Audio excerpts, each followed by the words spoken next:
listen, Bart, I don't like Stanley.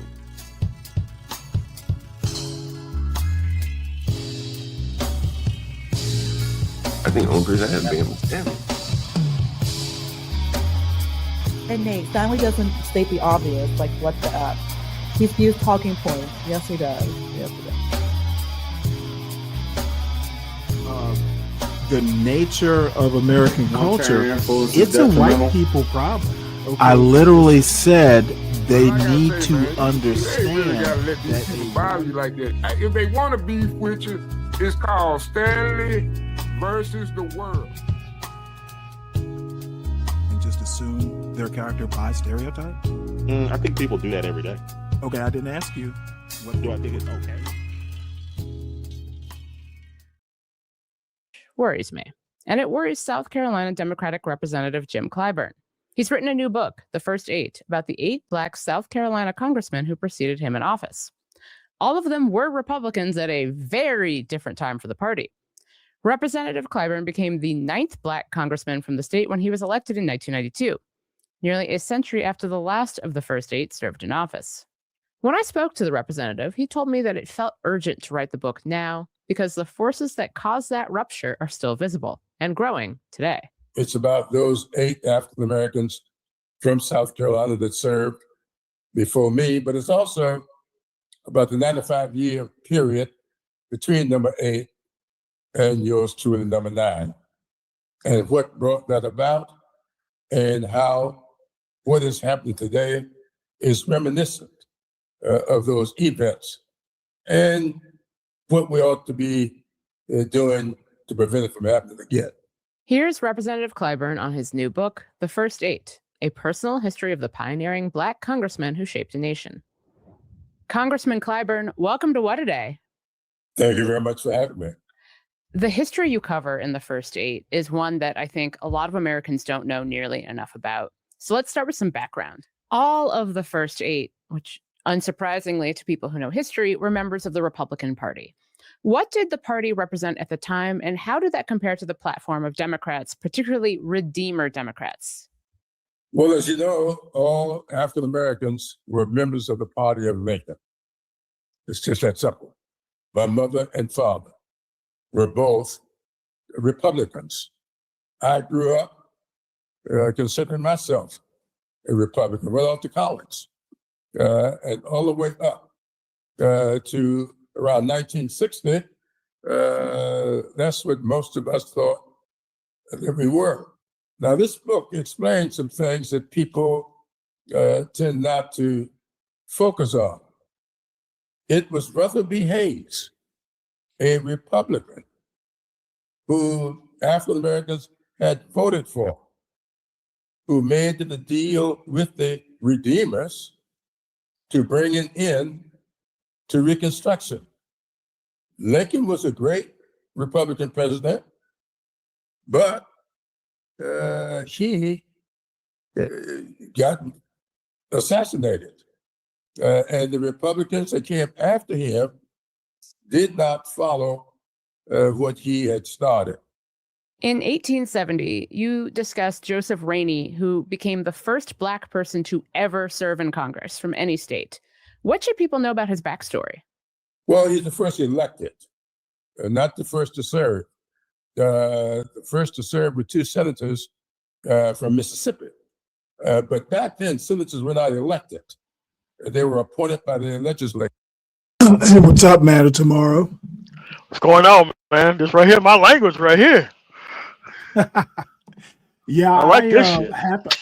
I didn't realize that he'd written a book lately, so I'm definitely gonna get it at some point. I want to cover it. It is. Yeah. I okay. Cover it. Yeah. Because Yeah. Go ahead. Because you have Marcel Dixon.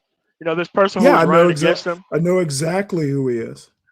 You know, as a matter of fact, that you remember, you heard, or maybe you've seen on this show, Iramiose Frimpong yes. did an interview of Marcel Dixon years ago now. That's how I first became aware of it. Yeah. A very eccentric young man. And that's why you have to do these stories. So that way, when it comes up to 2028, you ain't got to listen to these Tariq Nasheed dudes, these Jason Black dudes, these, who is it? Bill from the Advice Show. You know, all of these black culture warriors who actually benefit off of the black community not progressing, you know, to start asking about Right. stupid shit like reparations and shit, when the only thing they do is live off the collective brokenness of the community itself, and then have the nerve to call themselves in the middle or fucking conservative when they definitely do nothing but live off fucking liberalism in general. Yeah, and you know the funny thing is, and I haven't shown it yet, but I'm not actually sure that a lot of black Democrats actually understand what liberalism is. I mean, if you want to be technical about it, the classical liberalism, if you look at it, say, as a product of the Enlightenment, it literally invented racism. You go back to, say, John Locke, for instance. John Locke literally wrote the Royal Charter for South Carolina. He had a lot of Jamaican interests. I mean, he was knee deep in slavery. So I wonder if a lot of black people actually, like black Democrats, probably not a lot of them even realize that. No, I mean, like, we're part of the party because we're the anti of what conservatism is and what actually conservatism stands for. What conservatism stands for, the actual non-progression of black people in society and the erasure thereof. Right. So that's what they're about. And I just think we're at the point now to where you could just be like, look, if that's what you think, that's fine. However, we get our chance to speak. And all thing you got to do now is just move to an area that works and get your own, personally, your own shit together. And you're not worried about that collective shit that used to, like during Jim Crow and people thinking they could act their way out of racism. Yeah, that whole credit to your people shit. Yeah, that bullshit worked then. But like after fucking desegregation, exactly. Yep. Dude, I keep telling people this. You know, it changed after 1964. Maybe, you know, you could even say up until the 70s. I keep telling people this, and people just don't get it. The thing is, they don't want to get it because now it's more on them now than it was exactly environment correcting itself at any other point. It is on you now. Exactly. And people just, oh my goodness, I'm so glad to hear you say this. I just, you know, and by the way, speaking of which, you probably didn't catch Big J's show earlier. Apparently, and I'm going to talk about it here in a little bit. Apparently, Jasmine Crockett wants to run for Texas senator. She should. So a guy named Jason Allred, you're probably familiar with him. He's dropping out. No. He's the dude who ran the last time against Ted Cruz, or yes, something. Exactly. He lost because who was it? Liz Cheney was actually campaigning with them the last time. Right. Colin Allred. That's his name. Colin Allred. What did I say, Jason? Yeah, my bad. Yeah. I got you. Well, he was going to run against Cronin. Now, let me tell you my thoughts on it. I actually think she should not run. I don't think she's that popular in Texas, and I happen to have a good friend of mine who is a Republican in Texas. She's a black Republican, and there is no love lost, even among some Democrats, for her. I think that she has a gravitas problem. You know, what works in the House will not work in the Senate. And I think she has a problem, that firebrand reputation. I think that's, you know, if she even had a chance, which I don't think she does, even if she had a chance, I think her reputation would hurt her. That and the fact that her district, excuse me, is apparently going to go away. I think that's, I don't know. I wouldn't, I would wait because when she loses, that's going to hurt her long-term chances, in my opinion. Cornyn's not that popular. I don't know that. I mean, I know who Ken Paxton is. I actually think that some of his problems that he's had with his marriage and stuff like that, I think that's going to hurt him. But I think running against, I mean, he's a Republican. I mean, he's a Republican. Like, that marriage shit only works for Democrats. I guess.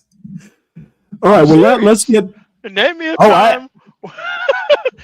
Newt Gingrich, fucking Donald Trump. I mean, like, oh my that shit God. don't matter for Democrats. Well, you know what? Now that you bring up Newt Gingrich, he's I remember his wife was like dying of cancer, his first wife, and he was carrying on with his present wife, Callista.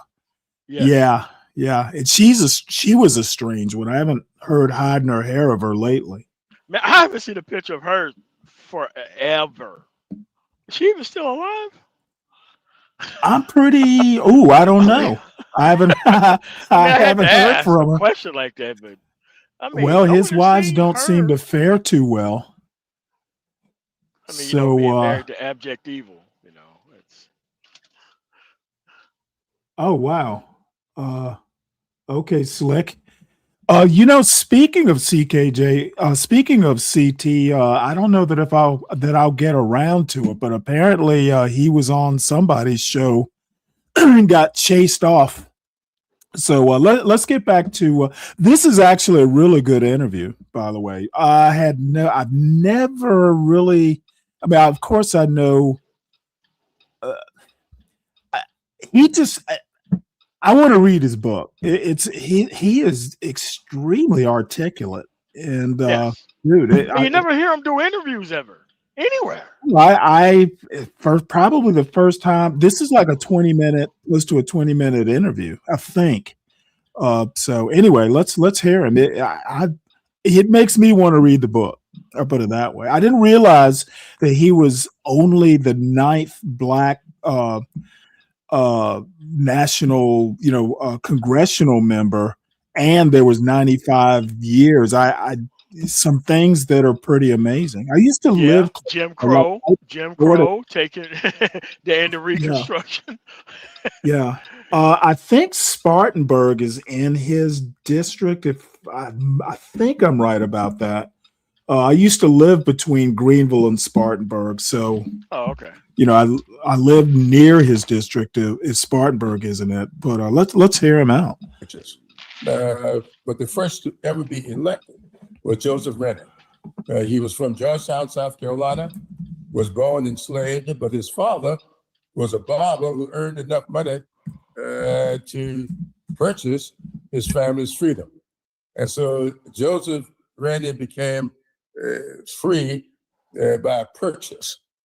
In the first 8, I talked about how all 8 of these people related to the institution of slavery, and only 3 of them had been enslaved.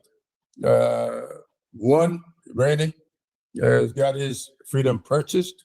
Of course, Robert Smalls, the star of the book, so to speak, escaped from slavery in a very dramatic way.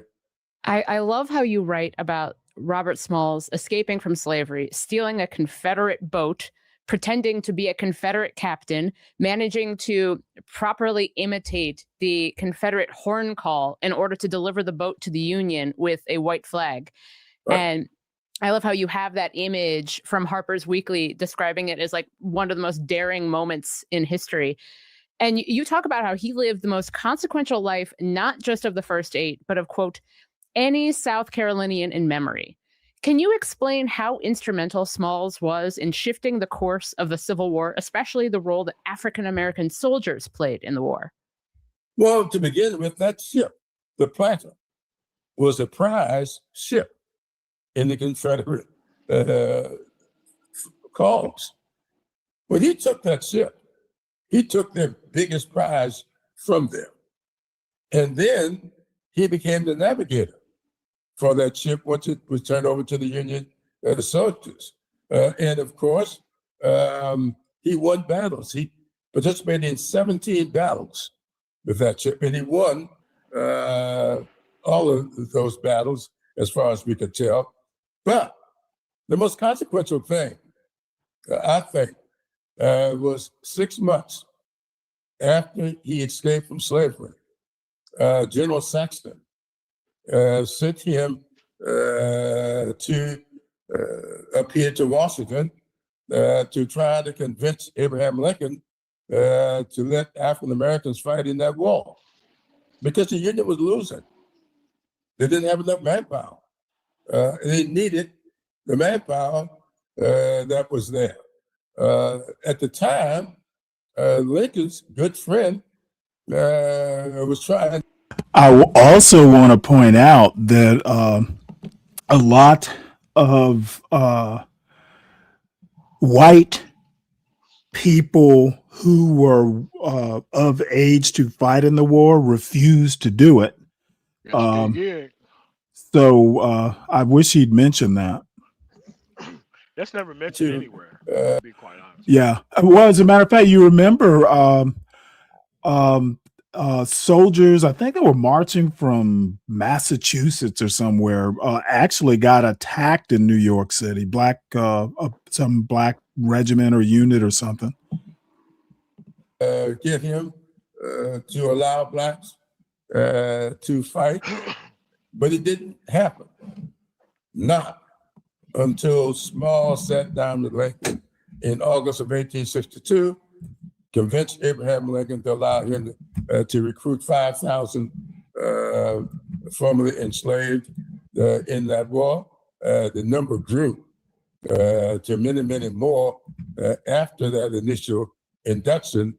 And after the war, Lincoln said that but for the freedmen, the Union would have lost that war. And the freedmen came into service because Robert Smalls convinced Abraham Lincoln to let it happen. And so you can go through the history of every South Carolinian and look at the consequences that may have flowed from their lives. You will not find any that's more consequential than Robert Smalls.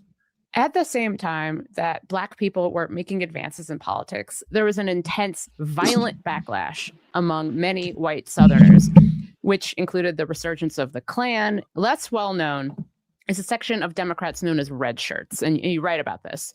What echoes of the red shirts do you see in today's MAGA movement? This is funny. You're gonna like this. And some of the marches through it, back during the Revolutionary War, there were red coats. During the Civil War, the aftermath of it, they wore red shirts. Today, the anti-progressives, the redeemers, I call them, people who would like to redeem the South, the pre-Civil War days, wore red shirts. Today, people who would like to redeem this country to what I call pre-1960 Civil Rights Act, Voting Rights Act, they're now wearing red caps. So if you look at how these movements took place, how they took on things like uniforms, things like nicknames. You go throughout this whole period and you will see that one of the tools that was used back during the Jim Crow era is to hang nicknames on people. George Washington Murray, who's number 8 on this list, was nicknamed the Black Crow. These nicknames, they hung on people back during Jim Crow, all are being resurrected today. And that's one reason I wrote the book the way it's written, because I wanted people to see the similarities in what's happening today and what happened back then. I'm glad you mentioned the Voting Rights Act. You note in the book that an amendment to the Voting Rights Act of 1965 led to the redistricting in South Carolina that made your 1992 election to the House possible. Many court watchers think that the Supreme Court could gut Section 2 of the Voting Rights Act this term. What are your biggest concerns if that happens? Well, I expect for that to happen. Everything that's going on today seems to be tracking what came after the Civil Rights Act of 1866.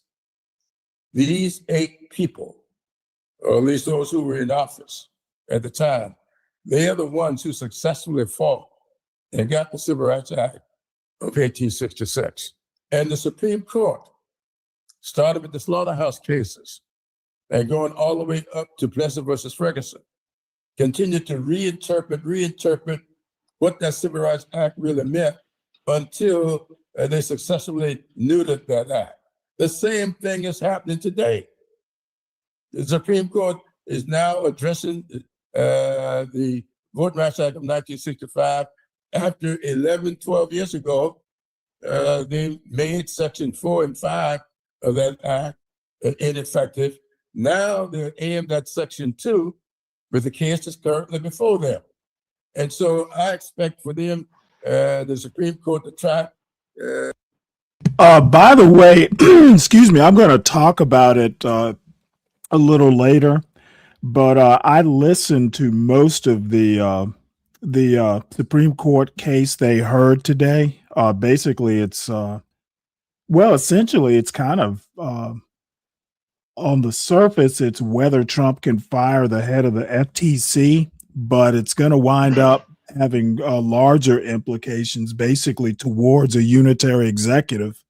Yeah. I don't know. The New York Times and the Washington Post seem to feel that the conservative justices are a little bit more inclined to give Trump that power, which it's gonna boomerang on him, because the way it's going right now with Trump's unpopularity, I'm not sure there won't be a Democrat elected in 2028, and all that power is gonna go to the Democrats if they're not careful. And when I heard the case, there seemed to be a lot of questions from the conservatives, especially Amy Coney Barrett and the Chief Justice. They didn't seem to be that convinced of Trump's case. So, well, you know, go ahead. Looks like you blanked out. Your audio blanked out. Can you hear me? Yeah, probably on the road.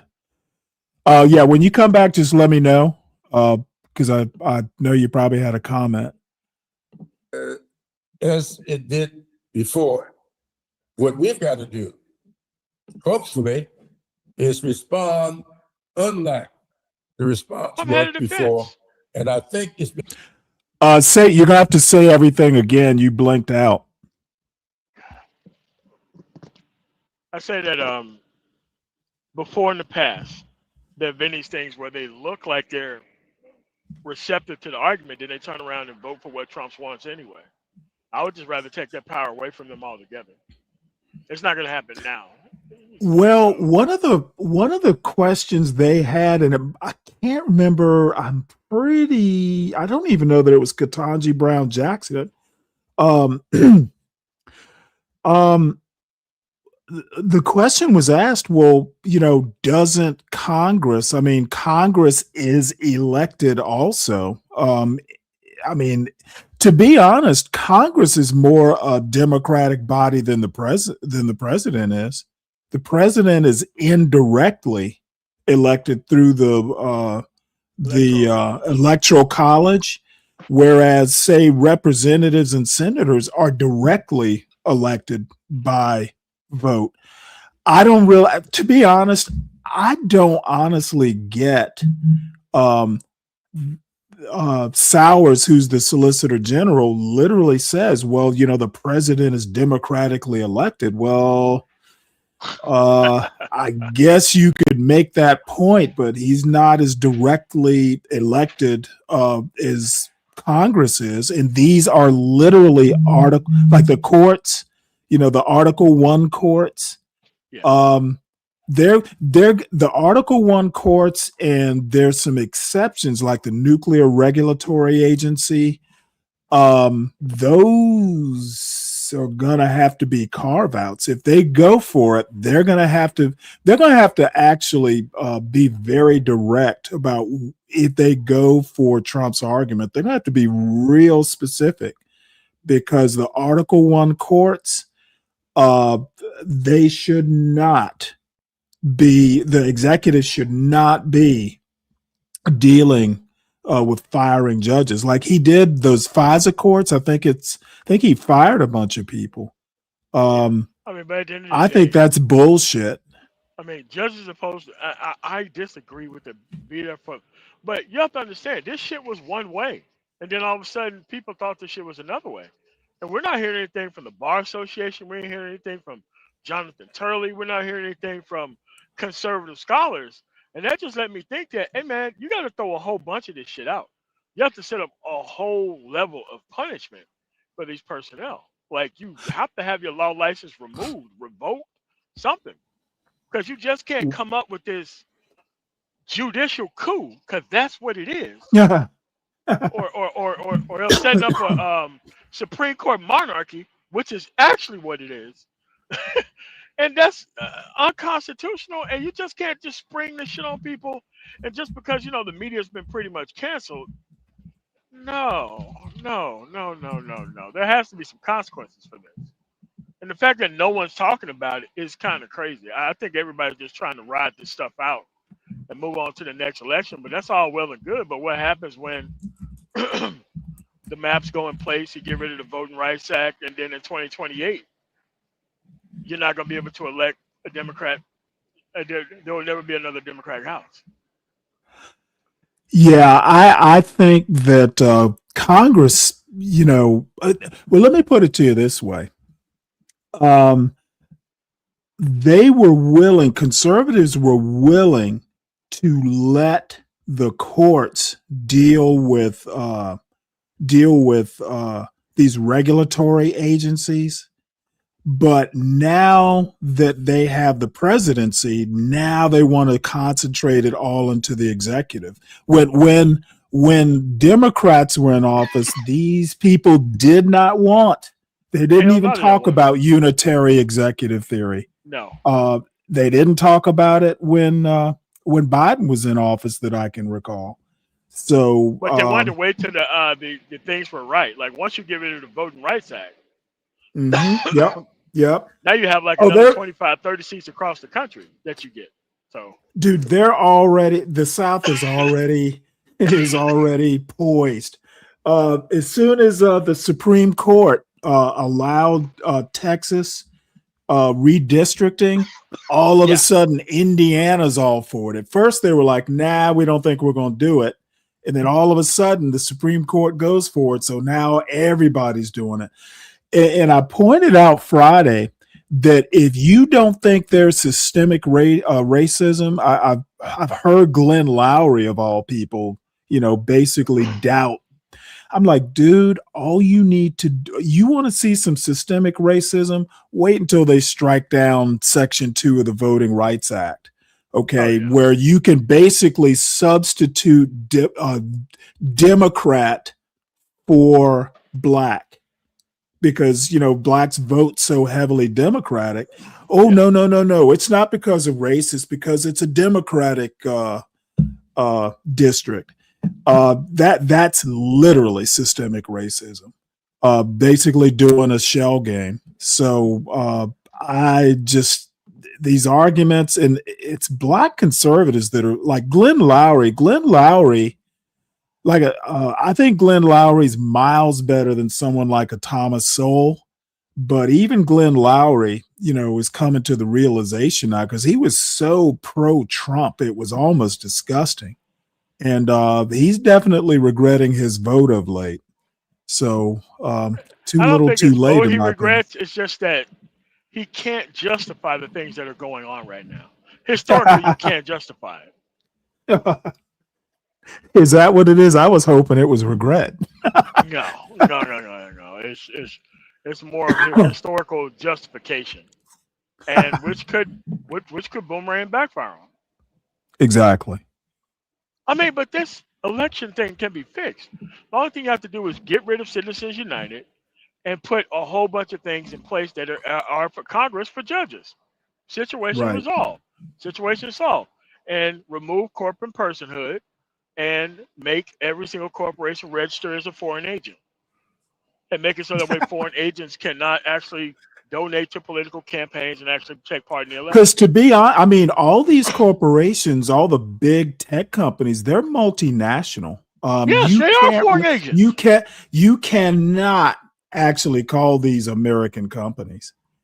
So I had a friend of mine who lives out in the Bay Area, and he happens to be Indian or Bengali, to be technical. And he was basically, reminding me that, what, companies like Microsoft and H-1B visas, we kind of have to, or, politicians kind of have to bend, Republican politicians kind of have to bend a knee to them, because a company like Microsoft, they could re-headquarter to India and still make a ton of money. Yeah, but So then again, you got to have a Congress that's strong enough to want to put them regulations in place, so that way once they do that, there's some additional taxation that's going to make it advantageous for it to not happen. But you can't do that if you regulate money as speech, and Microsoft has more speech than most people on the planet. So you have to get rid of the corporate personhood thing, and you have to get rid of Citizens United and all the kind of other stuff, because and another thing that people don't understand is Christian nationalist is white nationalist. Oh It's yeah, just a yeah, better yeah. Oh, word. dude. It's just a better term of saying and doing the exact same shit. Yeah, I get a little pushback when I say that. I think that I don't know. I just it's gonna be 2026 is gonna be interesting. I'm going to talk about it in a little while, where Trump has decided to give tariff relief to farmers. I guess he's trying to win them back or something. But here's the thing: I hope if you can't line item shit like, and it's too late. They've already lost their business. It's too late now.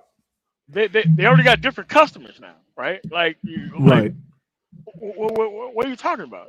If you want to give them relief, you gave them the relief in the first beginning before they lost their customers. Right. Yeah, the growing season's over with now.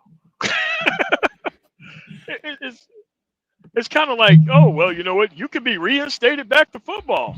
Oh, man, July, you could come back. Yeah, they don't play football in July. At least not in the NFL. Yeah, no. But that's what I'm saying. But we also have to think historically. There's never been a thing good that happens when you give right-wingers all this type of power. There's never been nothing positive that happens for the people. All right. Well, let's see what else happen. I hope it holds. We've got we here. Saw it in New Jersey and Virginia, New York, Mississippi, Georgia. We're on course not to have the same result that came after the gutting of the 1866 Civil Rights Act.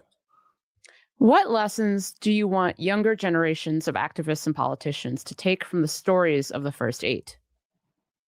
I hope they will learn 2 important lessons. The first one is the power of one vote. I've heard too many people, young and not so young, lament about my one vote and whether or not it matters. Well, the Reconstruction period that was brought on by the Emancipation Proclamation came to an end by a vote of 8-7, one vote. Jim Crow became the law of the land by a vote in the Electoral College of 185 to 184, one vote. So I want everybody to recognize that those two of the most important events in the lives of African Americans, those two things were decided by a single vote. And the second thing I would want young people to know is something I got from my dad, who said to me one day during the dark moments of the 1950s and 60s. I can't remember exactly what incident precipitated it, but my dad said to me, son, the darkest point of the night is that moment just before dawn. And that was his way of telling me that no matter how dark it may seem, you never give up the fight. Congressman Clyburn, thank you so much for joining me. Thank you so much for having me. Yeah, I thought that was a pretty good interview. Yeah. So I'm gonna look out for any other interviews that he has. But I think I'm a sucker for any sort of history book, so I definitely will wind up getting his book somehow. So I have a bunch of news stories here. Oh, nice. You would think that there wasn't much going on, so but There there wasn't is. not much from last week. I mean, versus other weeks, there was last week was kind of light. It's probably like less than 20 stories, but most of the weeks are like 40 or 50. But Right. yeah, so I wanted to point out, I wrote myself a little note here. My email has been down. It's back up now. I don't. Portia actually controls the domain for it, and anyway, it went offline, and but it's back now. So if anybody, it's explainable. It was a oversight on her part, but okay. well, it went out for her too. But she doesn't use it much. I use it a lot because I have all these things, all these newsletters and stuff for the show that goes to that particular email address. So I use it way more than she does, probably. But anyway, this is something that really, it kind of highlights the inconsistencies that that people like Trump have. He is basically, one of the reasons for his big push to get people out of here, deport them, is fentanyl. But yet he's literally pardoning major drug traffickers. So it says Yes, here that's what I'm saying. the That's president. what I went over last night. I went over there last night. Yeah, I did. I listened Yeah. to part of it. I listened to the replay. The president has granted clemency. I didn't realize it was this many people, to about 100 Yes. people accused of Yes. drug-related crimes during his time in office. And I just don't get it. I don't understand. Well, I do understand actually why these people are basically, I mean, if you purchase some pardons, man, shit, man, let them dudes line up, man. So an ex-Honduran president freed after Trump pardon. And I remember this from last week or the week before. Basically, Trump says that this was politically motivated, except he was convicted by a jury, if I recall. Let's see, Ross Ulbricht, who was sentenced to life in prison in 2015 as the founder of the online illegal drug marketplace Silk Road. Yes. This dude was like the president of the dark web. I Pardon. mean, he was like Rite Aid CEO, man, or Let's a see wrong what aid else. CEO. So just I don't get it. And this is another thing. So China's trade surplus climbs past 1 trillion in spite of tariffs. You know, all this bullshit about tariffs in the trade deficit with China increases. President Trump's tariffs weren't enough to hold back the global export flood by China, which pushed past last year's record in just 11 months. So, you know, all this They're just talk gonna about organize without you. They're just gonna organize without you. well, I mean, China's the only nation on earth that can literally look the United States in the eye and go, we don't care what you do. You know, we can hurt you just as much as you can hurt us, if not more. They can flip a coin and say engineers, and there's 400,000 engineers going to be created next year. You cannot compete with that. Okay, Fred, I know that the U.S. isn't the only nation that trades with China. The point is, tariffs were supposed to correct these trade imbalances. It went up dramatically, and it's a new record set in spite of Trump's rhetoric about Liberation Day. The point isn't that other nations trade with China. The point is that the trade deficit increased with Trump tariffs in place. Whew. It's an uphill climb with some people. So anyway, I'm not going to even bother going into this. It pretty much speaks for itself. China just thumbs its nose at these tariffs, apparently. And no matter what's said, you know, the people just don't understand the issue, and they just want to try to derail the conversation any way that they can. That's why it's just easy just to move along. Most times.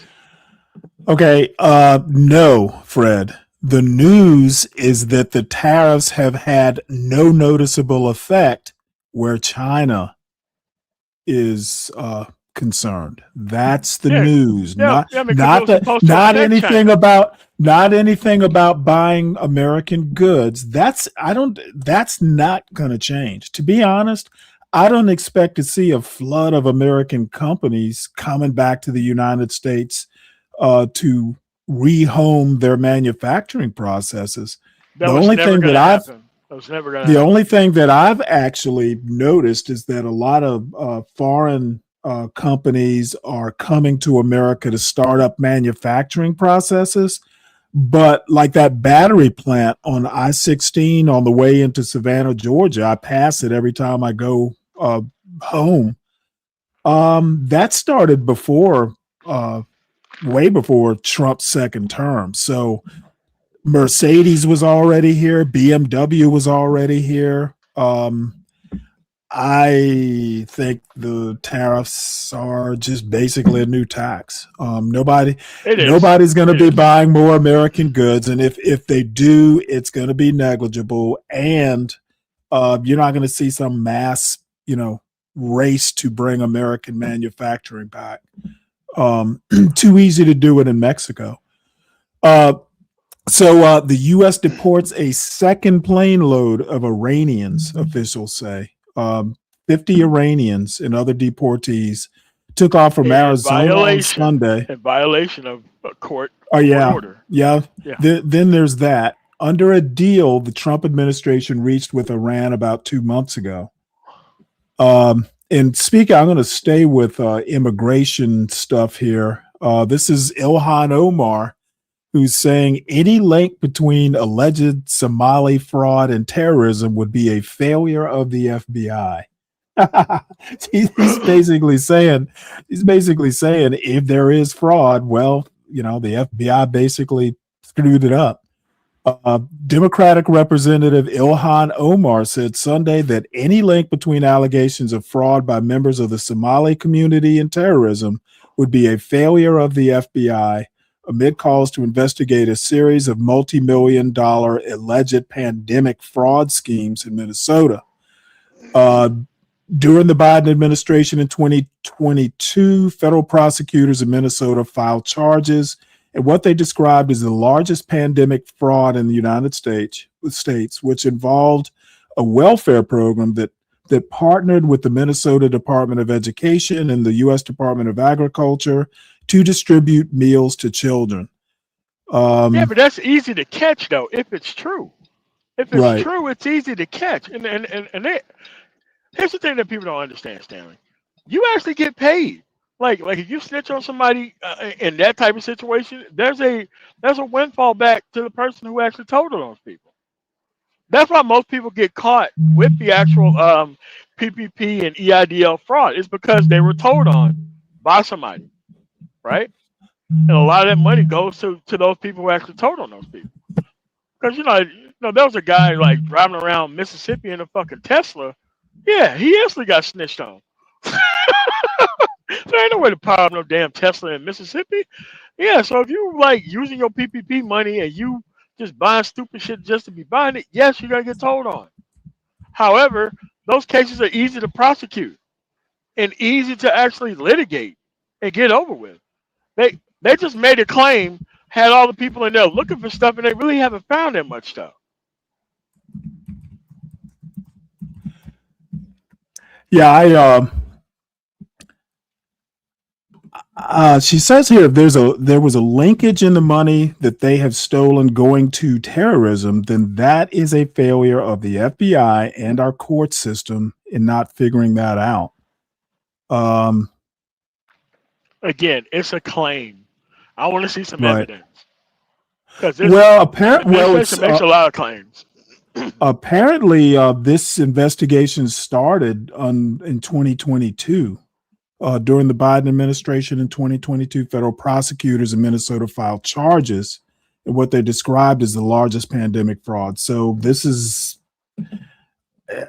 not like it hasn't been being investigated. I'm not, other than just targeting the Somalis. Yeah, that's all it is. Yeah, it's not like this is a new discovery, Seems like this investigation has been going on a while. All manner of people engage in fraud. You're never going to hear me actually defending it. But if it's legit, then okay, lock their ass up. But trying Yeah, to go through an entire community over, I'm not with it. Yeah, well, I mean, it's obvious that. Well, let me put it to you this way: it's obvious that the Chinese have Trump over a barrel. The 600,000 students a year they've agreed on to come in as students. That's a lot of people. And then the deficit going up. I will put it to you this way: Trump talked a big game. China is basically, and my question to Fred is, I haven't heard any news on any dramatic interruption of fentanyl trafficking. I don't know whether whether the trafficking is slowed down or just where it stands, but I would imagine if there was any major impact on the fentanyl smuggling, Trump would have announced it by now. The hell out of it. Exactly. So, if it's true that no one was expecting, the trade deficit to improve, one of the major reasons for the tariffs, according to Trump, was slowing down fentanyl coming in. And by the way, most of the fentanyl doesn't come across the border. My understanding is that it comes in ports. Anyway, the tariffs have done nothing noticeable that I'm aware of. Nothing. So happy Liberation Day, everybody. Yeah. So I think I might have talked about this. What's up, Soul Provider? How you doing? I'm pretty sure I've talked about it, and I'm going to talk about it again. Apparently, this pipe bomb suspect was disappointed in the 2020 election results. So he got And pardoned. Okay. the awesome part is that it's a black dude, and I suspect he was some sort of black conservative or some sort of black. He's probably I wouldn't. He probably got that Yeah, dough together. I wouldn't be surprised. I'm thinking he was some form of groiper, some sort of anarchist type, like a right wing anarchist. Those people they're just like, they don't like anybody. They don't like either party.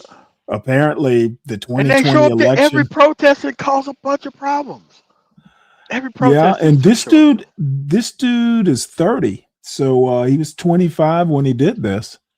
So it says here that the man accused of placing 2 pipe bombs outside the Democratic and Republican National Committee offices on January 5, 2021, told investigators he was disappointed in the results of the 2020 election, according to U.S. Attorney for the District of Columbia, Janine Pirro. Brian Cole Jr. also said that he got rid of the unusual shoes that investigators were looking for. He told us that he had those sneakers and that he got rid of them after he placed the pipe bombs. Pirro told ABC News in an exclusive interview Friday. So he got rid of the shoes, huh? Yeah, probably sold them. So anyway, that's where we stand on this. It did kind of surprise me that it was a black guy. So I don't know. I don't know whether that's black guy, explosives. It's not the usual MO, but hey, you know what? There's progress on all fronts. This is now if they wanted to stab somebody, maybe, but explosives, a black dude. Well, I wonder how that's gonna. Somebody must have made him for him, because I just don't see a black guy just going up there and just Googling pipe bombs. Man. I don't know. Well, I don't know if you've really paid that much attention to, I call them the anti-black blacks, but most of the people I tend to come across on any given day are MAGA blacks. Oh, wow. So, I mean, you got people, you've got people bringing on people like Jason Kessler, and acting like Jason Kessler is some beacon of truth. Wow. It's like, dude, you're bringing on like Charlottesville leaders and praising them like they are. Well, basically, they're. Well, Armiose Frimpong. Well, no, it wasn't him specifically, but I've actually heard people compare, say, Nick Fuentes to like a civil rights leader. I've heard people do that. What? Oh no, I am not. I am not serious? kidding. I am dead serious. So we got some warped, Nick Fuentes, some warped. civil rights leader. Okay. We got some warped black people, as one would expect. Wow. So this is what I'm talking about. Trump to announce $12 billion tariff relief for farmers. Farmers, particularly those who produce soybeans, have felt the effect of the president's tariff policies. And we know where the soybeans go, right? To China. So Yes. what we have with China is an increasing trade deficit. I don't know where we stand on fentanyl, that trafficking being, reduced. And then we hurt farmers to a point to where we've got to basically do a tariff carve out for them. I don't know how people aren't noticing that Trump is a big fuck up, and his people. He has surrounded himself with a bunch of yes men who don't have any particular, affinity for for knowing stuff. The only thing you have to know is that you got to mention Donald Trump in every speech you give at least once or twice, and that's all you need to know. Anything else is just Lavish gravy. praise. So, speaking of farmers, I thought this is Alan Harrelson, who is a self-described Southern agrarian. He's like a window bear. Hey, Wow. dude. He is problematic. He's had some issues. I actually like listening to him. He's from South Carolina. And the farming thing, he is big into Southern agrarianism and land. If he had his way, we would go back and all be Jefferson Republicans. We'd be a bunch of That far back? we go back. Come on, dude. We'd be a nation of yeoman farmers. He says here there's some serious. Let's see, make sure that I don't know. You can't really see this. Let me see. Can I enlarge it? He says here there's some serious issues plaguing Gen Z, and conservatives had better start realizing it. South Carolinian Nayland Haley, that's Nikki Haley's son, is a groyper, is an interesting young man with insights that far outweigh those of the groypers. I can't tolerate groypers, but I do admire young people who are seeking to return to common sense. Based on what I've heard from Haley, his views are not radical, but a reflection of an earlier vision of America, hearkening back to the founders. Okay, The vision not was radical. based. Not radical for who? The vision was based on private property and widespread ownership of homes and land. I think it was Wendell Berry who said that if you want people to love their country, help them own a piece of it. Interestingly, it was Berry's friend and fellow farmer / writer Gene Logsdon, who argued 30 years ago that if ownership is the ultimate goal, don't waste money on a college degree. American colleges and universities are breeding grounds for anti-American propaganda. I concur with Logsdon. It's a lie to tell young people that college is necessary to make money. It's not.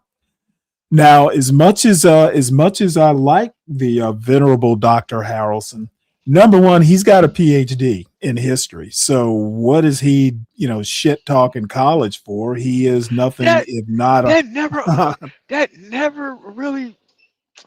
That's a lot of PhDs who shit talk college, bro. Yeah, well, it's A usually lot of the conservatives. He's not an Ivy Leaguer. It's usually conservative Ivy Leaguers who shit talk their alma maters. Funny enough, I have an editorial that kind of counters this point. The other thing I want to point out is I've never heard anybody say that you have to go to college to make money. I've never heard anybody say that. I have heard people say that you're more likely to make more money. College graduates on average make more money over their lifetime. No one ever said it was the only way to make money, though. So that's, to me, for someone of his ilk with a PhD, I'm usually slow to say people are lying, but this is an outright lie. I've literally never heard anybody state that is an opinion. So he's got a little bit of explaining to do. And then I also wanted to point this out as kind of a counterpoint.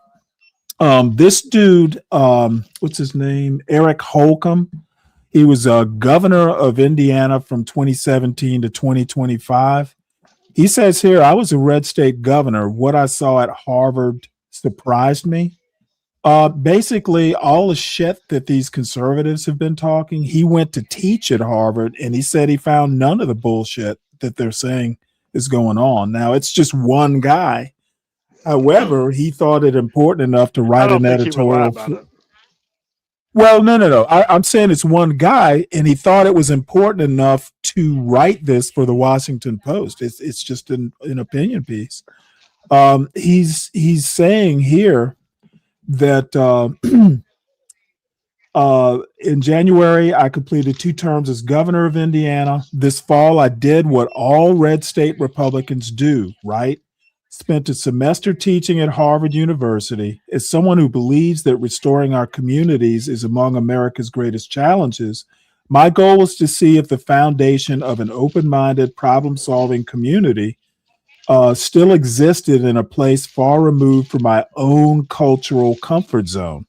His conclusion, it does. Friends warned me that a den of woke lions would maul me or try to turn me into one of them. Neither happened. I suffered no grievous insults, surrendered none of my conservative principles, and witnessed no disruptive behavior on a quiet campus. Contrary to my side's worst fears, I found students from a wide range of circumstances. Harvard's freshmen hail from all 50 states. 1 in 5 is a first-generation college student. Half pay no tuition thanks to Harvard's endowment, and 16 are military veterans. The students in my Leading Through Divisive Times seminar shared their broad views while listening respectfully to mine and others. My fellow faculty experienced the same. So, there were no protests or anything like that, is his point. You're not gonna be on a whole bunch of bullshit at Harvard, man. Like it's quite though, especially with that endowment they have. Dude, listen, man. They would get them instructors out there in a heartbeat. They'd be on some nonsense. Exactly.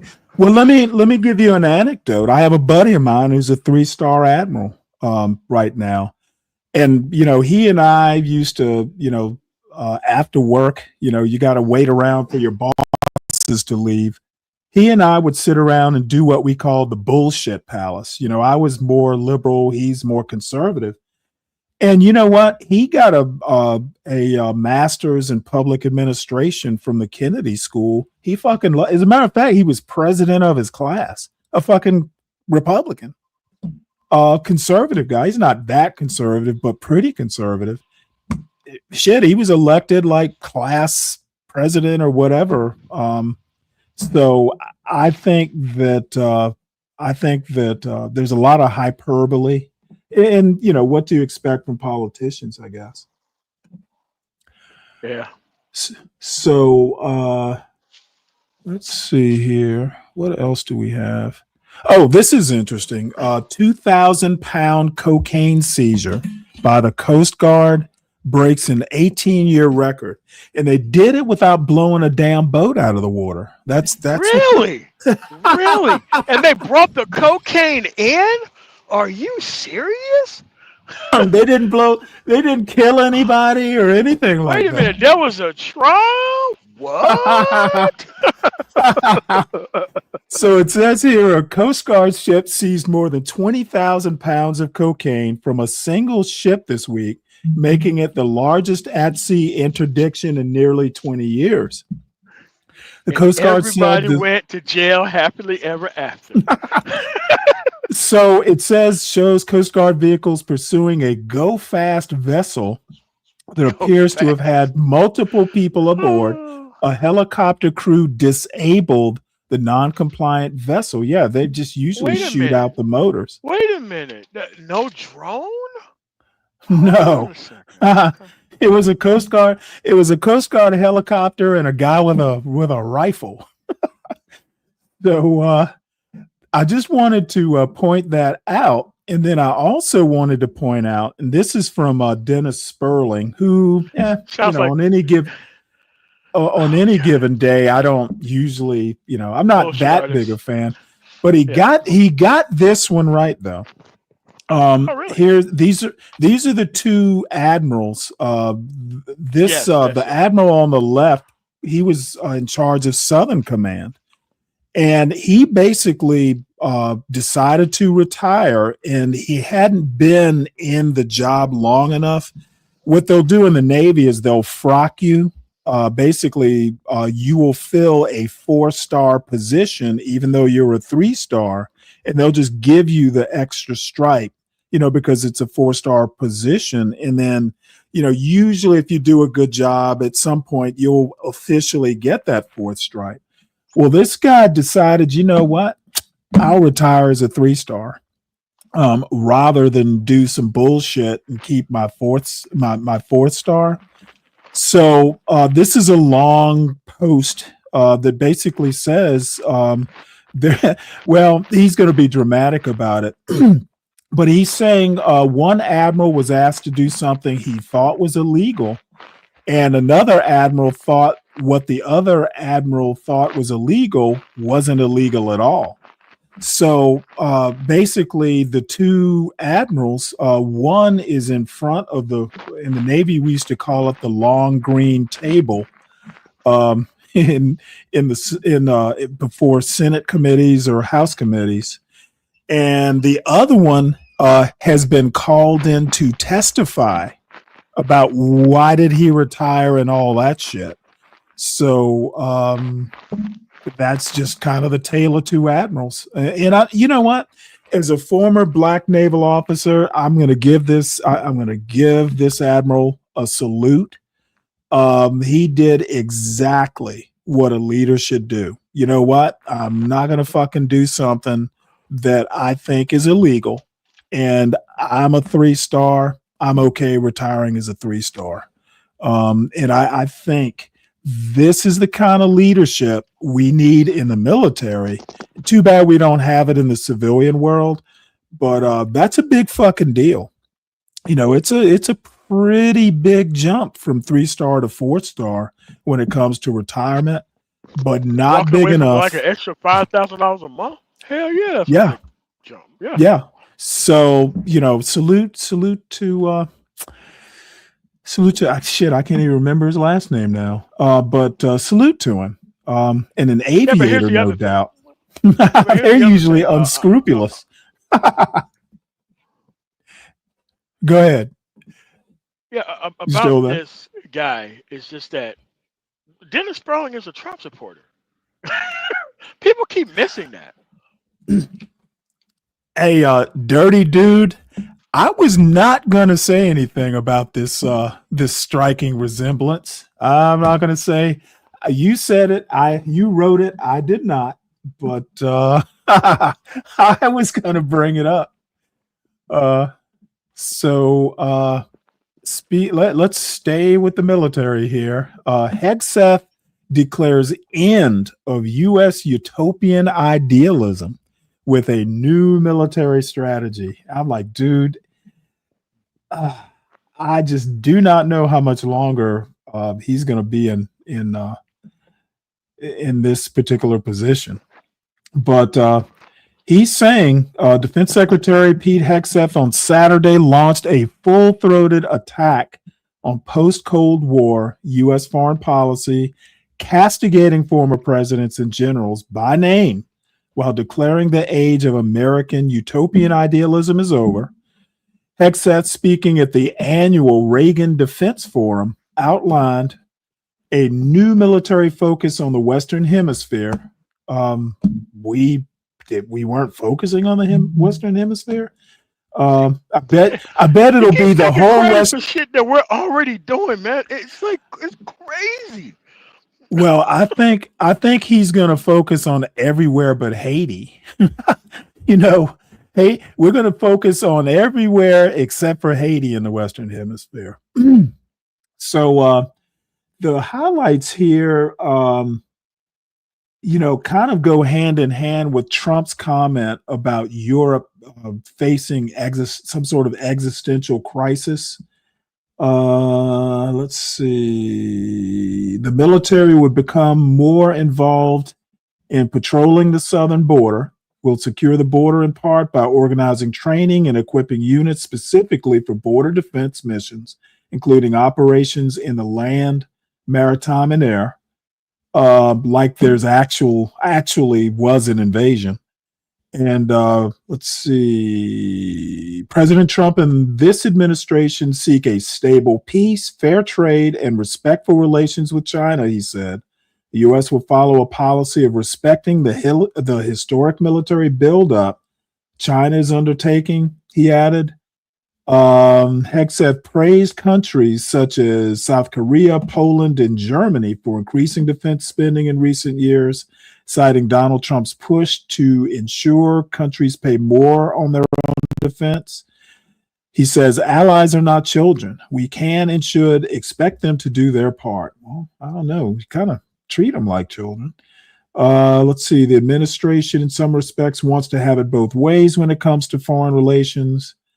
National security strategy criticizes European allies for not embracing far-right parties that espouse ethnic nationalism, and says Washington will support efforts aimed at restoring Europe's civilizational self-confidence in Western identity. But Hegseth on Saturday also rejected U.S. interventions in other countries' affairs. Okay, I don't know how supporting far-right parties is not intervening in their internal affairs. But I guess, these guys walk the razor's edge. I think that Trump needs to stop looking outside the country. I guess you could argue that border security is a domestic issue, but he seems to not realize that he's not real popular here. So this is an essay which I'm not going to read all of, but this lady is new to me. Her name's Heather Delaney Reese. She's got a Substack newsletter, and this struck me talking about the U.S. military strategy. It says here this morning, Sunday, December 7th, on Russian state TV, Kremlin spokesman Dmitry Peskov praised the Trump regime's new national security strategy. So the Russians approve. The adjustments that we see correspond in many ways to our vision. Oh shit! So Trump's plan meets Russian approval. That's awesome. What can I say? I think that speaks for itself. When America's most hostile adversary praises our new direction, we should take it seriously. It means we're shifting away from what this country is supposed to stand for.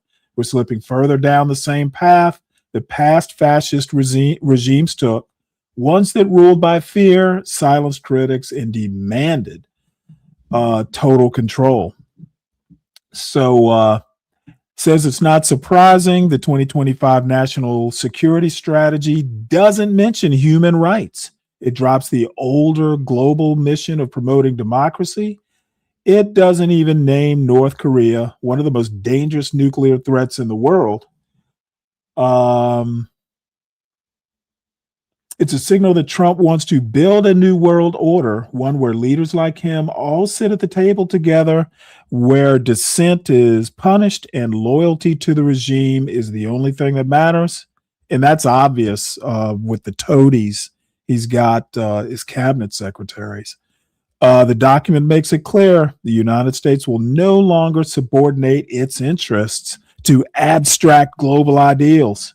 And the era of idealistic, value-based global leadership is over. So it is very interesting that the Trump administration seems to spend a lot of time dealing with foreign policy, and I don't know that Americans really care that much. When the economy seems fairly soft. I'm not saying defense strategy isn't important. I am saying that spending a whole bunch of political capital on it isn't going to do much to, give a longer tenure to MAGA, at least in my mind. So, kind of in the same vein, Trump administration removes MLK Day and Juneteenth from national parks fee-free days. So I guess on national holidays, going into national parks, you can get in free. And I have experienced this because I used to live like literally minutes from the Shenandoah National Forest or Skyline Drive, basically. And so I can remember going up there on fee-free days and going, from Front Royal, Virginia, where it starts, to Waynesboro, Virginia, where it ends. It's spectacular in the fall and the spring, for that matter. So it says here the U.S. National Park Service is removing Martin Luther King Day and Juneteenth from its list of fee-free days. It says here that Flag Day, which coincides with President Trump's birthday, has been added as a fee-free day. The two removed dates remain recognized as national holidays. I kind of wonder how much longer. And the policy change follows the Trump administration's decision to pause certain days of remembrance. And it just so happens that Juneteenth and Martin Luther King Day have basically been ditched as fee-free days. What's going on there, Nostalgia Bash? Yeah, I remember you. Welcome aboard. Mella was just here. She disappeared. Come on back, Mella. Probably had a call or something. So anyway, Trump is definitely personalizing his government. And it says here the Kennedy Center honors, and I didn't watch it, but I did watch the Oval Office portion where he recognized like the remaining members of KISS, and Gloria Gaynor was one of them. George Strait, who, believe it or not, I actually have a couple albums, old albums, George Strait albums. Oceanfront Property in Arizona, good song. So all my exes live in Texas. I think that's him too. Anyway, the Kennedy Center Honors gets a shakeup from its host, Donald Trump. There's a nice picture, and let's play this video. Well, we have great honorees. This is a group that really is unique. I went through 50 names and we picked the 5. I can't believe we're getting this. We're a rock and roll band. I thought the Hall of Fame was pretty cool. This is beyond that. Arts give me hope.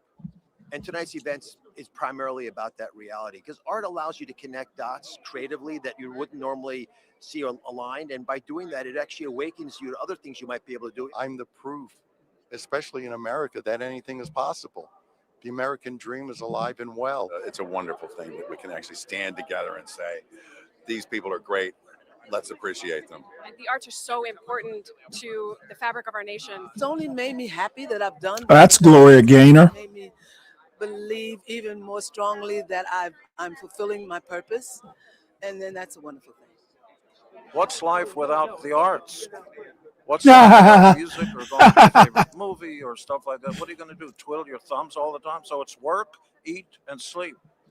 Without the arts, your life is empty. I mean, we can run around and chase each other. That's fun. But even when you're together in intimate things, you want some music. Just give it a little something, something. I heard boom, boom. Well, you know what?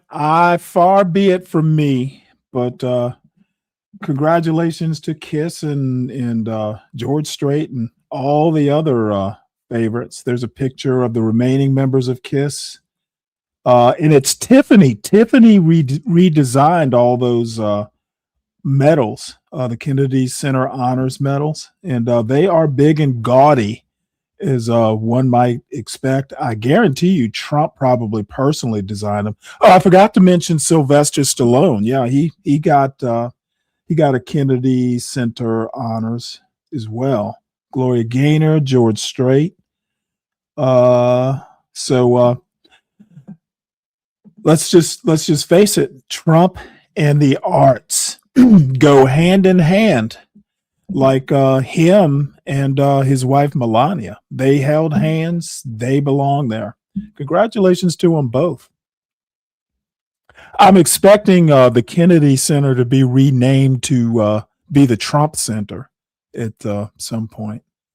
So one of my favorite male historians, Ted Sturmer, has some comments on has Trump transformed the presidency? He says nope, and the anti-federalists told us why. And what's a Stanley versus the World show without some form of a historian saying something about something? So let's hear what Dr. Sturmer has to say. Committing to destabilizing Europe by supporting far-right opposition parties. Far Sticking right his nose into the opposition Warner Brothers parties. Discovery deal. The laughable FIFA Peace Prize. Every day sounding like an Onion headline, but is real. Has Trump transformed the presidency? I think it's a wrong question. I think we're asking the wrong question. Hey folks, I'm Ted Sturmer. I'm a scholar of the American founding and resistance history at the University of Southern Denmark and the author of Resistance History of the United States. I don't think Trump has transformed the presidency. I think he's just showing us what was always there. The office was built by white Protestant men who understood that controlling federal power meant controlling federal resources. It's part of the point of consolidating all of that power into one place. And the Constitution didn't actually prevent the presidency from becoming a personal enrichment vehicle. It just assumed that social pressure, political costs would keep worst impulses in check. That's not a structural limit. That's a gentleman's agreement. But gentlemen's agreements only bind gentlemen. We don't have those anymore. If we ever did, outside of a Jane Austen novel.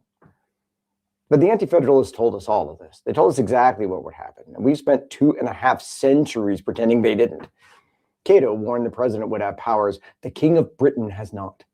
Patrick Henry called the presidency an awful squinting towards monarchy.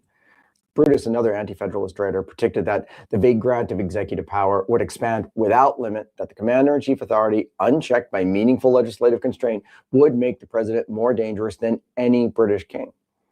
And here's the thing about the king at the time. He couldn't pardon himself. He couldn't just refuse to enforce laws he didn't like. He faced parliament that had spent centuries clawing back royal prerogative. The last time a British monarch vetoed a bill passed by parliament was in the early 1700s, and that was creating a postal system. The American president, no such luck. All kinds of authority that a British monarch hadn't had and hadn't exercised in more than a century by the time they wrote the Constitution. The anti-federalists, the resistance to the nationalists who created this mess, lost that argument. Got us the Bill of Rights, but lost the argument. We were told the system had sufficient checks and balances. Ambition would counteract ambition. Separation of powers would prevent tyranny. Madison had it all figured out. But every anti-federalist warning has proven prophetic. Every single one. The executive accumulated exactly the unchecked authority they predicted. The legislative check has collapsed into partisan loyalty. The judicial check has become an accelerant. And the pardon power, which Hamilton swore would be used sparingly and wisely, has turned into a get-out-of-jail-free card for cronies and co-conspirators. But sure, founding genius. Look, what's happening now isn't constitutional crisis. Don't let people drag you into that empty discussion. It's constitutional function. There's nothing in Article 2 that stops a president from using the office to enrich himself. Nothing that stops him from aligning foreign policy with a hostile power's interests, because those interests serve his personal benefit. Nothing that stops him from treating Gaza as a real estate opportunity, Ukraine as a bargaining chip, the Treasury as a slush fund. The $230 million restitution scheme, that's the system working exactly as designed, which is to say, without meaningful constraints on executive self-dealing. Yeah, previous presidents benefited from the office. Washington left richer than he came in. The enslaver presidents used federal power to protect and expand the institution that made them wealthy. Washington himself used the Treasury Department and revenue officers to try, in violation of a law that he signed, to kidnap a person who he claimed was his wife's property. The entire First Republic was a machine for converting public authority, the will of the people, into private wealth for the right people. But here's the distinction that actually matters, well, at least to me. Those presidents subordinated personal benefit to a larger political project. They got rich in the course of building something they believed in. The enslavers used the presidency to strengthen slavery because they believed in slavery. Monstrous, but coherent, they had a political vision for power that extended past their personal bank accounts. What we're watching now is different. Let me make one point about that. The slave owning presidents basically strengthening slavery, the institution of slavery. This is one of the reasons. I mean, it was legal. It's one of the reasons why, in my opinion, these reparations arguments should focus on Jim Crow, basically Reconstruction, and how it ended, and then the 95 years, for instance, between the last black South Carolina member of Congress and when Jim Clyburn got elected. I think he said it was 1990 something. Those are the years, that 100 years, that 80 to 100 years is really, in my opinion, the crux. Jim Crow ended technically within, say, my lifetime, to be honest, because I was born in 65. We ought to be hammering the Jim Crow stuff, and slavery's, important too. But I've heard people actually argue, well, it was the law of the land, and that's kind of basically, an easy out. It's low hanging fruit, but it is a solid argument, in my opinion. So anyway, that's my thinking on that reparations argument. This is the presidency as pure extraction, no ideological project, no political vision beyond what's in it for me. The country's interests, its alliances, its commitments, its people, all of it subordinated to that one question. Carrying Russia's water on Ukraine or everything else isn't ideological. Trump doesn't have an ideology. He has interests. He has ego. It's about what Putin can provide that the United States can't. Every foreign policy decision is a transaction now. Who pays more? Not Europe, then Europe must bend. The presidency is business opportunity. That's it. That's the whole thing. So does this transform future presidents? Probably, yeah. Not because Trump is uniquely corrupting. He's not that special. He's not that smart. But because he's demonstrated that the constraints everyone assumed existed don't actually exist. The norms, the expectations, the traditions, all of it, unenforceable, conditional, circumstantial. The Constitution provides no remedy for a president who treats the office as a profit center. Congress won't check executive corruption. The courts are enabling it. The next ambitious sociopath watching this has already learned the lesson. The presidency is the biggest jackpot in American life, and nothing stops you from cashing out once you're in. Once you've shown something is possible, you've made it probable. Could structural reform change this? Sure. Constitutional constraints on self-dealing, criminal liability that survived the term, enforceable emoluments provisions, independent enforcement mechanisms outside executive control, statutory reform restoring meaningful legislative checks.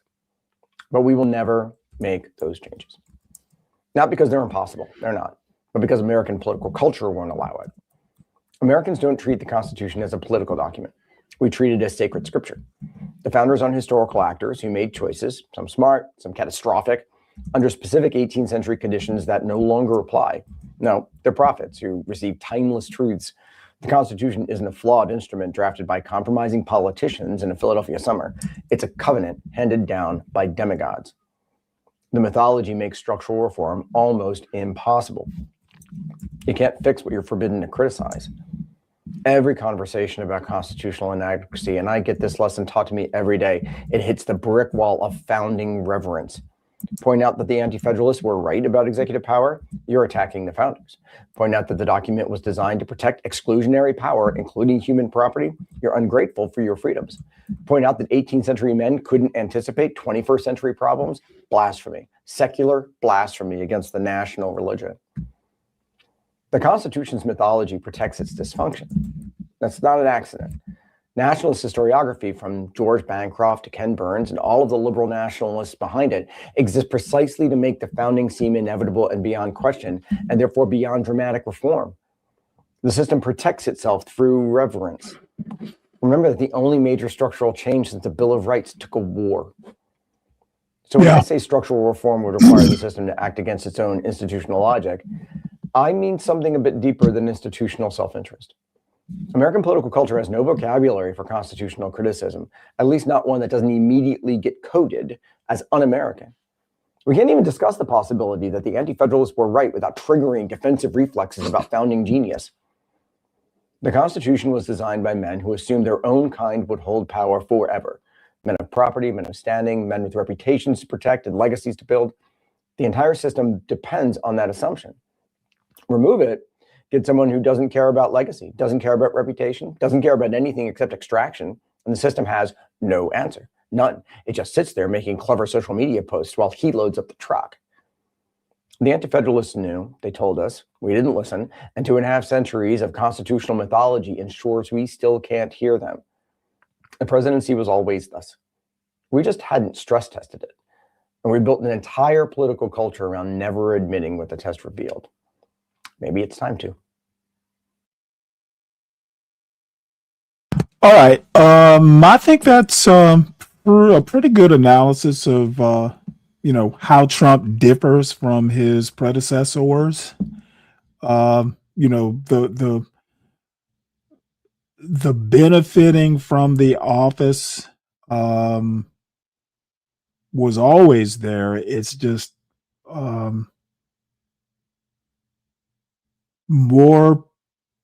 presidents weren't necessarily willing to do something that was actually against American interests or the people's interests for their own benefit, as much as Trump seems to be willing to do.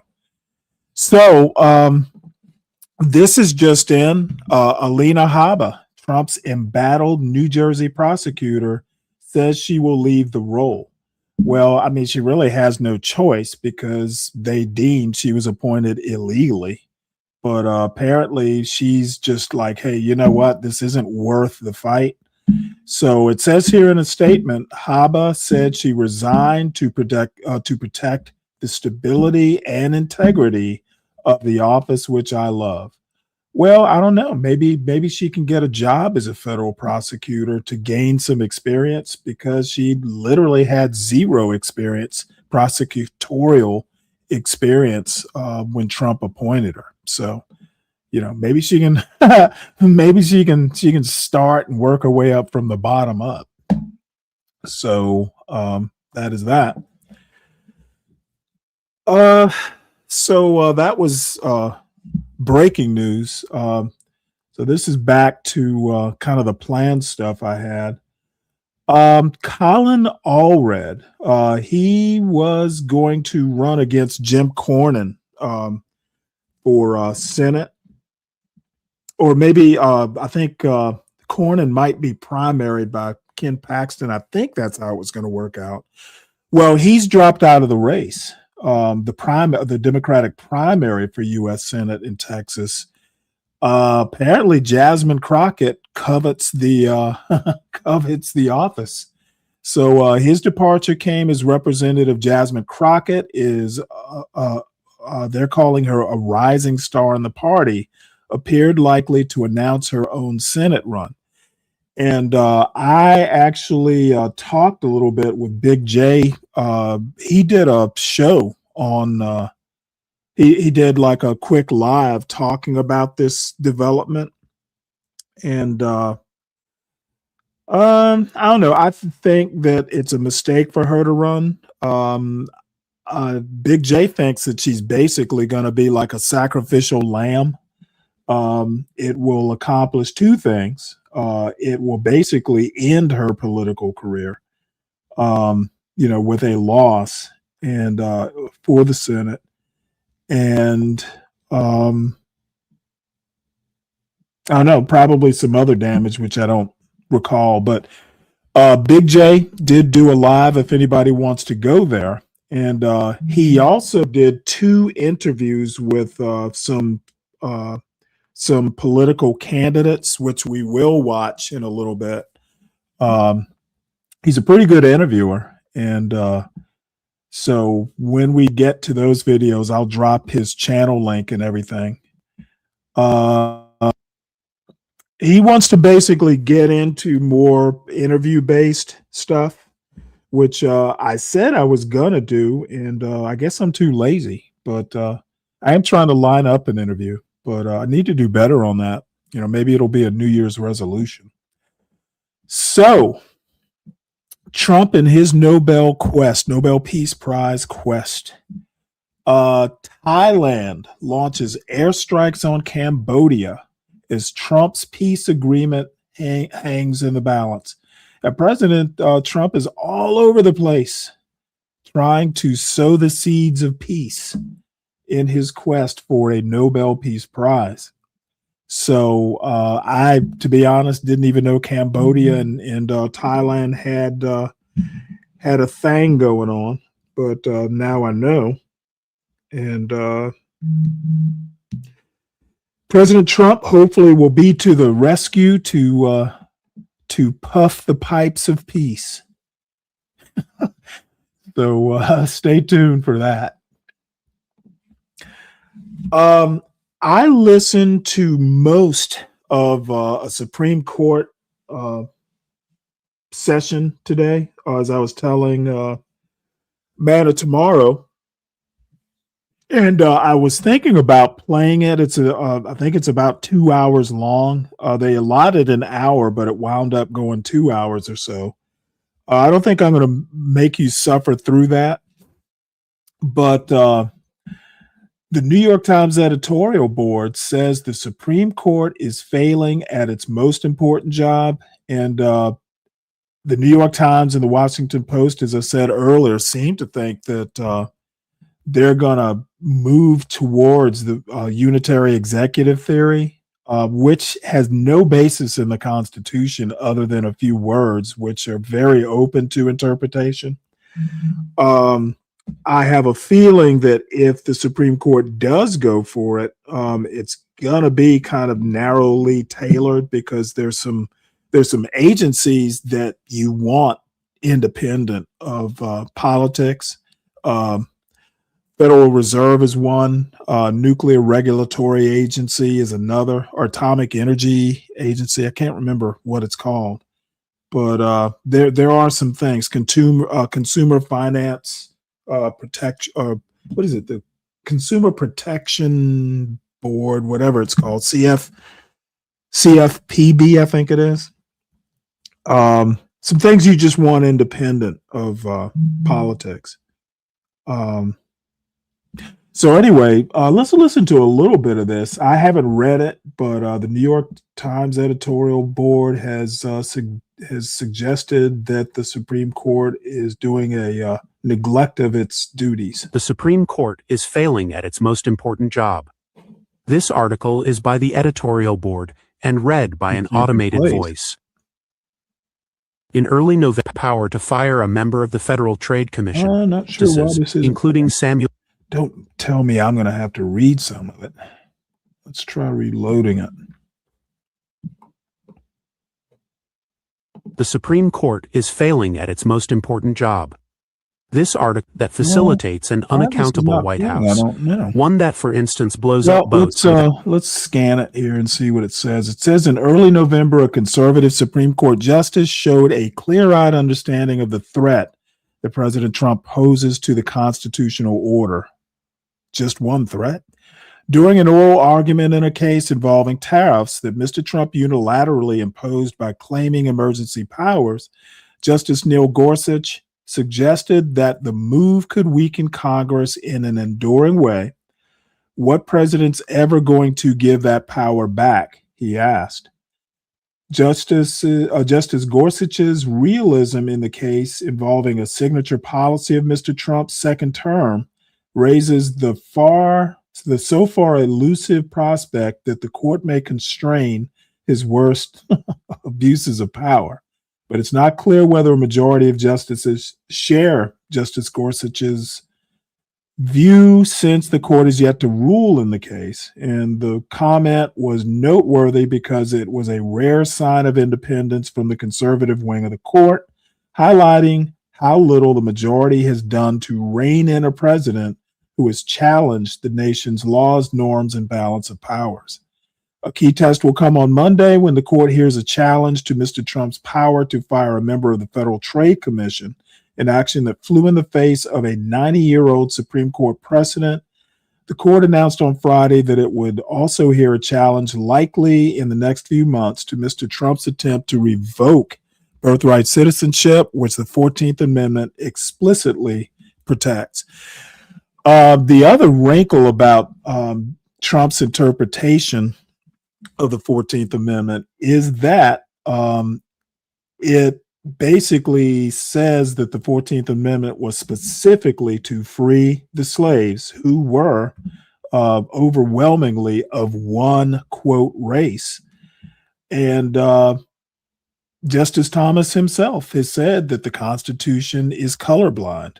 So that would seem to contradict the colorblind Constitution theory. So, it'll be interesting. We will definitely hear all of that birthright citizenship session. So anyway, again, the New York Times doesn't think the Supreme Court is doing much interpreting the Constitution specifically. And like I said, I was going to actually just subject everybody to that Supreme Court hearing or session, but I don't think I'm going to do it. We're going to listen to Big J do interviews of political candidates instead. But it did happen, and if anybody is interested in hearing the case, just let me know. I think I put it in the show notes. I'm not sure, though. So just let me know. By the way, everybody, make sure you hit the like button. And if you are new, please make sure you subscribe to the channel and share it out. So share it far and wide so we can basically get the show monetized or the channel monetized at some point. At this rate, it might be the distant future, but hope springs eternal. Also, make sure you support the show by supporting the host. Cash apps are, important, given, the few things that I do pay for, just so we've got timely news and commentary. The subscriptions ain't free. StreamYard ain't free, though I wish it was. And YouTube Premium, so we don't have to deal with commercials, is not free. So support the host, support the show. And towards the weekend, we always take investments in the Sovereign Beer Fund. I think last weekend was a little bit too much of a good thing, but I had a good time. So I guess that's all that counts sometimes. So before we get to the interviews that Big J did, I want to talk. I want to play a clip that I happened to catch of Hood Conservative's morning show this morning, and as usual, Hood Conservative never ceases to surprise, at least me. Just when his perspective on things is interesting. What more can I possibly say? So. Hood Conservative. The topic is basically Trump and his peacemaking abilities, and I'll just let Hood Conservative, go into his rather glowing review of Donald Trump and Donald Trump the peacemaker. I'm sorry, I was muted up. Donald Trump should get an N-word pass. He should, for all that he has done for Black America, for all that he has done for. Well, let's see. Can y'all hear this video? Let me know, please. Damn it, I shouldn't have done that. Now I'm gonna have to go back and find it. I'm your check and balance in the legislative. Yeah, I'm not exactly sure why I can't hear it. Let me take these earbuds out. Give me 1 sec here. Ugh.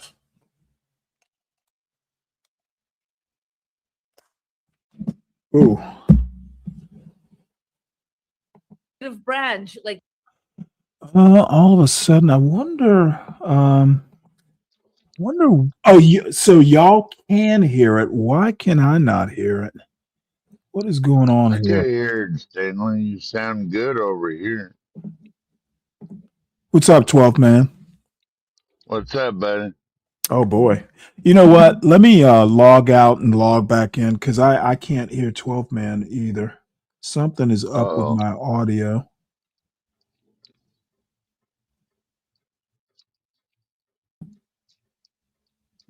Be right back. To work now? Can you hear me now, Stanley?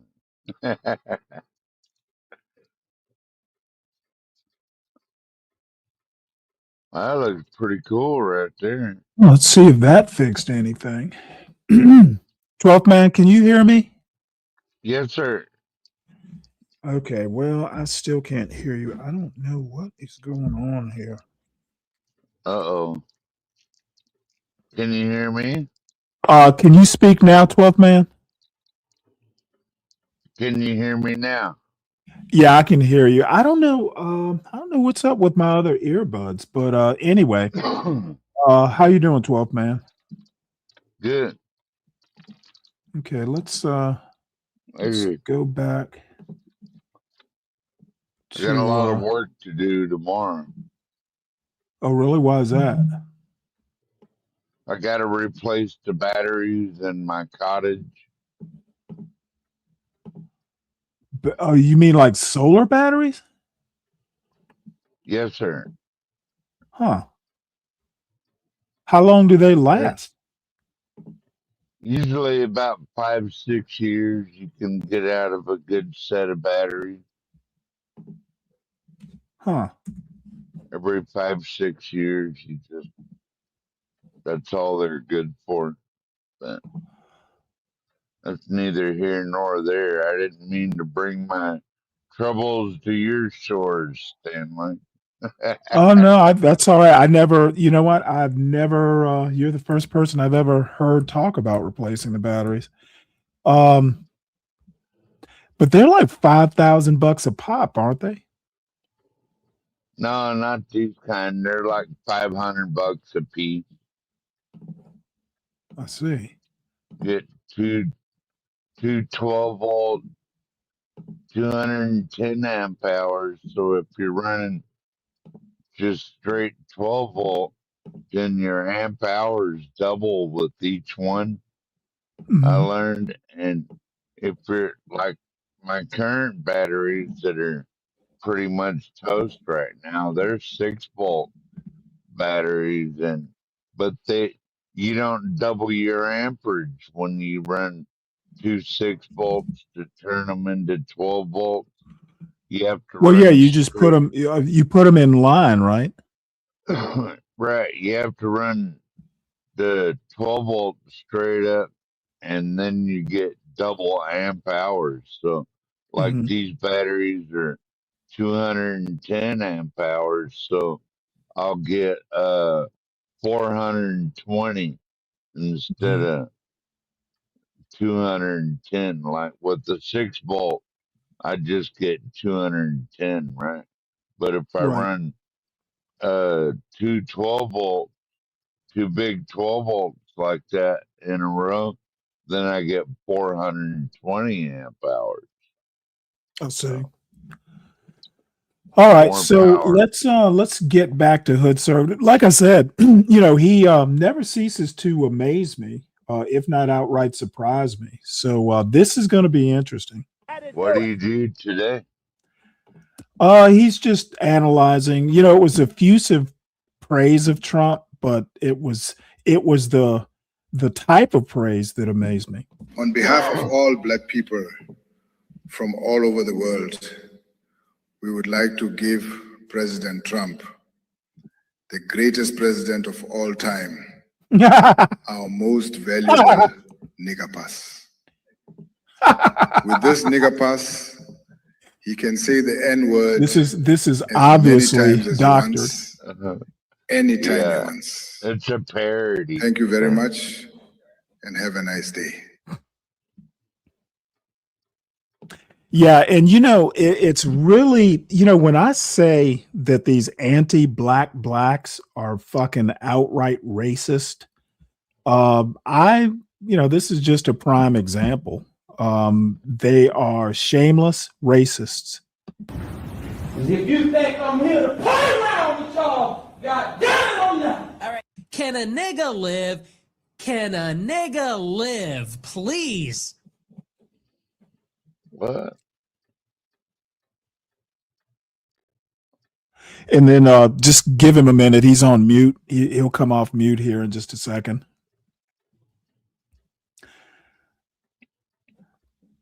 But it just never ceases to amaze me how shameless. What actually amazes me more is that the number of them. They take care of their own. That's for sure. I guess maybe I should skip ahead. Right now, there we go. Hand that N-word pass to his son Barron. Yeah, so generational N-word pass. They're talking about generational like black cards or whatever, honorary black cards. These guys are just problematic. And I have said before that these anti-black blacks are a bigger problem to the proverbial black community than the Nick Fuentes or the Donald Trumps. It's internal rot.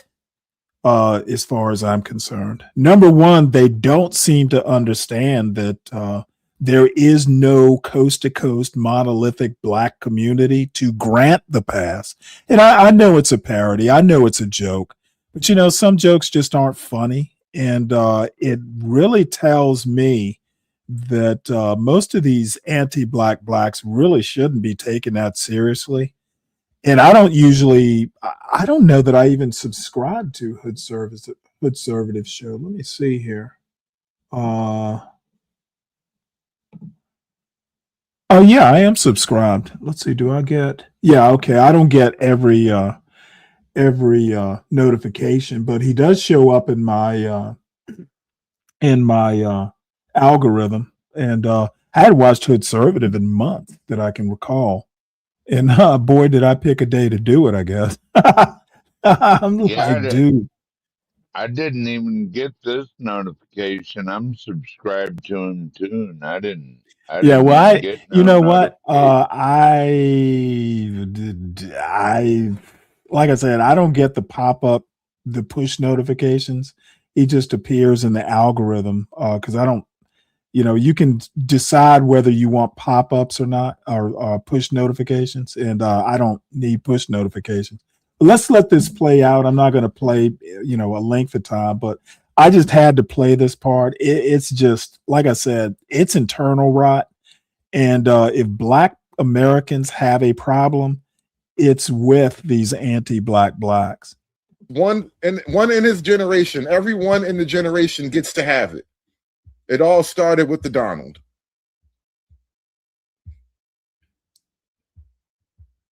And also because of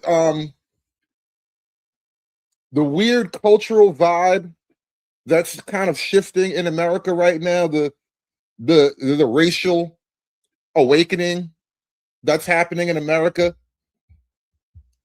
Apparently, white people are building a team, you guys. White people are building a team. I present to you the Nick Vengers. Fuck out of my thing!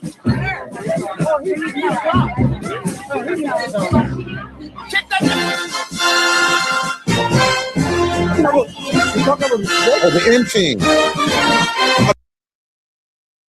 That's probably enough of that. But if the white people are building a team, we know that Hood Servitive and John Galt and all these fucking anti-black blacks are going to be, their point guards. So, if I join the A team, I want Mr. T to be in charge, Stanley. Yeah, I'm sure, but Mr. T never really struck me as someone who would put up with this level of bullshit. So, I don't know. Let's see here. He doesn't. He's saved by the Lord now. Did you know that? The Uh, I son haven't of really kept Jesus up. Christ. I haven't really kept up with him. However, his daughter is a comedian, and she's kind of cute, actually. Oh wow! I never So, heard about his daughter. yep, she is a comedian. You'll see, she's got a couple. I didn't even know Mr. T had kids. Oh yeah. So, I am looking. Uh, I'm looking for. Um, Maybe the other interview hasn't happened yet. I had. Oh, you know what? Let's do this. Somewhere I got notifications. Okay. So we'll just catch this in progress. This is Big J interviewing a guy named Chris Fields who's running for Senate in New Jersey. And let me start back at the beginning. Oops. Skip through that part.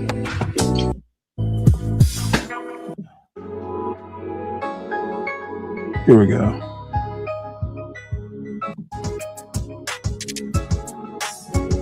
Now, these interviews are not live. He pre-recorded them, and he is premiering them. So this is the first of two. We may get to the next one, we may not. But let's go ahead and we'll just join this in progress. It's Big J interviewing a New Jersey senatorial candidate, and I don't know. It'd be, maybe I'll move in this direction at some point too. Doing these pre-records, in addition to the occasional live.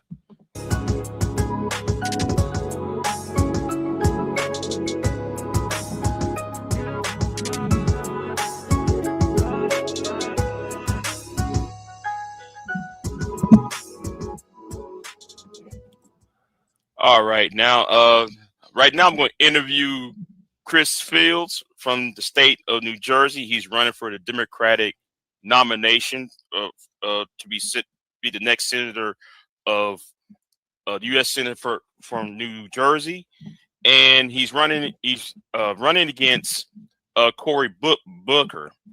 How you doing, Mr. Fields? I'm doing great today, Jay. Thanks for having me. Yes, sir. What made you decide to oppose Mr. Booker in next year's election? Well, I've personally kind of been working like really on the ground in kind of community organizing and with the party for almost a decade. And leading up to this race, it was really startling, and it hit me just how ineffectual the establishment of the party can be. We've seen 50 years of wage stagnation and ordinary people just not getting tangible results from our hijacked system. And I felt that it was good for the process and good for New Jersey to have to have a primary here, to offer the people of New Jersey in all 21 counties a real option. One of the kind of messages that came into the campaign, I'll read it for you here, came from someone, and this really touched me. He wrote, "Every day I worry about where my brother and I will be living in 6 months. Affordable housing is most important to me. Universal health care almost feels like a pipe dream at this point, but I'll easily vote for anyone who's trying to make it happen. And that's why I'm running. Every day, people reach out to the campaign. They offer encouragement. They ask, how can they help? Right now, we are small. We're kind of like a snowball that's just starting to roll downhill. But we're getting bigger and we're getting better every day. And we're just committed to fighting for the ordinary people in New Jersey every day. All right. So now earlier you mentioned community organizing. What type of community organizing Let me see. Can I turn this closed captioning off? Because you can't really see his name here. He's a progressive for New Jersey. organizations you was a part of? What was your focus when you was doing community organizing? Can you please share what of your history in that field? Okay. So, I mean, I've worked with a lot of organizations from helping food shelters across the state. Right now, actually, I am the communications director for an initiative in Newark with a church out there that focuses on feeding people every day and providing clothes to those in need. So I do have a lot of experience in this area, as well as kind of just traditional campaign experience from working on campaigns from the local level to the presidential and most of in between. All right, and I heard you mention food, right? So, how are you going to address things like food scarcity, especially in the African American, low income, and also in uh, other marginalized minority groups? Um, how would you try to address food scarcity in New Jersey and elsewhere? Well, really, all forms of precarity, from housing to healthcare to food to education, right? These are the core of thriving communities, right? So we need to expand our current programs to make sure that they're working well. And we also need to look for new ideas to offer some new programs, right? I mean, we've seen the attack on SNAP benefits and food assistance most recently with this government shutdown, and that really affects some of the most vulnerable people in our communities, which is absolutely unacceptable. At the same time that this Trump administration is giving trillions of tax benefits to the wealthiest Americans. So we really need to adjust our approach and make sure that we're focusing on providing those necessary services to ordinary people, to the 99%. And my next question is, and you mentioned it earlier. Oh man, my mind went blank. I lost my notes. How would you approach issues like I'm talking about SNAP, right? How who do you blame, right? I'm asking, this is a better question. Who do you blame for the SNAP and the government shutdown issue? Do you blame Chuck Schumer and Hakeem Jeffries, the Democratic leadership, or do you blame the Trump administration for like the shutdown? So, I mean, for this one, there's certainly blame to go all the way around. But at its core, the Republicans are in control of both houses of Congress as well as the presidency, right? So the core of the problem of the government shutdown is certainly on them. Right now, Chuck Schumer, and particularly the Democratic leadership in the Senate, right? The goal of the shutdown was to fight for healthcare for people, right? To make sure that these subsidies that are going to lead, millions of Americans now are threatened with having their insurance premiums double or triple, and so to go through all of that effort of the government shutdown, which really hurt a lot of people, and to come away without the securing those benefits for healthcare just seems unacceptable to me. And should you be elected, would you? I know this has been going around the the rumor mill. Would you support Chuck Schumer in the next the next time the Senate opens in next January? I mean, the January 2027. I personally, especially with this most recent shutdown, have lost confidence in Senator Schumer, like many others, right? But especially when it comes to the Senate leadership, right? We need an alternative to step up, right? Someone who is proven that they will, fight for ordinary people, and especially is willing to put this the issue of fixing our broken and flawed healthcare system front and Hey, I'm gonna go. Big J just told me that there's a Rumble edition that's unedited, so I'm gonna try and synchronize the two. Let's see. So what I'll do here is I'll drop the Rumble link as well. So let's drop that. Any comments so far? 12th man?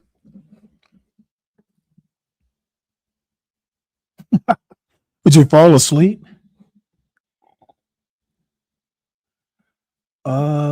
Let's see here. So this is the Rumble No, Stanley, version. I was just walking around here doing a few chores. You don't Oh, need that's all to right. Well, hear that's all my fine. records. That's fine. I just switched over to the Rumble edition. He says this is unedited. So Okay. let I'm me see. listening, bro. Okay. Well, I mean, it's, you got to be into this sort of thing. I'm into politics, so I probably find it, more interesting than most. As a matter of fact, let me follow him on. Oh shit, I have to sign in. I have a Rumble account, but I have no idea what the password is. So we'll just play this. affordable housing is most important to me. And the Universal volume is healthcare as high as almost it's feels going like to a go. pipe dream at this point, but I'll easily vote for anyone who's trying to make it happen. And that's why I'm running. Every day, people reach out to the campaign. They offer encouragement. They ask, how can they help? Right now, we are small. We're kind of like a snowball that's just starting to roll downhill. But we're getting bigger and we're getting better every day, and we're just committed to fighting for the ordinary people in New Jersey every day. All right. So now earlier you mentioned community organizing. Yes. What type of community organizations you was a part of? What was your focus when you was doing community organizing? Can you please share? Okay, and let me just say this because people think I'm boring as hell. But look, like Jim Clyburn said in that first interview, people seem to have gotten it in their heads that voting does not matter. And he points out a couple times in history where, things like Reconstruction ending in 1877, basically, in the Compromise of 1877, it won by one vote. Basically, Reconstruction was ended by one vote in Congress. So,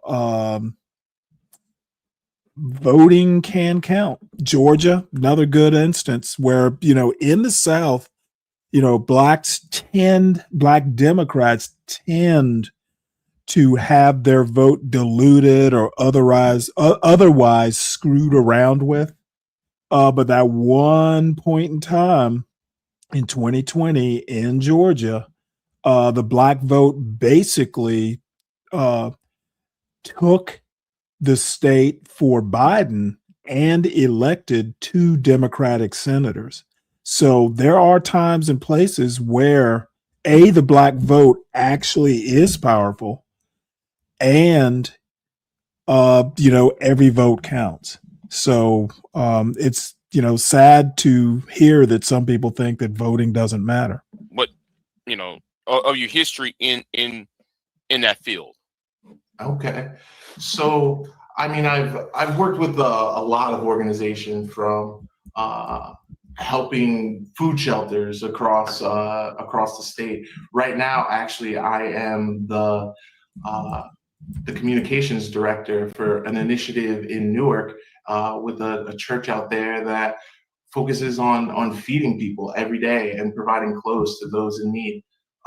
So I do have a lot of experience in this area, as well as kind of just traditional campaign experience, from working on campaigns from the local level to the presidential, and most of in between. All right, and I heard you mention food, right? So, how are you going to address things like food scarcity, especially in the African American, low income, and also in other marginalized minority groups? How would you try to address food scarcity in New Jersey and elsewhere? Well, really, all forms of precarity, from housing to healthcare to food to education, right? These are the core of thriving communities, right? So we need to expand our current programs to make sure that they're working well. And we also need to look for new ideas to offer some new programs, right? I mean, we've seen the attack on SNAP benefits and food assistance most recently with this government shutdown, and that really affects some of the most vulnerable people in our communities, which is absolutely unacceptable. At the same time that this Trump administration is giving trillions of tax benefits to the wealthiest Americans. So we really need to adjust our approach and make sure that we're focusing on providing those necessary services to ordinary people, to the 99%. With you later. And my next question is, see you later. You mentioned it earlier. Oh man, my mind went blank. I lost my notes. How would you approach issues like I'm talking about SNAP, right? How who do you blame? Right, I'm asking, this is a better question. Who do you blame for the SNAP and the government shutdown issue? Do you blame Chuck Schumer and Hakeem Jeffries, the Democratic leadership, or do you blame the Trump administration for like the shutdown? So, I mean, for this one, there's certainly blame to go all the way around. But at its core, the Republicans are in control of both houses of Congress as well as the presidency, right? So the core of the problem of the government shutdown is certainly on them. Right now, Chuck Schumer, in particularly the Democratic leadership in the Senate, right? The goal of the shutdown was to fight for healthcare for people, right? To make sure that these subsidies that are going to lead, millions of Americans now are threatened with having their insurance premiums double or triple, and so to go through all of that effort of the government shutdown, which really hurt a lot of people, and to come away without the securing those benefits for healthcare, just seems unacceptable to me. And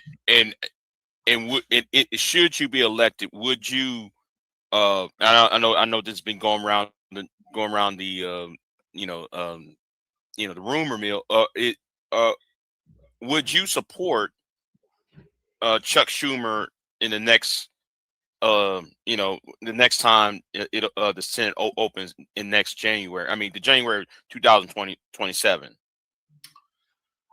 I personally, especially with this most recent shutdown, have lost confidence in Senator Schumer, like many others, right? But especially when it comes to the Senate leadership, right? We need an alternative to step up, right? Someone who is proven that they will, you know, fight for ordinary people, and especially is willing to put this the issue of fixing our broken and flawed healthcare system front and center in the next Congress.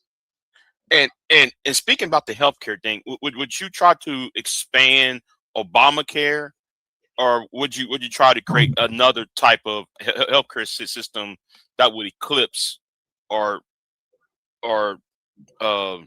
that either eclipse or remove or replace Obamacare?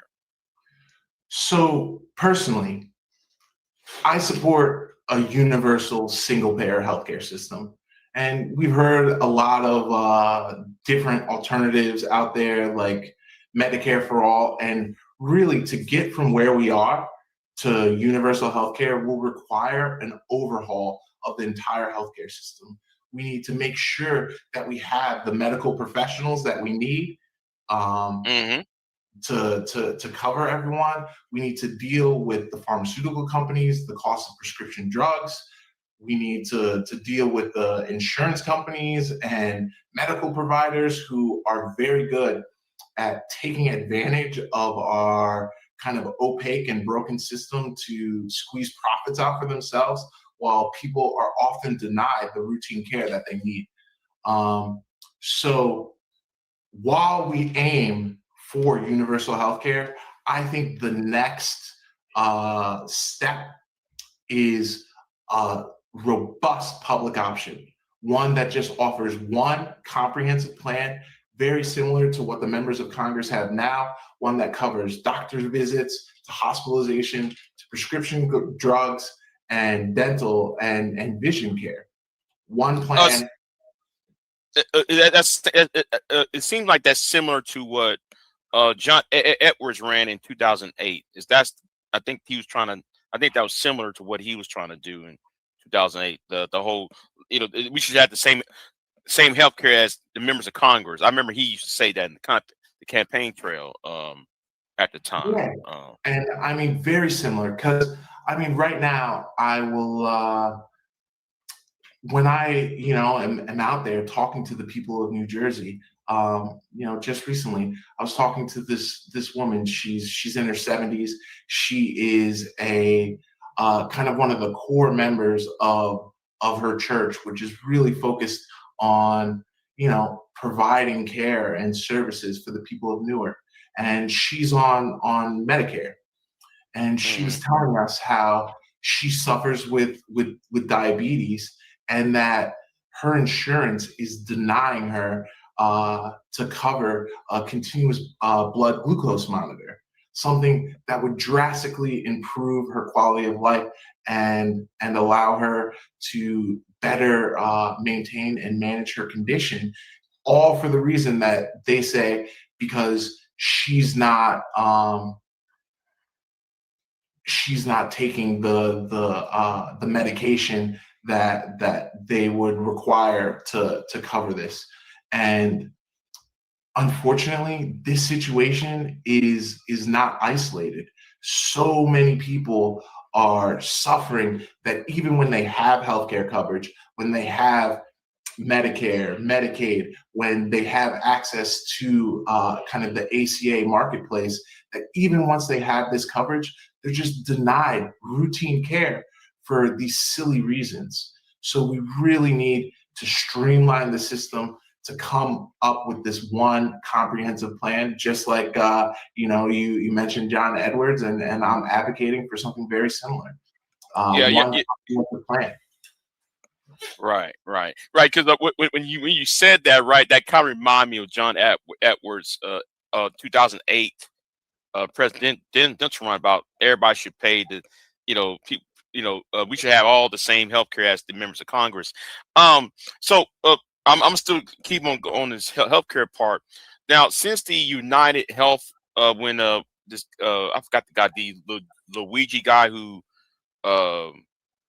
assassinated the CEO of that corporation for not you know, how would you punish healthcare companies and corporations that deny coverage? How would you punish them? Would you do antitrust laws, or would you try to do some criminal investigations? How would you try to remedy that that aspect of the healthcare issue? So I think that this is absolutely crucial with having a robust public option. So what that would do, right? And yes, we're going to need changes to, get a federal bureau that's capable of kind of providing that same service that insurance companies provide now, right? But it would remove the kind of the profit motive that these insurance companies are able to kind of maneuver, which really ends up hurting ordinary people, right? So in having a robust public option where the government can provide that service will, I think, go a long way to keep the current insurance companies honest while we move towards a universal single payer system. Okay. And the next question I'm going to ask: how would you fund it? Now on your website, you said something about taxing the 70% tax, tax the wealthy for about 70%. Is that okay? That's the goal? Okay, so for universal healthcare, right? These are slightly separate issues here. Universal healthcare should actually be cheaper than our current system. If you compare to something like the UK or Canada, because they have their government providing this core service that we have in different insurance companies providing now for profit, that actually brings the cost down per person. So really, a universal healthcare system would pay for itself just by changing the kind of the fundamental makeup of our current system. Now, go ahead. I was going to ask you a question. Go ahead. So when we're talking about taxes, right? I totally understand that everyone, and this can be a very sensitive subject, right? And when it comes to the wealthiest Americans, there is a connection between kind of the 50 years of stagnating wages and ordinary people struggling to afford everything from groceries to housing, healthcare, and education, and what we've seen as this concentration of wealth at the very top of our system. And so what I mentioned about the 70% is that over the past 50 years, right? So if we go back to 1975, the top marginal tax rate was 70%, right? Today, the federal top marginal tax rate is 37%, but we have billionaires like Elon Musk who, instead of even they're getting paid in stock. And I know recently it's been in the news about he's negotiated this $1 trillion payment package for him. And so instead of even selling that stock and paying the even lower capital gains rate, they instead go to a bank and borrow against the stock and end up avoiding paying taxes almost altogether. And so our system that's supposed to be progressive taxation, right? The more money you make, the higher percentage you pay, has really broken at the very top. And so, these billionaires, these super wealthy multimillionaires are not paying their fair share. So we need to balance the scales. And essentially what I'm advocating for is to, above $1 million a year, to tax them on their total compensation. So we're just closing all loopholes, getting them to pay that 37%. That's going to be interesting. It'll never pass. The way I understand it is right now, or maybe I'm wrong. It's the 3 millionth. Well, it's every dollar after 3 million, I think, gets taxed like 50%, something of that order. So, I mean, lowering it to 1 million, that's never going to happen. So that's a big task. When Warren Buffett kind of famously said that he pays a lower tax rate than his secretary, I think that's absurd. Right? Okay. Let's get the billionaires paying the same rate of taxes as their secretaries, as everyone else, and that will go a long way to make sure that our government has the funds to provide services, needed services for everyone else. Okay. Okay. And I think moving on. So uh, about the automation, since we're on this jobs, right? How would you address that? There's this fear among a lot of people about automation, and you got people like AI and the tech, because you just mentioned Elon Musk, got Elon Musk, Mark Zuckerberg, the Google, what they're doing with AI and other things. How would you assure the American worker that his or her job will be safe, or will be secure against this automation and AI? So actually, I think this is an incredibly important issue, especially right now. We've seen utility prices in New Jersey absolutely spike for ordinary families, and this was actually one of the major issues that we kind of saw being discussed in the recent New Jersey governor's race. But one of the things that I was really missing from the conversation is how they avoided talking about the reason why. And what we've really seen over the past year or two is these AI companies building these data centers. And as of 2025, the kind of AI data center build out is essentially around 90% of the economic growth in the entire country. So not What's up, only Big is J? it worrying from a financial bubble perspective that has the ability to pop, but these data centers are incredibly kind of greedy. They use a lot of energy, and so as they build these new data centers, then they're bidding for energy against ordinary people, which has led to that spike in utility prices, not only here in New Jersey.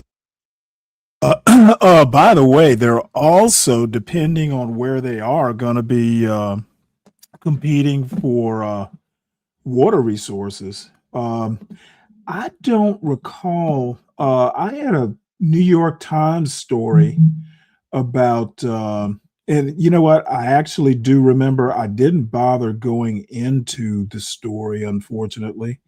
I need to go back and find it.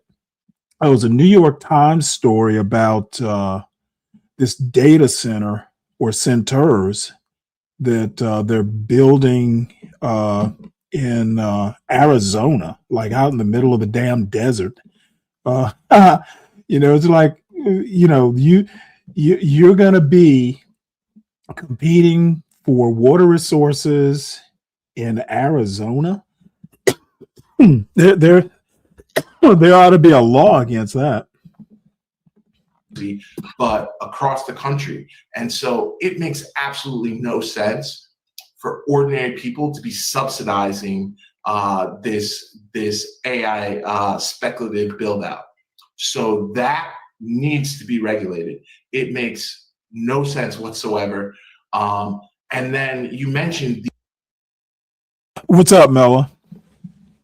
Hey, honey, I had received a call from my father-in-law while I attempted to get on your panel, and the timing was uh, uh, I had to prioritize. So I apologize for just jumping on and arbitrarily just jumping off. Oh, that's all right. Well, I'll no, I be figured careful. you'd gotten I a call appreciate or it. something. Yeah, thank you. So just to remind everybody, I see Big J is in the chat. This is an interview he did with Chris Fields, who is challenging primary challenging. Oh shit! Oh my lord, it sucks getting old. He's challenging the dude from New Jersey, the senator from New Jersey. I'll remember his name in just a minute. Everybody knows who he is. Damn, this getting old thing is kind of for the birds. These big tech companies, Google, Meta, Amazon, Twitter, or X, or whatever they're calling it now. Corey, yeah. Ah, damn. You know what? Thank you, Big Jake. He's challenging Cory Booker. It's a very scary vision of the future where they're talking about these, their products kind of taking jobs and leading to automation, but in no way, shape, or form have I heard them talk about how that will be good for ordinary people when they are the ones that own this technology and would gain all the benefits. And I know that there has been this kind of persistent message out there about kind of technology and how it will be the solution to our problems. But if we just look historically, that's actually not true. Technological innovations do not affect the existing social relationships. If anything, they intensify them.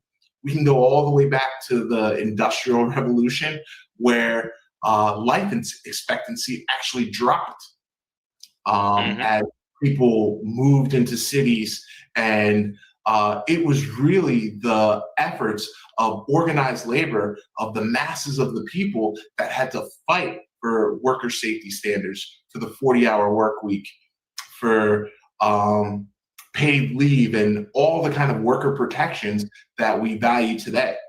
And so we need to be very careful with AI, and I am very afraid that our current Congress is asleep at the wheel instead of actually looking into effective regulations to make sure that these big tech companies, their products actually work for us. It's the exact opposite. They're actually proposing legislation that would stop states from being able to come in and regulate these very clear problems that we're already starting to see in the AI big tech industry. And really, we've also seen a very concerning kind of concentration of this market, and they're acting very monopolistically. They need to be broken up. And we need to make sure Would that you have regulations are in place comment? for AI in particular. Hold on one second. Operating, of course, they're operating in that way. It's the gates have been open for greed, period. To pretend that Congress is actually going to consider what's best for the people is at this point in time, is a fantasy. What members of Congress are interested in is gaining from profit. I don't understand why people are pedestalizing this current atmosphere of politics. If things were as they were, I believe, I don't recall the name, maybe it's a senior moment, but I don't recall the name that obstructed the commercial industry, or rather corporations, from infiltrating private business. I don't know how to express it because I'm not savvy in that kind of lingo. I do recall that after the crash, that led to the Great Depression, there was a president that I think it's called the Stiegel Glass or something like that. Yeah, it's Glass-Steagall. Okay, there it I'm is. pretty Okay. sure that was FDR. Well, Howard if I recall correctly, I think it was Clinton that got rid of he got Glass-Steagall. rid of it, and that's when all hell broke loose. Oh yeah, definitely. If you got an interview with him, yeah, I definitely would love to get the link to that, Big J. Thank you. To make sure that this technology is a net benefit for ordinary people and not just these tech billionaires. Right, and I agree with you. I agree with you because I do believe that some of these companies, especially Google, I think Google, I think that I'm gonna say it like that. I think Google and Facebook and Twitter needs to be breaking up for many reasons. The AI part, also because there's been a lot of people. You know, speaking of which, I actually need to branch out on another platform. I have a Facebook account, and I also have a IG account. I should probably, and I actually just recently got a X account. I guess I need to stream on one of those other ones. So let's see here. How did that get up there?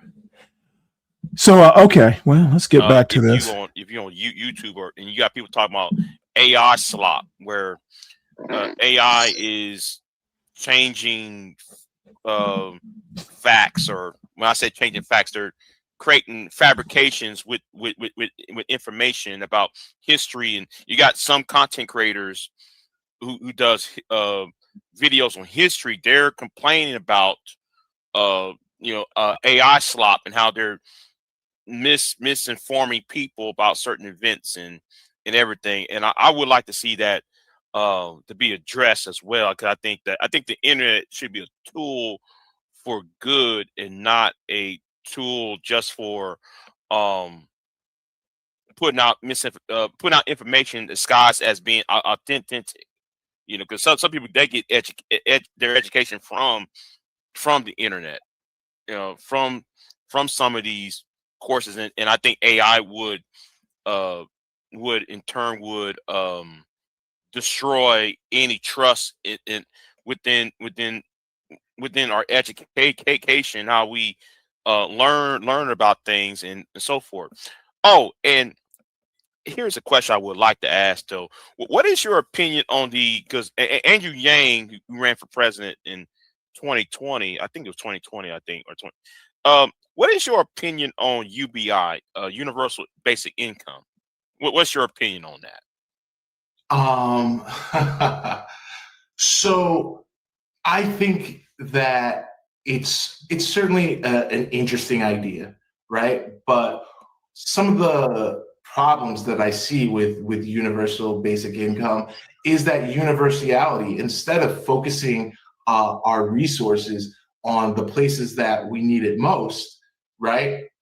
This idea of it going to everyone, I don't see the support for it in the Senate or in Congress. I think focusing on universal health care, focusing on even a universal, or under a certain income requirement, 100K, 150K a year for universal pre-K, that these ideas are more feasible to get through Congress, and I think they would have a better effect in helping ordinary people improve the quality of their lives. Okay, so I'm gonna move on to, I think we are talking about the Mexican policies already. Hope I don't leave anything unturned off of that. If not, though, I might return. If something else come up in my brain, I'll circle back around. I'll circle the block on that. So when it comes to foreign policy, and I'm not sure if you saw the troll that went to that church where your opponent Cory Booker was at in Washington D.C. and he put on a Benjamin Netanyahu mask and he was dancing in front of Senator Booker. What is your opinion on what needs to be done between the Israelis, primarily the Benjamin Netanyahu's government, his Likud party? How would you approach them and the massacring of the people in Gaza? So for this, and I think this is, we've all seen, and the world has watched this horrible genocide take place over the past 2 years against the Palestinian people. And Cory Booker, my opponent, has consistently supported, he's voted again and again to send billions of dollars of weapons that were used to commit this massacre, which I believe is absolutely untenable. I think it's one of the primary reasons that he needs to go. Now, I know that as well, people are talking about kind of Trump's ceasefire, right? Or the ceasefire that they've organized, which is highly problematic. It's essentially already been broken. We have, bombs in multiple occasions already kind of dropping again and killing the Palestinians. And we see from the Trump administration in particular, their vision of turning Gaza into this resort town with the other oligarchs of the Middle East goes against the core principle of self-determination, right? The Palestinian people and what we should be supporting as Americans and is a self-determining Palestine, one where they have community control of the resources and institutions that they need to survive and thrive. One where they can elect a real government to represent themselves and come forward onto that world stage and negotiate a solution for themselves. This idea, this very paternalistic idea that the United States and the Israelis and a few other governments can kind of come in and decide the future for the Palestinians seems like the wrong course to me, right? That a lasting peace is going to require that the Palestinians have self-determination. And how would you would you will be more keen to have like a international peacekeeping group with that actually can enforce it in that area to make sure that the Israelis and the Palestinians ain't clashing again? Or how would you what type of remedy how would you enforce this? Because it's going to have to take, in my opinion, it's going to take an international force to get the Benjamin Netanyahus of the world off the backs of the Palestinian people. So how would you be in favor of that, or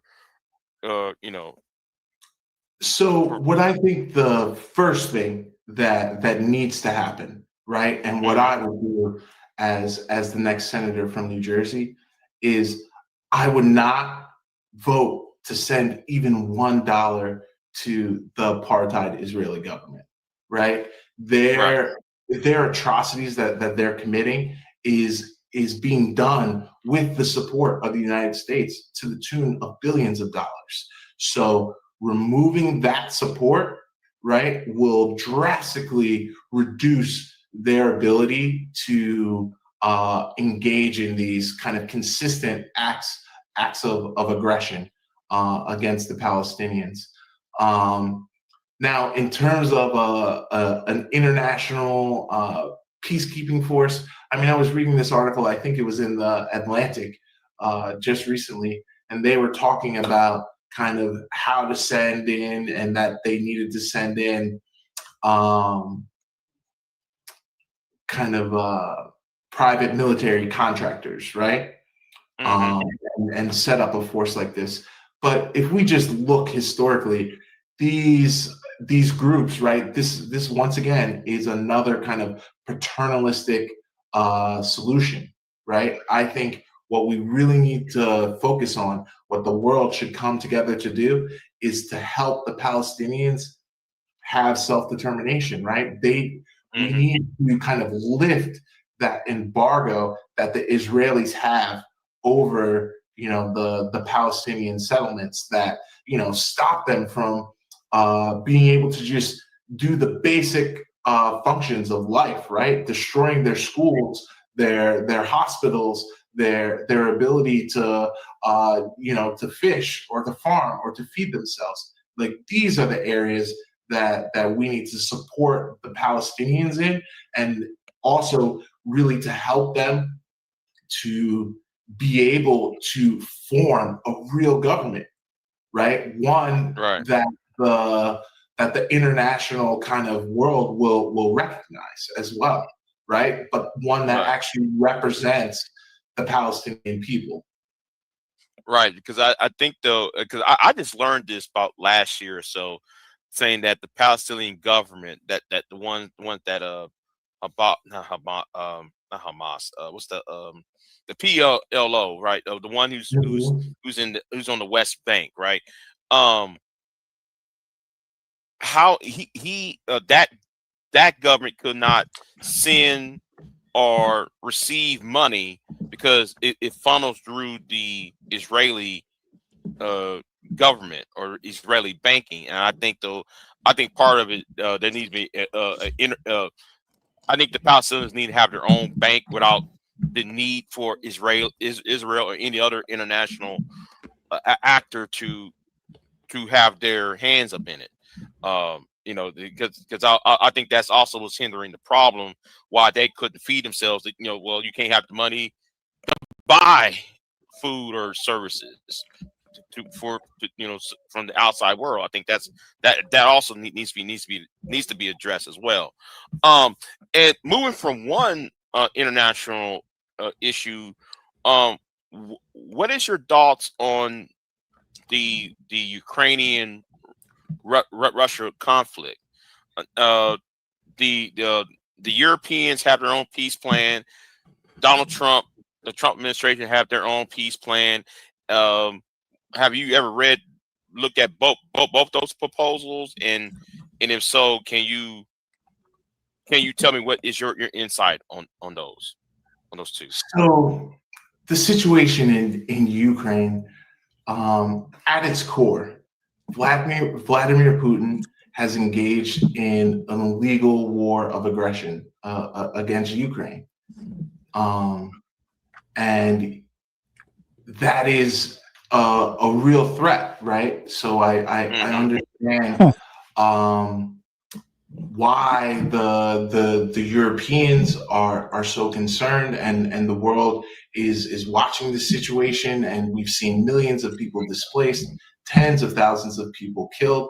Now, the Trump administration's current plan, I thought it was absolutely absurd how he really took the mask off, and what they seem to be fighting over is the reconstruction funds to end this conflict. Basically, with Russia, taking slightly more than the land that they have already taken militarily, and they had this kind of egregious proposal to guarantee the profit of U.S. firms that will come in and be involved in the reconstruction. So once again, I think a peace plan is certainly necessary, right?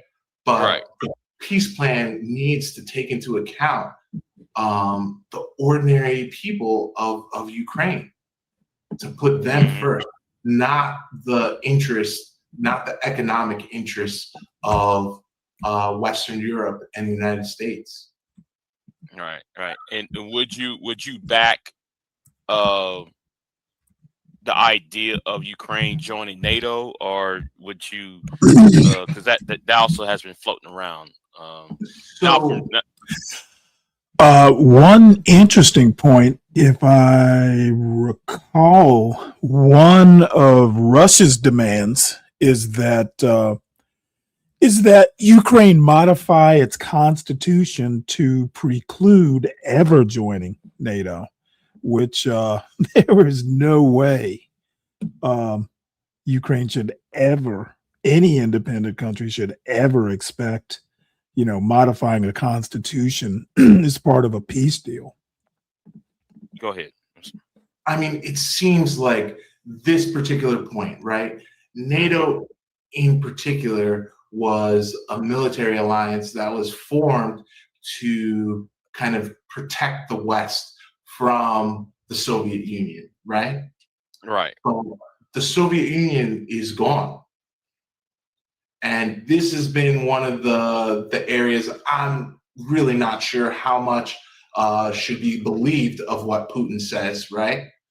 But he points to this issue of the Ukraine joining NATO or potentially joining NATO and putting those weapons on the Russian border as one of his primary reasons for starting this conflict. So I believe that there are paths to peace without Ukraine joining NATO, right? I don't think that this idea that we've seen in kind of these like forever wars, that it's all about weapons and acting first and these acts of aggression is the only way to keep people safe. Instead, I actually think it's generally the opposite. We can look at Afghanistan, Iraq, Yemen, Syria. Which one of these places is safer, more stable today after intervention? Right. And I think the last month or so, the Syrian president, I'm glad you mentioned Syria. He was in the Oval Office, and how does it feel that somebody like him, who was a part of Al Qaeda and part of ISIS, I think he was rumored to be part of ISIS. How did it? Do you have any opinion on that? He was part of the group that may have done horrific things to the American American soldier in the Middle East, and part of a group that had knocked down the Twin Towers. What is your opinion on that? I mean, so I think this is a prime example of how this kind of foreign policy that we've seen kind of since the war on terror until now, and the forever wars, is ineffective, right? Because Bashar al-Assad was not a good guy, right? Everyone can agree to that. But then, after all this war and conflict and death and loss of lives and treasure, we don't end up with a safer, more stable Syria for ordinary people. Right? We just end up replacing one dictator with another, or potential. It's still early. We'll see how he does, and I hope it doesn't go in that direction. But we'll see. So I think that overall in our foreign policy, right, that what will protect the people of New Jersey, what will protect ordinary Americans, is if we use our military for legitimate defense and not these kind of interventions and acts of aggression and regime change overseas. Right. And what's really worrying is it seems this current administration, the Trump administration, wants to start another conflict with Venezuela right now. Right, and that's gonna lead to my other question though, my other foreign policy question. Since with the boats that's being destroyed, the people who have survived the bombings of these speedboats, they're being again bombed as they're being rescued out the water. Would you seek the removal of Pete Hegseth, the Secretary of Defense, and would you and speaking about the AI issue as well? I don't know about the Secretary of Homeland Security. This is a sidebar. Would you seek the removal of the Secretary of Homeland Security when she produced that AI video framing those young black men as being suggesting that they was trying to have an insurrection? Because that was an AI video that she took. I don't know if you saw that video. It was a group of young black men. They were talking about fighting some other country. I think it was China or whatever, Russia, whatever. And she took the image, talking about we want to fight Trump. We want to, Trump coming to Chicago. We will fight back. That's I didn't hear about that one. Holy cow. I didn't think it had progressed from Trump flying a plane and the one where he's dumping sewage on No King's Day protesters. I didn't realize it had gone beyond that. Trying to rebel. And would you seek the removal of both these officials? Since, though, in my opinion, going after Donald Trump again, I don't think it's for the third time. I just think the better option for me is go after the Secretary of Defense, the Secretary of Homeland Security, as a part of going after the cabinet members to to slow this thing down. Would you be in favor for that? Is what I'm saying. So with these kind of these drone attacks or the bombing of the boats off the coast of Venezuela, these are war crimes, right? Even the administration's rationale that they're trying to lay out that these are drug traffickers, right? We've yet to see any definitive evidence that is actually true. And even if it was, the penalty for drug trafficking here in the United States, and this isn't in the United States, this is in international waters, right, is not death. Right now, one particular instance where they essentially attacked and then killed these survivors and dropped another bomb after they had already bombed this boat once is, I mean, it's just there's no excuse. So I personally, I want to remind everybody, I did a story earlier in the show about the Coast Guard getting a record 20,000 pounds of cocaine off a boat that they stopped and searched, and they didn't kill anybody. All they did was a Coast Guard helicopter and a sharpshooter. They went through the standard procedure of putting a bullet, like a high caliber bullet, through the motors, basically disabled the ship by shooting out the motors and the engines, and boarded the boat, got 20,000 pounds. It's a record. Exactly. No, exactly. So why are they murdering people now? Yeah, it's basically Trump declaring everything an emergency. So I think it's going there's to be a interesting blood. to see what Congress actually decides to do as far as oversight. Yeah, it's a demonstration of authority that's crossing um that's crossing lines. It didn't take Right. all that. In the event there's some suspicion on that craft, that boat, those Well, boats. I kind of this Just is something. throwing everybody on board is that was not necessary. It wasn't. No, it wasn't necessary, and they're headset trying to place it on that admiral. Yeah, well, the admiral's problematic too. No one who's got 4 stars should be following orders that are illegal.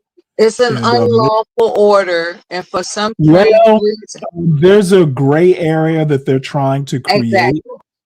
but They're I don't trying to think create I the don't gray think area. it would. Yeah, I don't think it would hold up. Now, Fred brings up designating them a terrorist organization. That's kind of sketchy. But the bottom line is, I wonder what happens because I think, didn't they declare? Maybe I'm getting it wrong, but didn't they declare Antifa domestic terrorists? So, Yeah, that are crap. they gonna are they gonna go out and start blowing up U.S. citizens on U.S. soil? I'm guessing they won't, but I'm not absolutely sure. It's about enforcement. In the event that I can bring about fear to the extent where someone pauses to challenge me, then I'm winning. It's about winning. Okay? It's about winning and all the tactics and strategic movements that it takes to accomplish the atmosphere of fear that it takes to make someone think twice before they approach critiquing whoever's making these moves. And that's what his administration is all about. It's about fear. It's about I'm going to keep you so encapsulated with fear. You don't have time to question me. You don't have time to speak negative. You're going to be so afraid that Fred, yes, I asked the question. It's not like bombs have not been used on U.S. soil. If you remember, was it back in the 80s when they firebombed a block in Philadelphia? It's not out of the realm of possibility. Stop acting like it is. The fuck? they are going to do that. If they can deploy the National Guard in cities, why not escalate it? That's the plan. Hold on one second. What a ridiculous question, Fred. Yes, I asked it because it's been done before. Fuck. And glad. I'm sorry. Sometimes you have to fuss at people and remind them that bombing people on U.S. soil is not an unreasonable thing that someone like a Trump would do. Mm-hmm. Shit. They're bombing people in international waters. Why not? That Congress is starting to look into this, and I hope that if Secretary Hegseth, actually did give that order, then he needs to be held accountable. But whoever No, gave Fred. that order, Let me certainly stop needs this to be right held. here. Fred, you seem to think everybody but you is dumb. Bottom line, it's a dumb question. Again, there have been at least one bombing that I know of on U.S. soil in Philadelphia. Look it up. It's not out of the realm of possibility, sir. Am I wrong for wanting to hear this back and forth between you and Fred? No, Fred thinks Miss Elaine, everybody's dumb, but Miss Miller. Fred thinks everybody's dumb but him. He thinks all people of a certain age are boomers. He doesn't seem to be able to figure out that boomers are no more monolith than any other group of people. I want to hear this intelligence. I don't really, you know what? He's always welcome to hit the link. Sniping from the chat is easy. Accountable. This is clearly unlawful. It is a war crime, and it's unacceptable. Now for the AI videos, right? Especially from our administration. Yeah, exactly. It's very unfortunate that that as a matter of fact, yeah, but it's always that happened back like in the late 19th century. Was it Carnegie or somebody? One of the robber barons. Yeah, this happens every now and again. Is particularly unlawful, right? This they move so fast sometimes that it is. I just remembered about Philly. Okay, again, Fred, stop thinking every fucking body is dumb except for you. You know a lot less than you think you do. I didn't ask a dumb question. If you are willing to bomb people in international waters and declare Antifa an international terrorist group, what the fuck is to stop someone from lying and say that somebody posed an imminent threat on U.S. soil? If you'll recall, we have a president, Obama, who killed an American citizen who was deemed a enemy combatant. It's not out of the realm of possibility. And by the way, I was alive. I think I was a teenager or adolescent when that Philadelphia shit happened. I remember it happening. I didn't just remember it. It's difficult to even keep up with all the ridiculous things that they're doing, right? We don't need misinformation being spread by the administration to the American people. It's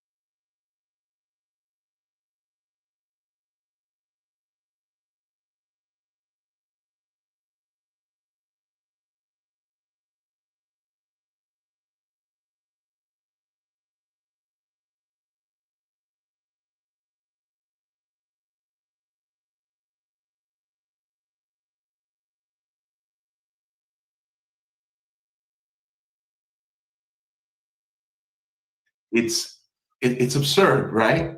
Right. This Right. this is where people should be able to get good information, right? It should be one place where people can trust that they're being told the truth.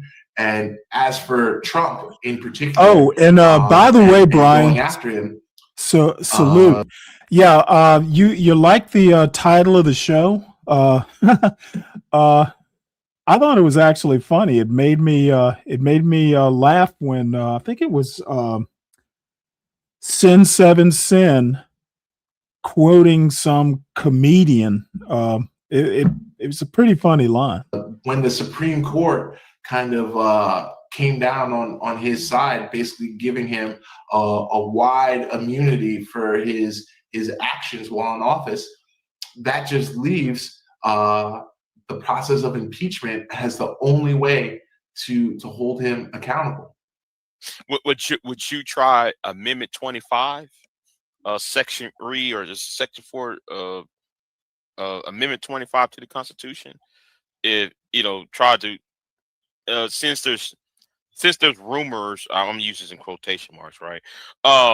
Of his mental state, would you try to seek Amendment 20, issuing Amendment 25? I think the House and Senate could do that to at least temporarily for 30 days, get him out of power for at least, I'm just saying, I'm just thinking up the top of my head on that issue. So, I mean, Good luck with that one. I mean, we will really have to see. I think a lot of things will change with this upcoming midterm election, right? That if us, the Democrats, can take back the majority in the Senate, right? Then we will have a lot more power to really hold the Trump administration to account in a lot of ways, right? And I am very clear and very open in my own opposition to Trump's policies. They are not what the people of New Jersey need. They are not. They don't benefit ordinary Americans across the country. Okay. Since the tragic death of Charlie Kirk, and the aftermath of it, I find it very troubling with the aftermath. What happened at Tennessee State University? We had that the wannabes trying invading. Tennessee State is a HBCU being attacked, and then you got some HCBUs bomb threats been issued out, and I think in NYU there was a text going out for Black students that they were under attack. How would you address groups like this that are address issues when HCBUs are being attacked or Black students being attacked since this issue, the aftermath of Charlie Kirk's demise? How would you go after those who try to harass, bully the student body in that regard? So one of the things that I thought was most egregious after the killing of Charlie Kirk was the rhetoric coming out of the Trump administration and even some members of Congress trying to label this and to rile people up that political violence in our country was this left-wing phenomenon, when that couldn't be further from the truth, right? The vast majority of the political violence that we've seen in the United States over the past 2 decades has actually been from right-wing extremists. And this is really counting violence by individuals, right? But we're in the process of seeing right now these masked men being sent out by the Trump administration, law enforcement members that are supposed to be protecting and serving our community, being the source of violence. And so this is where the political violence that I think we need to be focused on, that we need to stop. Okay. And since I touched upon the Charlie Kirk thing, I'm going to more to the how conservatives are rolling back some of the laws. So how would you address the Dobbs case that had ended Roe v. Wade? How would you codify Roe v. Wade, or would you create a new law for guidelines for the right to choose for women's reproductive health? So I think actually this is a core issue, something that we need to accomplish as in Congress and as a nation, right? These attacks on women in particular and their access to reproductive health care is very regressive. It's backwards, right?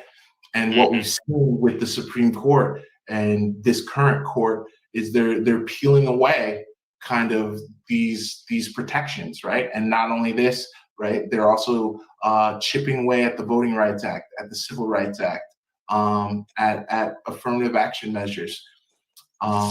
So I think we need federal legislation to protect women's rights, to reproductive health care.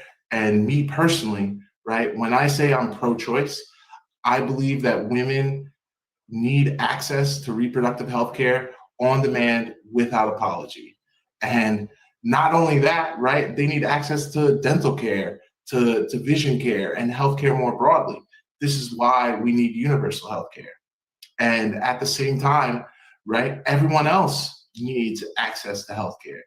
And I know that many might think that this is just an issue that affects women, but that's not true. If we look throughout history, if we look around the world,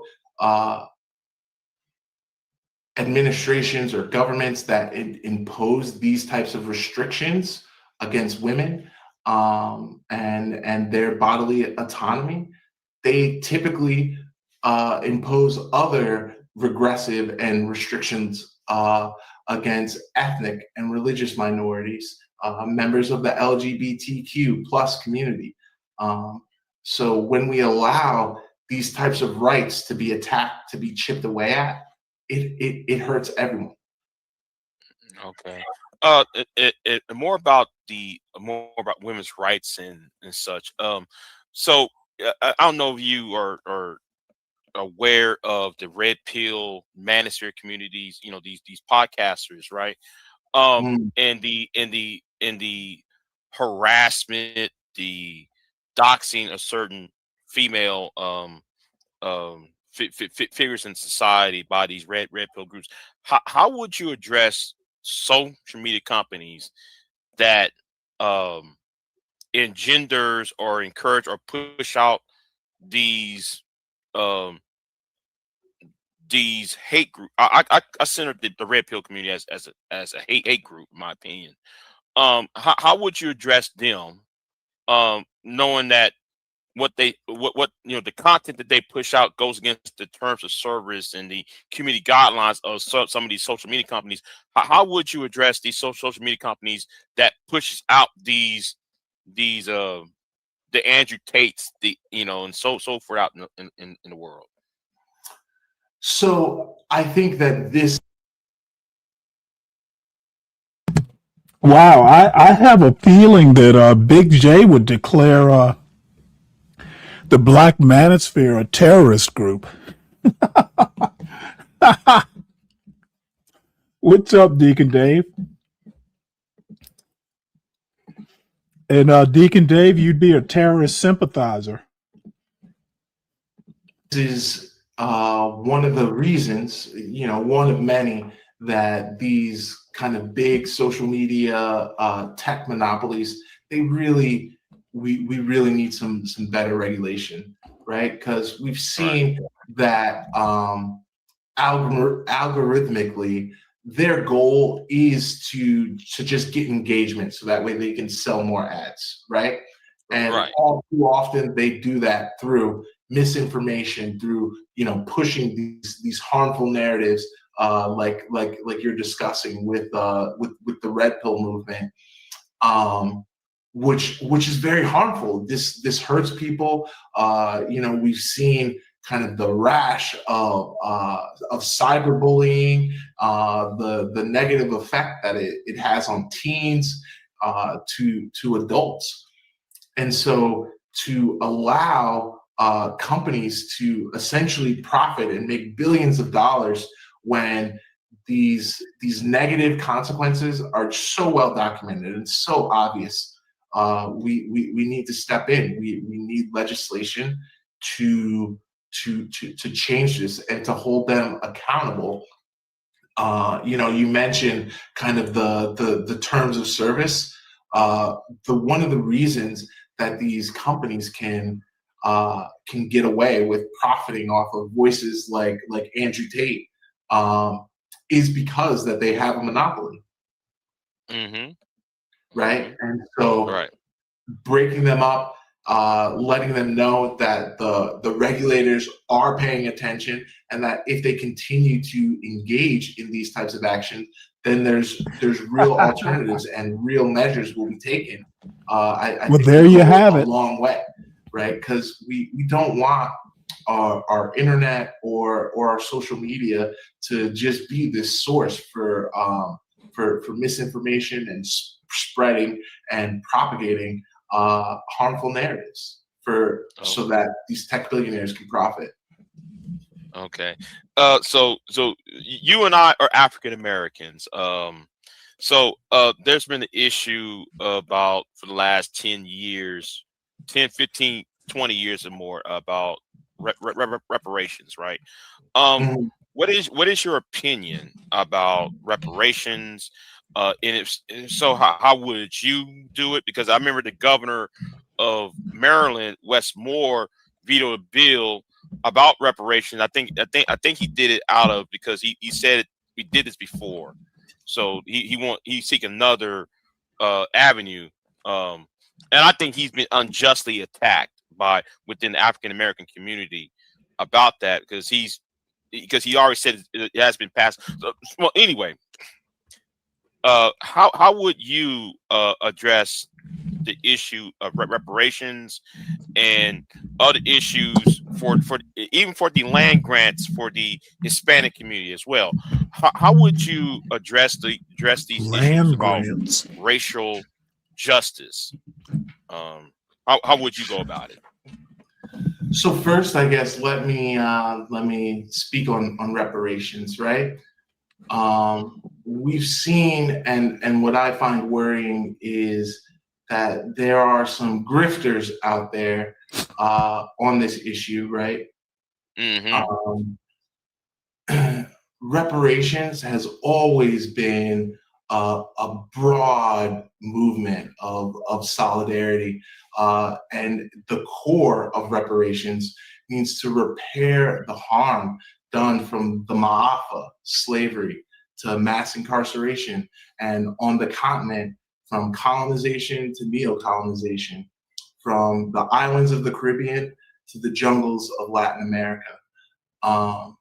So to kind of try to just narrow down this issue and deform it. If I don't recall,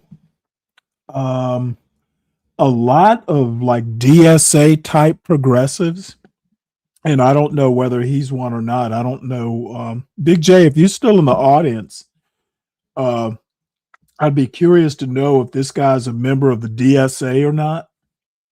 A lot of the DSA into the left of DSA type leftists do not support reparations. Into something that's almost unrecognizable, I find as very disappointing. But real politics, right? In the Senate, there is not the votes for reparations. So Cory Booker supports reparations, and I do as well. But there's, by my calculations, if we're just going off of people's public statements, there's less than 10 votes for reparations in the Senate. So I think what we really need to focus on is leaning into that broad history of solidarity. Because when those signs came down that read "No Blacks Allowed," the signs came down that read "No Irish, no Jews, no Italians" as well. So something that I think can be passed in Congress, I would call it kind of a anti-discrimination policy. Because what we see all too often in our current society, Trump is a great example of this, right? You had federal investigators time and time again go into his apartment buildings, and they would send in a white agent and ask if they have vacancies, and they would treat them normally, say yes, give them a tour of the apartment, and then the same day, a half an hour later, they send in a black agent, and all of a sudden they have no vacancies. And we see this kind of repeated across our society in so many different ways, from housing to banking to education to employment, right? Women in particular getting paid 85 cents to the dollar, and our Black women and Latino women being paid even less. So I would support an anti-discrimination policy that allows people to bring forth their claims based on the historic patterns of discrimination and just having to show that it affected them. And let's charge these companies, these banks, these housing firms, 3 to 4 times what that financial cost is, right? We don't have to just accept this blanket level of unfairness across our society. All right. All right. Well, I think I don't have any more questions to ask, Mr. Fields. I appreciate this hour comments and our discussion with you with this interview. So I appreciate it, Mr. Fields, and I wish you luck. So are y'all having any debates with the other candidates or? So we will have to see. I'm ready and willing to debate Senator Booker in this Democratic primary. We'll have to see what Senator Booker has to say about that. And as of right now, I believe that myself and Senator Booker are the only kind of declared candidates that are actively, running and campaigning in this race. And so we're just going to do our absolute best to, fight for the ordinary people, working families in New Jersey every day. All right, sir. I appreciate this. I appreciate you took the time to talk to me. I'm a low-level content creator. I just do that as a hobby. So yeah. But anyway, I appreciate it. So I'm gonna say again, I'm grateful. Well, Jay, it was great to be here. I appreciate you inviting me on your platform as well, and thank you. Yes, sir. Yes, sir. So anyway, this concludes my interview with Mr. Chris Fields. Oh, and before I leave, can you say the website is chrisfieldsforsenate.com? Yes, okay. chrisfieldsforsenate.com, and you can find us on social media at chrisfields4nj. All right, then. All right, this concludes my interview, and I appreciate it, Mr. Fields, and I wish you the best of luck. Okay, thanks, Jay. Yes, sir. You have a good one. You too. Yeah, that's a good interview. I kind of, yeah, if you want to hit the link, it should be pinned. Yeah, if anybody wants to hit the link. Now's the time to do it. I did drop the link. This was a pre-recorded interview. I'll drop his show link. I'm sorry, his channel link again.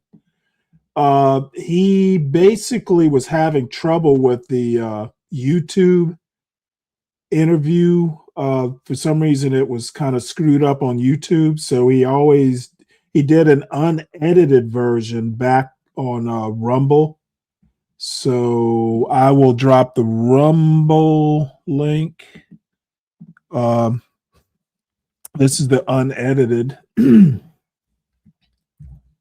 Big J Chris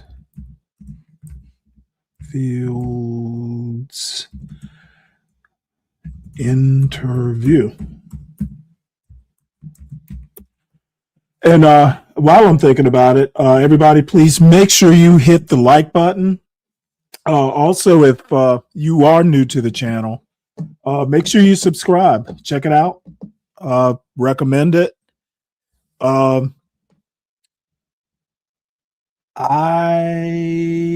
Let's see, we're at the 3.5 hour mark. I'm not going to go much past 4 hours. Definitely not more than 5.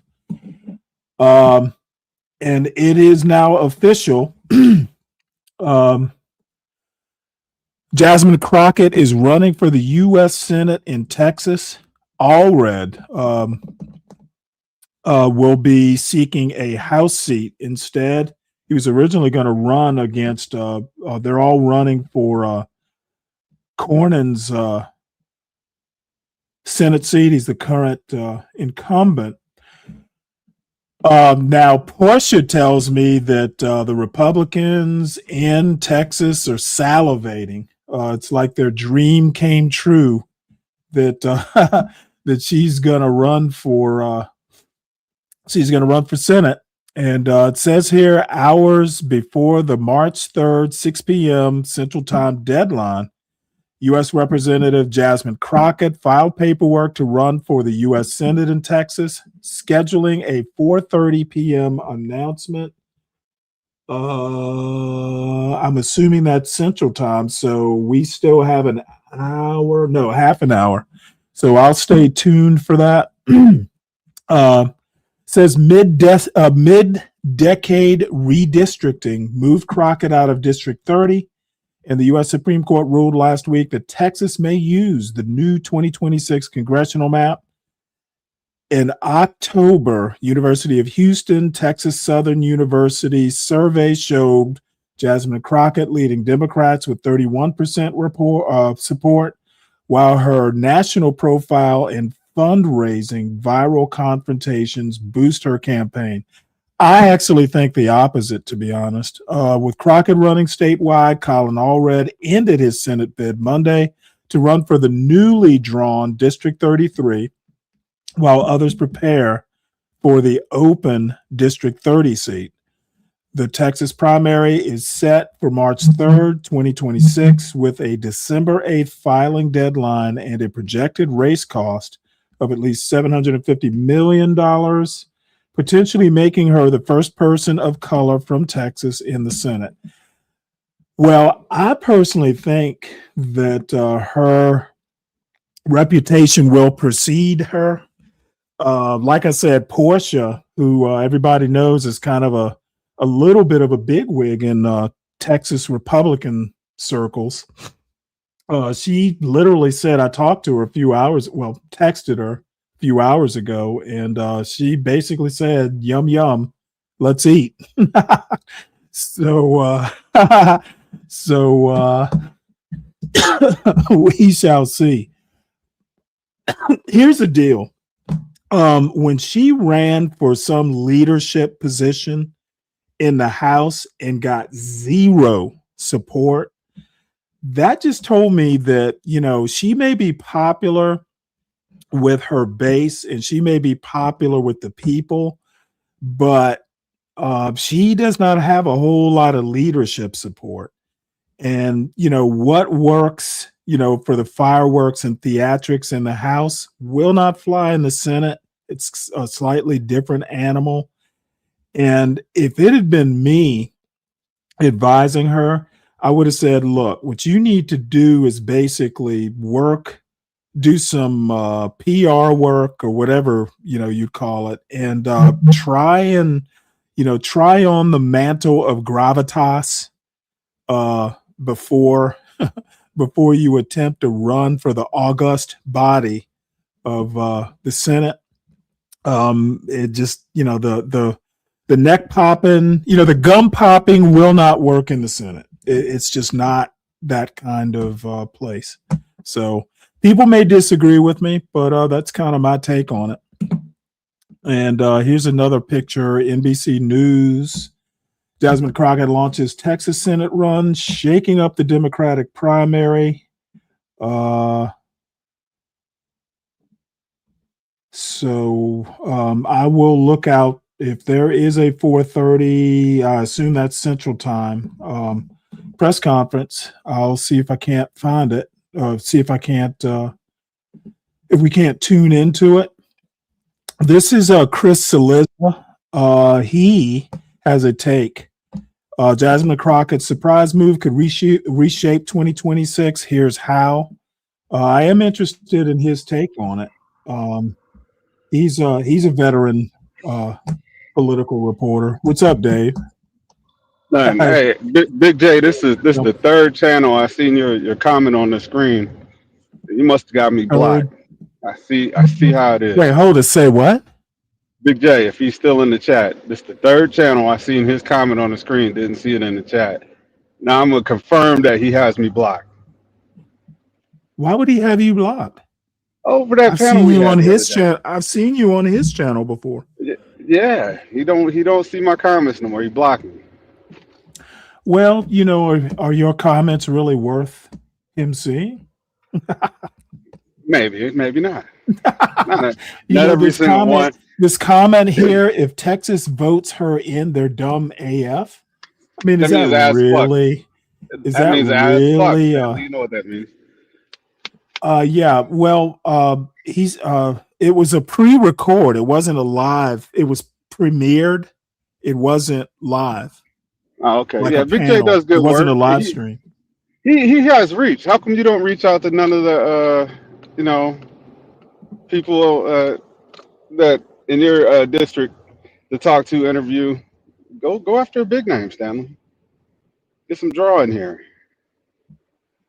Who, me or him? Yeah, you. The Oh, I don't Democrats have that kind of in the reach. Senate. I Yeah. tell you who I want to interview, and I got her email, Chocolate Earth. She's doing some stuff that sounds pretty interesting. Sounds like a stripper. No. Oh, she's anything but a stripper. She's gorgeous. Are you talking about the chick that was on what's the name's panel the other day? Cussing out no, Drip Show. I think she's on Drip Show every now and again. Yeah, she's up there. I've seen her more on Gospel of Bob's than anywhere. But Loud anyway, as hell. she's doing some interesting stuff for as far as sustainability and off grid and all that sort of stuff. So I definitely would like to talk to her about it, because you don't really run into too many Black people, at least in the United States, that are kind of looking at living off grid. Most of the people I've seen doing that are in places like Jamaica. So yeah, that's kind of like my dream lifestyle when I go to DR. oh, she has a secret. Ooh, sounds tempting.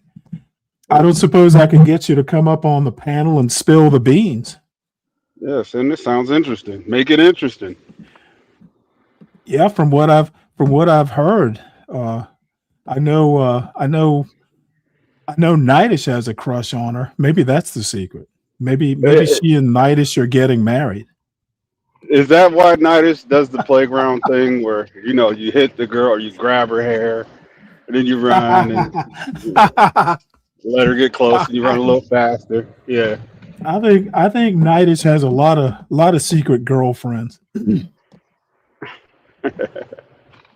All right, so let's hear what Chris Eliza says. It's almost 7 minutes. At the end of the 2026 election, and Democrats have come up one seat short in their bid for the It's Senate an majority. interesting We may hairstyle. well look at this day, Monday, December 8th, as the day that they doomed themselves, and I'll explain why. So we got word late Sunday via the Dallas Morning News that controversial Congresswoman Jasmine Crockett is expected to run for the Senate seat currently held by John Cornyn. The filing deadline, the deadline to decide what race you're running in, is at 6 p.m. in Texas today. Crockett is expected to make her official announcement, either run for re-election in her House seat or run for the Senate by 4:30 p.m. Here's the problem if you're Democrats. This is a seat. Now it's Texas, but this is a seat that in theory you could win. Republicans have a very crowded primary. 3 people are running. Cornyn, the incumbent, incredibly controversial MAGA acolyte Ken Paxton, the state attorney general, and Congressman Wesley Hunt. Now, the three of them, it seems unlikely any of them will get a majority of the vote in the March 3rd primary, which will mean a runoff between the top two vote getters, which seem likely to be Paxton and Cornyn. And Paxton is a slight favorite at this point, which creates opportunity for Democrats, because even though Texas is Texas, still a Republican state, Paxton is someone that isn't going to sit well with a lot of I guess I'd call them country club Republicans, Republicans who live in wealthy suburbs of Houston and Dallas and even San Antonio, who are Republicans but don't want the version of republicanism that Paxton is selling, right? This is a guy who was impeached by the Republican-led state House, though cleared by the state Senate. This is a guy whose wife very publicly announced that she was getting a divorce because he had strayed from the biblical definition of marriage. There's a lot there. But Democrats may be blowing it, and I'll explain why. They had a two-way primary.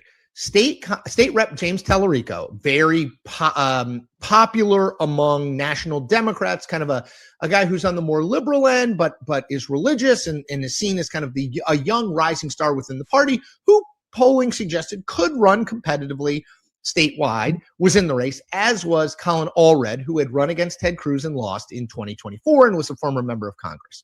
Well, on Monday, it seems in expectation of Crockett getting in the race, Allred got out of the Senate race and announced that he is instead running in the newly redrawn 33rd district, House district in Texas, which for the moment leaves Tallarico as the only candidate.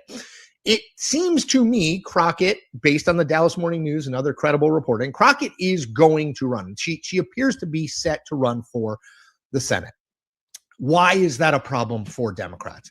Well, because I think she's a very formidable candidate in a primary. I don't think it's a guarantee that she wins the Democratic primary, but she's a formidable candidate in a primary. African-American woman that in a Democratic primary in Texas, that has real sway. She's a nationally known figure. She's, one of probably the 5 or 6 most high-profile House members. Some of that is due to Donald Trump constantly attacking her and saying she has a low IQ. But she is someone who has put herself out there repeatedly as a person willing to fight fire with fire when it comes to Donald Trump. That's going to appeal to lots of Democrats who vote in primaries in Texas.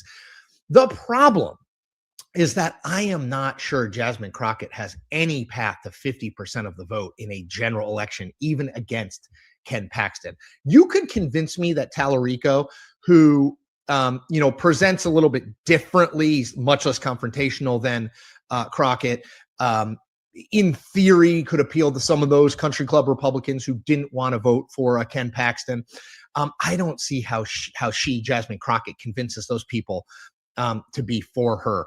And I think that if she is the nominee, and as I said, I don't think her being the nominee is a foregone conclusion. I think there's a possibility that Tallarico wins the primary anyway. But if she is the nominee, even if Ken Paxton emerges out of that primary, I think that it's going to be difficult for Jasmine Crockett to win statewide, even in what looks like a good year nationally for Democrats. Like the wind appears to be blowing at Democrats' backs here nationally.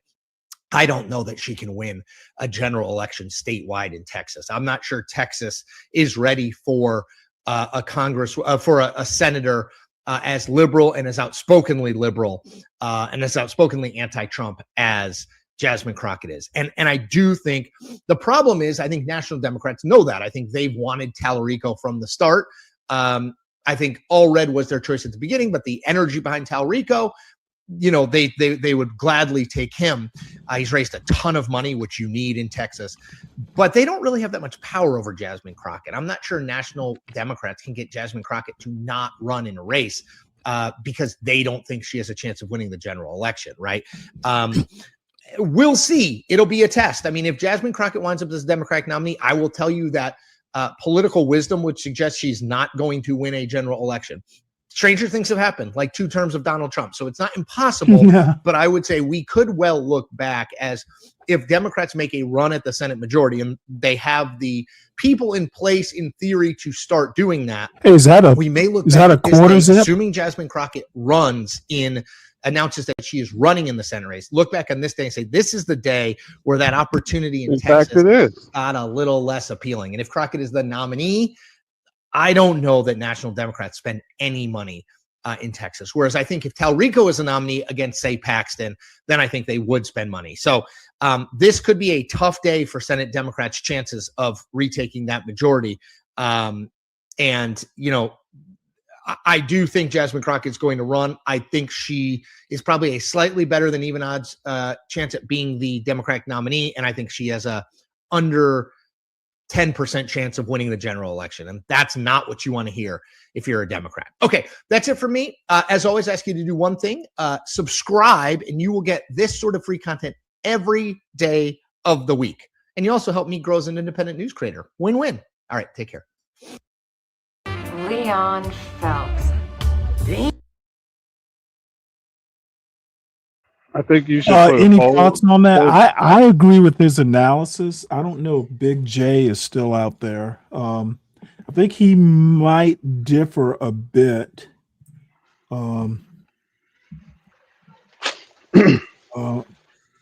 Yeah, I don't see him in the chat. I think he might have a slightly different opinion. I got that impression, but I don't want to speak for him. You should put a I poll in agree the with chat and see what Chris they say. Cillizza. See what the people say. Mhm. I said you should put a poll in the chat and see what the people say. Does she I have a guess I chance, could. or will she win? Oh, Yes well, or no? Or- I mean, I think most people don't even like her in this chat. I don't even. I mean, I'm kind of lukewarm on her, and I tend to probably you're lean a little bit towards her politics. I just don't think. I think she overplayed her hand. With the gum popping. And then even if you're a black Democrat in Texas, I mean, do you want that as representation? At this, like, you already seen it. Do you want that like, we want to put the good foot forward? Even if I was a Democrat, or let's say we had one of those on the Republican side, I would not vote for that. Well, that's why I was saying I think what she should have done is just sat it out and worked on gravitas. I don't know what, if the Democrats remain out of power, I don't know. What she would do, but let me put it to you this way. Getting on someone's campaign, like being a high profile, say campaign manager or something like that, that would do two things. It would give her a bit of gravitas, but it would also show she's a team player. The thing is I got the impression, because nobody supported her for any sort of leadership role in the Democratic Party, like no one did. And I just got the impression that, a lot of people think she's kind of a lone wolf publicity hound sort of person, not that much of a team player. So, like he said, like Chris Cillizza said, he's not sure that anybody, from national could really have power over her to convince her not to run. So, that's also telling me she's a bit of a I don't want to call her a loose cannon. Let's just call her a maverick. Let's say I think it's one of those. Oh yeah, well, as the kind of woman.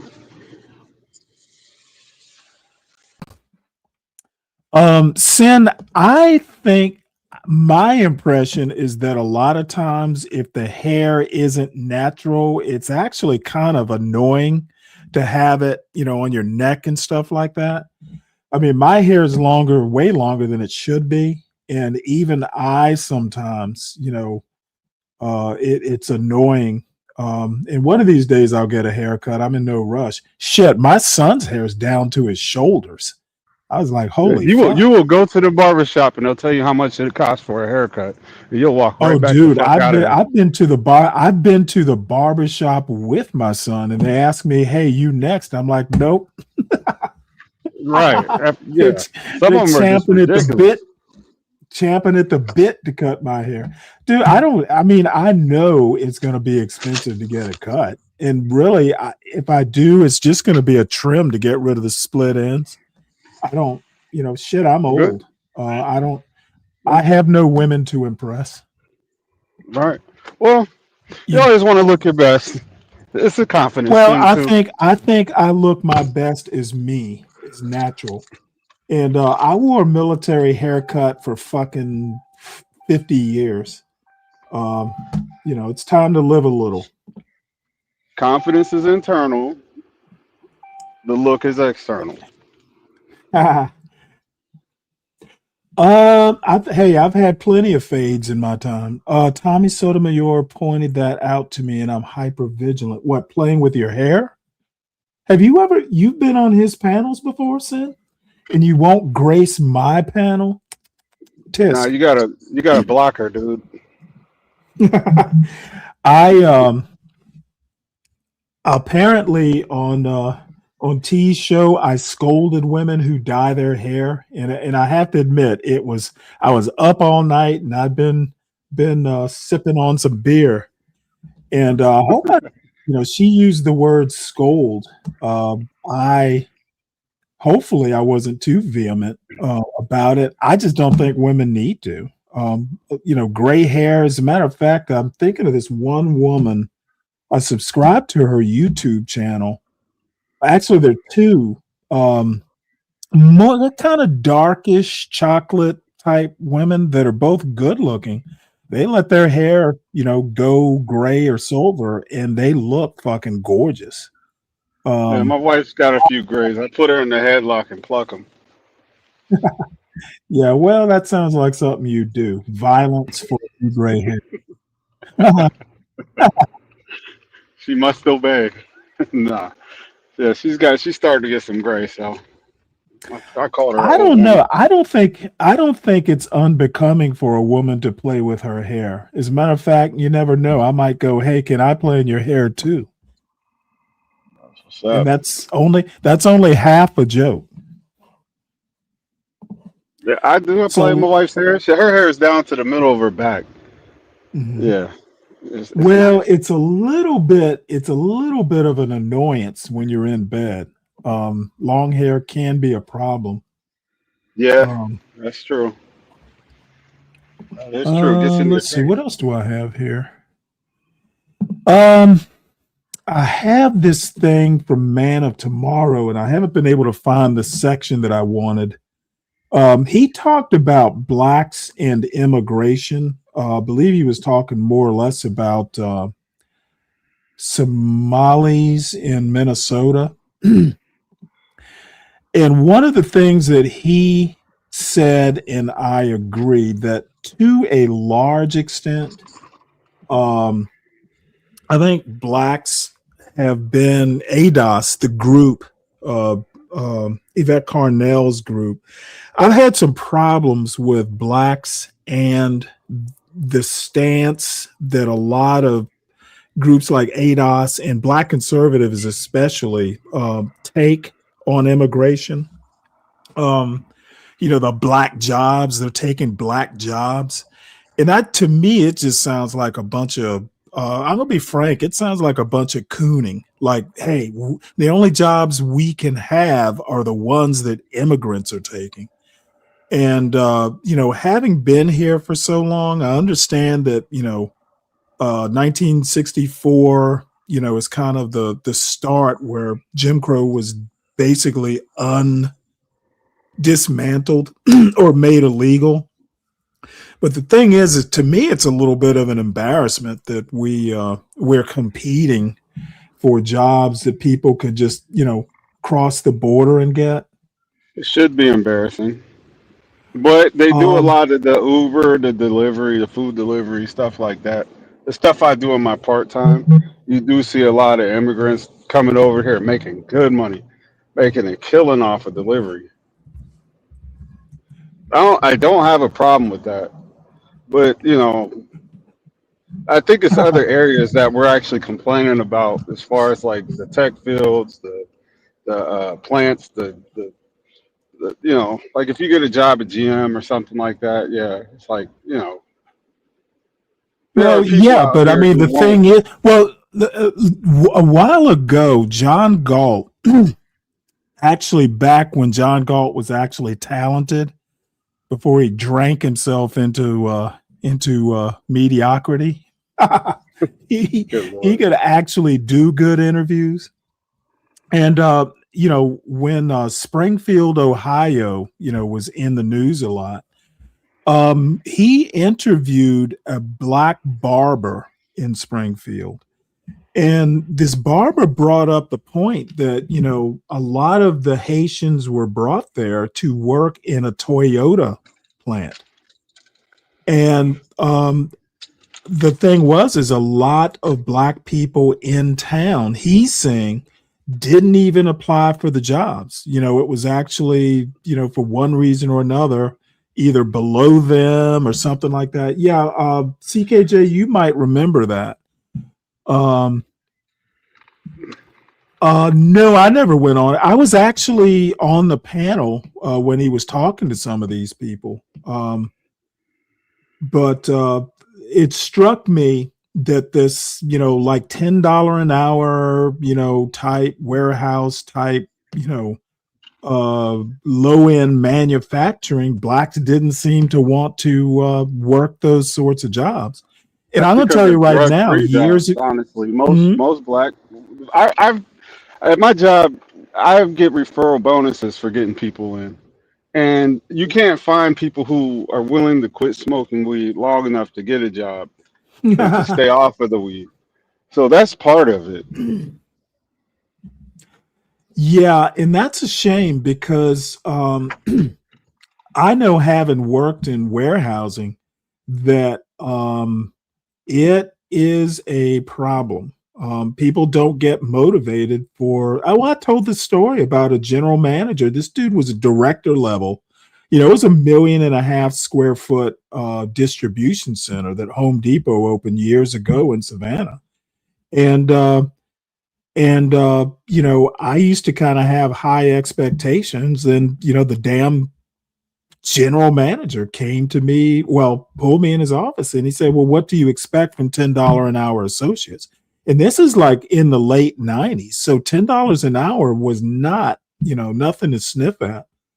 Um, so people, you know, I think sometimes people don't want to start from the ground floor. Ghost jobs, it probably never.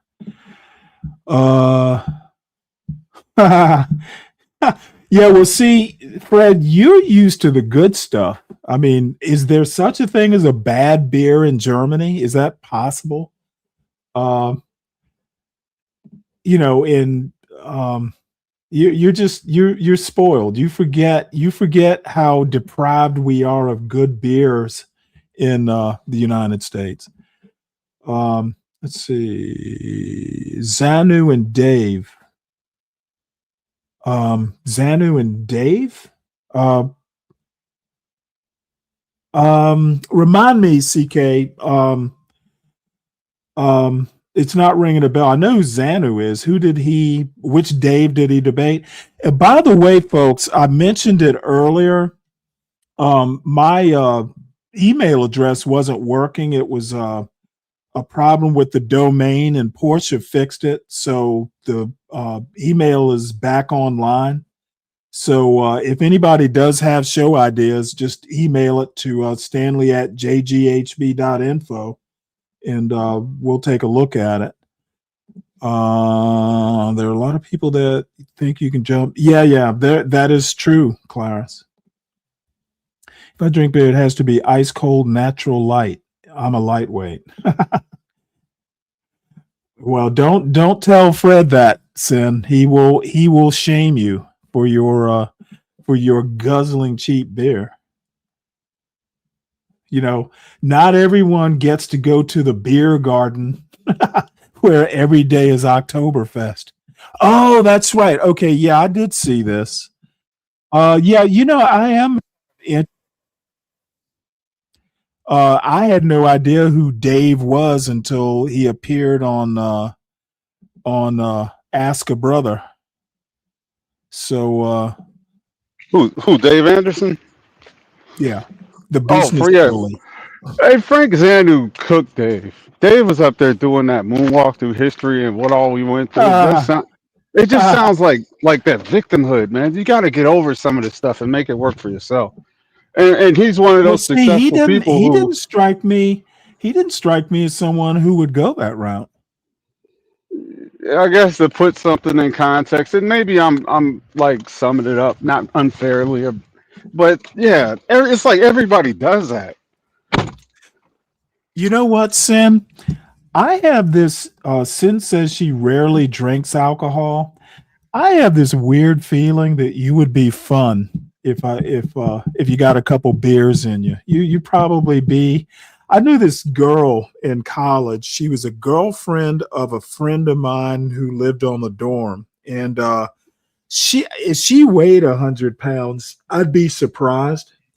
And you'd give her back then. Wine coolers were the thing that college girls drank, and because they're fruity and all that stuff, and dude, you get a couple wine coolers in this girl, and she was like a rag doll. I mean, she'd be, and I don't think she was even pretending. She didn't really drink, but when she visited her boyfriend, she'd have a couple wine coolers, and my God, it's like, dude, I been her boyfriend, I'm like, you know what? Let's not drink. Let's you and me just stay stone cold sober so I'm not embarrassed. Oh, that's right, Fred. Well, you're a port and cigar kind of guy. I'd be running to the bathroom to pee every 5 minutes. Well, that'd be part of the fun. The fun would be to take you somewhere where it's like half a mile to the to the to the restroom. Or take you outdoors where you have to find a tree or hide behind some bushes or something. That'd be pretty funny. Yeah, those are actually jobs that most black people work. And Man of Tomorrow was basically saying that, and he's kind of echoing what you and I are saying, Fred. If black people wanted those jobs, they'd already have them. It wouldn't, he didn't think these illegal immigrants were that big a problem. They If like black they people like the wanted, option. They like the option. Keep the option yeah, open. One day when we hit maturity, because black don't crack, we're late to bloom. So when we we get are. older, or yeah, oh yeah, I think Oh, I had no clue. I think a lot of black people's problems is that it takes time for them to go and have these experiences to say I did that, and then all of a sudden, we want to be mature, and now we got it together, and we see what's important. Because I made a lot of mistakes when I was younger. I'm not going to take that rite of passage away from anybody else, and I do think a lot of it's predicated on having fun until we realize, oh shoot, life is life, and it's time to get it Life together. is lifing. Oh yeah, Well, you see the that a thing lot of is people say that. well, it's like I told my son, though, you know what? You should really plan on retiring by the time you're like 45. So that means Smart people do that. you may have to front load some hard work there, but the goal is to get you through college without owing much, if you owe anything at all, so you have a better chance at getting a house and that sort of thing. And you should set 45 as the goal. Now, if you decide to work longer or lifes and you can't retire at 45, that's no big deal, but it should be a goal. Or 55. But you should bear in mind that, you want to be young enough to actually kind of enjoy life a bit before you get old and infirm, like your boomer daddy. And the boomer thing was just for Fred's entertainment. He's anti-boomer. CKJ3 says he doesn't think Dave cooked. He doesn't think he cooked Dave. Zanu's definition of what culture is was wrong, so he lost the debate from the beginning. Also, what I noticed is Africans seem to act like they know your history more than you. Yeah, I heard snippets of this interview. Zanu sounds fucking insane and basically unknowledgeable. He doesn't know shit about American history. I've heard of Go Girl devices. I was about to say, was that the secret you were talking about, Sim? You don't mind going in the woods? That is an interesting secret. You bought all your friends? Oh my lord. My question to CK: if what if Xanu was 100% accurate on his assessment of Okay, but culture? see, you asked what if. I also said CK. Oh. Well, CK is And, going to okay, say the well same. you're here. What Well, if he's right? CK has that Navy training, so he's going to go, what if? The fuck is what if? The reality is he's wrong. He doesn't need a tag team partner. He can speak for himself. Now that you put that on his mind, I'm sure he can take that route. Well, let's see, and you can interrupt anytime. I don't know that I'm going to get through. This is 2 hours and 23 minutes. If it's good, I may do a second part of it tomorrow. But because see, I kind of know where Zanu's going to go. I'm much more interested in Dave's reaction. You seem to think it was pretty weak. Yes, So because let Dave had an emotional reaction. It was based on the pride he took in what he said. He felt that what his assessment of culture was a personal attack against what he takes pride in the most. The history that we had here and why, you're not entitled to our amendments that protect us as citizens of blah blah blah blah blah. It was almost like you owe us because we went through this and you should pay respect. Like I don't that big dog in the people who are oblivious or people who don't know what the hell you're talking about. It doesn't work. Oh, I've seen old Manosphere on panels and the newer Johnny Come Latelys, and then they bump into a guy like Obsidian, and they're wondering why everybody has an issue with Obsidian because the history of Obsidian. He said this, and this. Well, why would you use that to stop him from being up here on the new guys panel? It's just like it doesn't work. They're getting money off of him now, so that's why it's relevant. And I'm okay. Well, relating that to like. I didn't hear like huge swaths. I did watch a little bit of Obsidian on Izzy's show. And I did watch a bit on Freezy's show, and I have to take those sorts of shows in kind of like half-hour snippets because I honestly think they're all idiots who Right. really honestly don't know shit. There's So always a it backstory to this. Well, what happened here, and why are these people following you around and they're saying stuff that I'm not catching on to because it's a history of this and that and this and that. And then what really got me about Dave Anderson is that he said that the immigrants come over here and they practice white supremacy and this and that. And it well, just to that's me true. They like do. well, it clicked, okay, because they're not going to have the same perspective as you, and they're not going to know that history and take pride in what, the walk that you had and come over and wash your feet for you before they enjoy being in America. That's all they care about. Well, you really have to look. Here's my take on it, and I'll comment as we go. But I don't give a fuck if a Nigerian comes over here and does well. Who gives a fuck? But how is it white supremacy, though? Well, I have a book. I'd have to find it because I can't remember the title of it, but it's written by a first gen. No, you know what? He's not even first gen. He came here as a kid, and his parents literally told him. He writes it in his little memoir. His parents told him, "Don't be bringing, these black kids home." I have a friend who lives in Lagos. I have another friend. I'm not sure I think he was born in Nigeria. He lives in Canada, has been in Canada for years. If you hear those two, and Fred would know who I'm talking about because I'm back on Charles's Discord after a couple years off of it. In my opinion, sometimes these people well, not only that, they defend white supremacy as if Based on it's based on what? Well, Stanley, let me say this first, and I do have a question to that. If the rest of the world operates in a certain kind of way that is not counterculture, because I think black culture is somewhat counterculture to white culture. We do share the same no, land. I disagree with you there. Okay, well that's fine, but we do share the same land, but we are Americans. Right, but I So don't why? think blacks are as counterculture as you seem to think they are.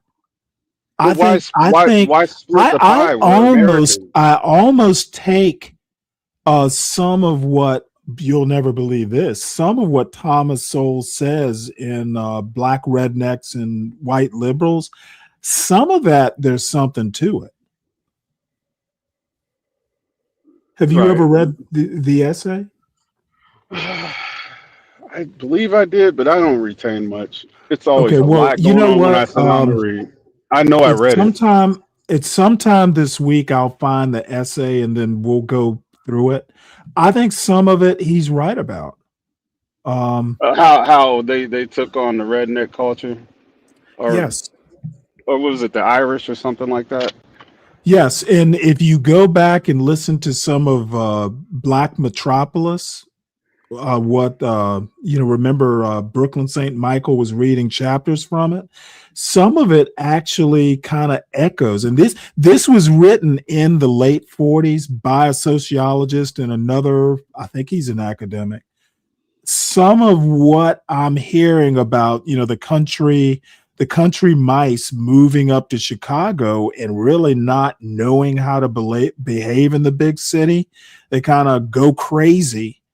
Some of what they're writing in Black Metropolis, kind of, it's reminiscent of what Thomas Sowell wrote. I think the essay was written in the 80s or something. So Thomas Sowell's not off base in that particular way. He's just, it's just not. It's more complicated than that. I think he might be a bit essentialist in that analysis. The biggest criticism he has is that he didn't debate equals at all. So, Oh, Sowell? yeah, Sowell that's the didn't only. debate in it. I can't think of a time, and I'm sure I have to be wrong, but Thomas Sowell has been. There's a lot of video of Thomas Sowell, say on going as far back as William F. Buckley's firing line. I've never seen Thomas Sowell debate anybody who's black. Does he Literally. have to though? Yes. Why? If you're going to talk about black people, how about talk to black people? What does that prove?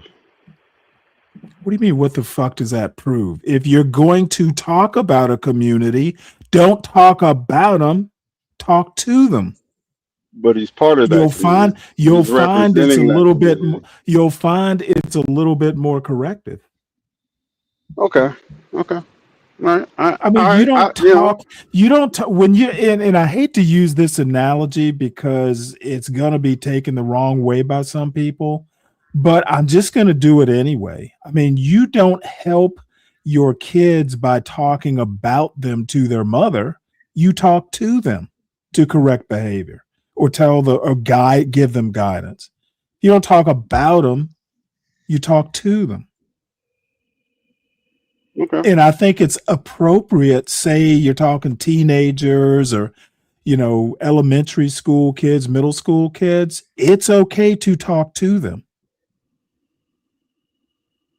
You know what I would think? I That's, honestly believe in my mind what would happen if you talk to a black person that you know what, then vehemently it happens. disagrees. But you're gonna It would be an emotional tirade. That's what we would have. Tough And I shit. think that's probably why he would avoid it. Yeah, well, he put the words to paper, and you could take the points without taking it personal. That would be a whole different Okay, thing. well, here's I the think deal. he knows. He literally how was black people respond to driven. this. He was driven out of the classroom by these Black Power Panther type students when he taught at UCLA. That's how he wound up at the Hoover Institute. He didn't want to have to deal with these uppity blacks. This is why I love him. He was like, "F y'all in." He said what he had to say, he put the mic down and walked away. I love it. Well, look at Sin 7 says maybe being a black philosopher is on par with being a rapper in Risk. Thomas Sowell was no fucking philosopher. No, Thomas Sowell's Absolute. no No, she's philosopher. right. She's right on that No, she's analogy. absolutely wrong. Absolutely right. I agree 100%. Well, If somebody, you ever seen how they used to act in the 90s when you would say anything that went against how they believed or the narrative? You who were is up. they? They. Just leave it at they. You were up Okay, to be well, burnt at the I stake. was in my 20s and 30s in the 90s. Well, I was in a black community as well, and I was in Okay, well, school. I was gone from the black community in the 20s and in the 90s. I was in the Navy and in corporate. But you know, I basically went home to visit. My assessments from being in the community then have not changed from being in the community now. Yeah, well, maybe your community wasn't as genteel as mine. You know, we mowed grass. Yeah, mine definitely wasn't like that. Yeah, yeah, we mowed grass, but we were those people who had a house.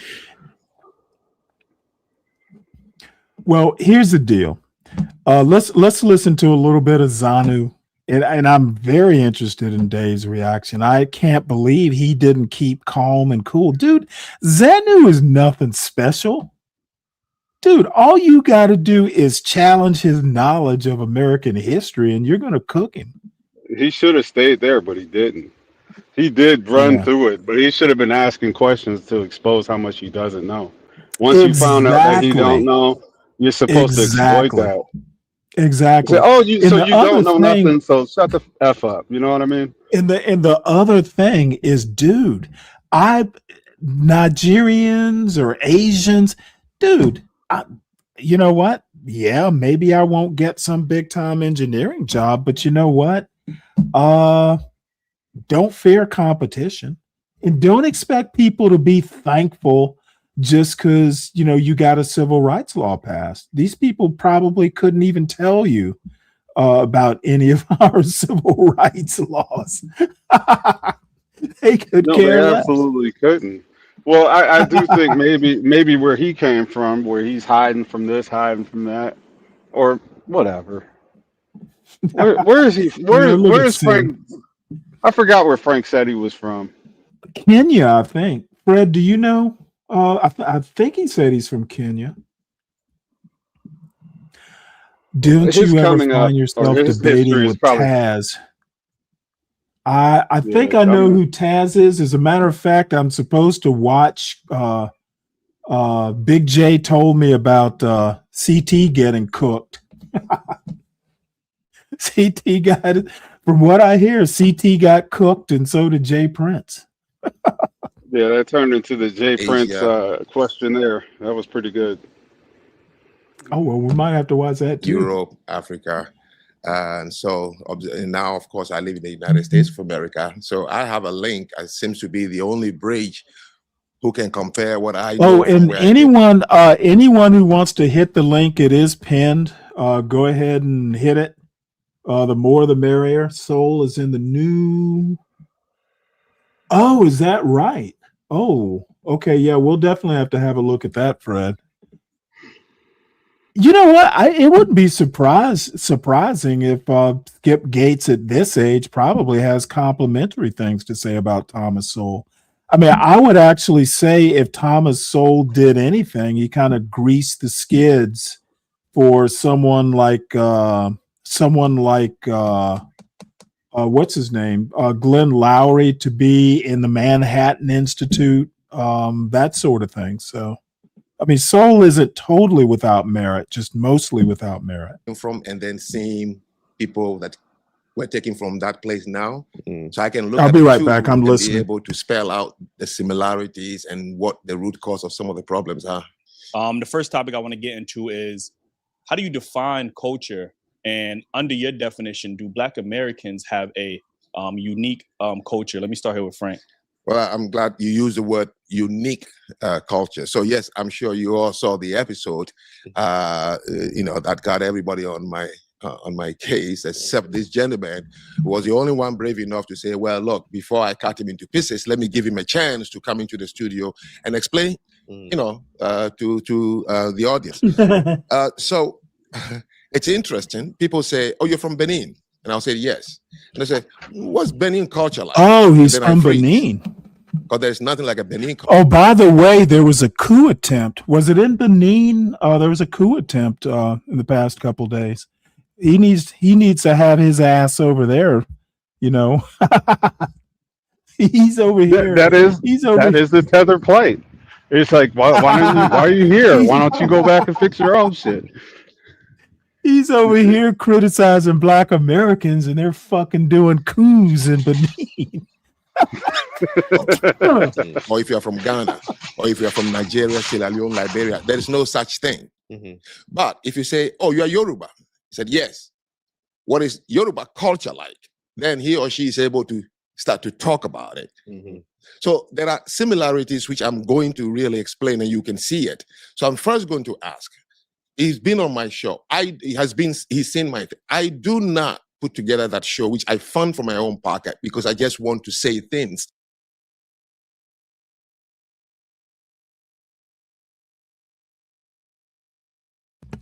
Interesting. I did not know that. Sin, there was a coup attempt there, like over the weekend or something. Can you confirm that? I saw it in the news somewhere, but I didn't follow up on it. I guess I could Google it. That's very interesting. Now you're okay. I got you. But I would, yeah. That you must be exotical. To make people angry. No, it's because I really care. And sometimes I get frustrated about what I have seen from the continent where I come from and what I see here about my great-great-great-grandfathers, uncles, sisters who were taken away. So African Americans would say, well, you're not one uncle. Yes, I know, but I'm walking past my cousin, my nieces every day. So what is in my head is what is in their head. And what I'm explaining is something that they must listen to. By the way, let me go ahead and give my definition of culture, then you can give your definition. Basically, culture is the software. It's how you're programmed to deal with whatever culture you are born into or wind up in. Okay, it's basically how you conduct yourself in a quote civil society. It's really not. It's software. It's your operating system. How you navigate life. You know, there's just some things you do, some things you don't do. It's not more complicated than that. And if you want to talk about unique, well, I don't think Black American culture is totally unique. It has, unique points, unique takes on things, but it's like I don't know, server. Let's think about the old Windows software. You would have a server edition and you would have a home edition. They were both roughly the same operating system, but the server hardware or software was more robust. It could do different things. It had some features that you wouldn't have on your home computer. However, they're both Windows operating systems. What's up, man? Tomorrow? Yeah, what's going on, man? Oh, nothing much. We're gonna watch Xanu cook somebody for no reason. Dave, is it Dave Anderson? Is that his name? Yes, Mr. Dave Man Bun Anderson. Oh, sorry. Man Bun. What's going on? Not much. Yeah, I don't have a definition of culture yet. I don't. Why not? I just don't. I don't because I think I'm still learning it. What? Yes, I'm still Culture? learning. This point in your life? How old are you? 43. I'm still learning it. Oh, I thought you were I thought you were 43. Yeah, 43. What'd I say? 33? That's what I thought I heard. No, I'm 43. Okay. Well, I mean, you got kids. I'm not committed to giving a definition of it. Why not? All right. You gotta take a stand. Plant your culture flag. I know that's a wild take. I do understand that's a wild take. Well, it's not a take. It's a non-take. It's a wild non-take. It is literally neutral. It's a shoulder shrug. Do you think your definition is the same as what MOT would say culture is? I don't know. What's your definition of culture, MOT? My definite culture is a basically from an actual standpoint, like my grandfather like instilled values that actually presuppose a specific type of outcome. That's a good definition. I mean, that's basically what an operating system is. Correct. You know how it's going to go if you do a certain thing or hit the wrong key. Correct. So, And we have specific examples of people to point to about what not to do wrong. So if you were still around him, later on in life, like he wouldn't be around bullshit people. And there was just a thing about him. Like bullshit people just didn't come around. Bullshit people was kicked out the house, kicked out the family, couldn't come around, nothing. You was just somebody else. And he only dealt with people who can actually follow directions. Yeah. I would like to think that's the definition of my panel. Bullshit people don't click the link. You know what? That'd be the name of a good show. Bullshit people don't click the link. Actually, I'm going to use that. Yeah. There's some truth to that. All right. Well, let's see. Well, hold on. And this is probably not fair, and it's going to sound like bullshit. The reason why I even said that is because your definition of culture, Stanley, was way further than mine, and mine more sounded like MOT's. But that's just something I had in my own head, and I didn't feel like sharing it because I know how you get when I try to break shit down. You do the Stanley thing. Well, let me say this though. That's one of the things. I mean, I get lots of time to think about life. So, look, I'll tell you right now, if I was still married, I probably would have never even I wouldn't be doing what I'm doing now. I'd be too busy, living life. So, and I definitely didn't have time, when my son was young and all that stuff. So, don't feel bad about it. You're way busier than I am raising a family. Yeah, I just omit my responses sometimes. Yeah, well, I mean, I think on the positive side, not giving bullshit answers and saying, hey, I need to think about it before I respond. There's nothing wrong with that. Well, I appreciate that grace. No such Well, thing as I mean, it's not so much grace as much as you're wise not to just throw shit out there. African American culture. They're like, what do you mean? Well, culture for me is not dance, food, clothing. Those are not cultures. Culture is a worldview. The worldview is what drives people. Their relationship to wealth, to money, to community, to marriage, to family. It's the worldview they have. That's the foundation of a culture. And number two, there is no possibility for you to have a culture without having a language. So if you read most of the books written by brilliant African Americans, the first thing you see, the headline is, the traumatic thing about slavery is not merely changing your environment. The traumatic thing about slavery is not merely asking you to work long hours. What? The Russians had hard labor camps in Siberia. Many countries, Japanese had it, where people work and they die. The traumatic thing about slavery is one thing only, which everyone has written about. They took our language away. They took our culture away. They took our history and religion away. That is a traumatic thing about being a slave. Now, if they took those things away, how and when were they recovered? So I met a gentleman. I was attending a conference in Singapore, and I met this gentleman who was a Korean sociologist. So we started talking during coffee, and I said, oh, I lived in Korea for 2 years when I was reporting. And he said, oh, wow. And then we started talking. I don't remember how the conversation came about when he asked me. He said, so your country was colonized? I said, yes, and my country, his country, Korea, was colonized by the Japanese for 49 years.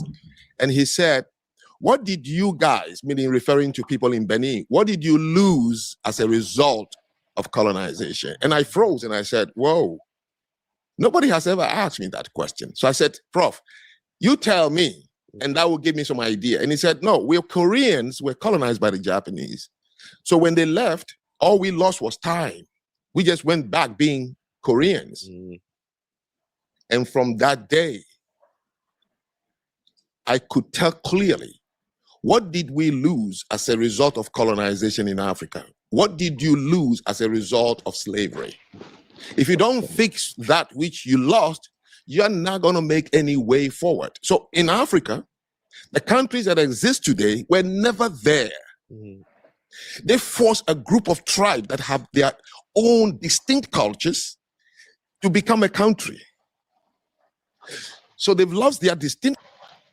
Am I misunderstanding this, or is he equating colonization with American slavery? No, you're misunderstanding. He's comparing two different types of colonization or two different types of traumatic cultural experiences. precepts. Yeah. Yeah, she's comparing Okay, well, the two thing, different type of I cultural mean, precepts. right. Well, I mean, I don't know why he's even bothering talking colonization. It's nothing like American slavery. I mean, but he ain't done You're- talking yet. I mean, no, maybe he gonna land the plane in some specialized way. I'm waiting to see where this goes. Well, I mean, sometimes you can tell, how he's lining up the runway to land. Let me put it to you this way, mentioning colonization and slavery in the same that's crazy. paragraph Yeah, it's crazy. pretty much tells me he has no clue. He's going to make the comparison.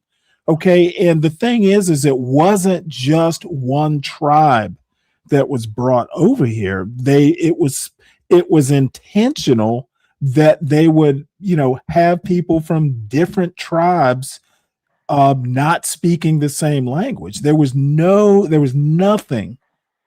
I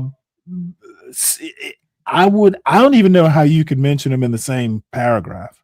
Totally different. Cultures trying to have a culture as a collective, which is never going to happen. So for me, first and foremost, when I talk about culture, I'm talking about a worldview, meaning the collective have to have one reason they are here on earth, and that thing is what drives them. It's what makes them wage wars, conquer people, anything. You ask anybody, in 1884, it was the Irish journalist who finally found a word to describe the English man, which he called the manifest destiny. That exceptionalism of the Englishmen, now you call them Americans.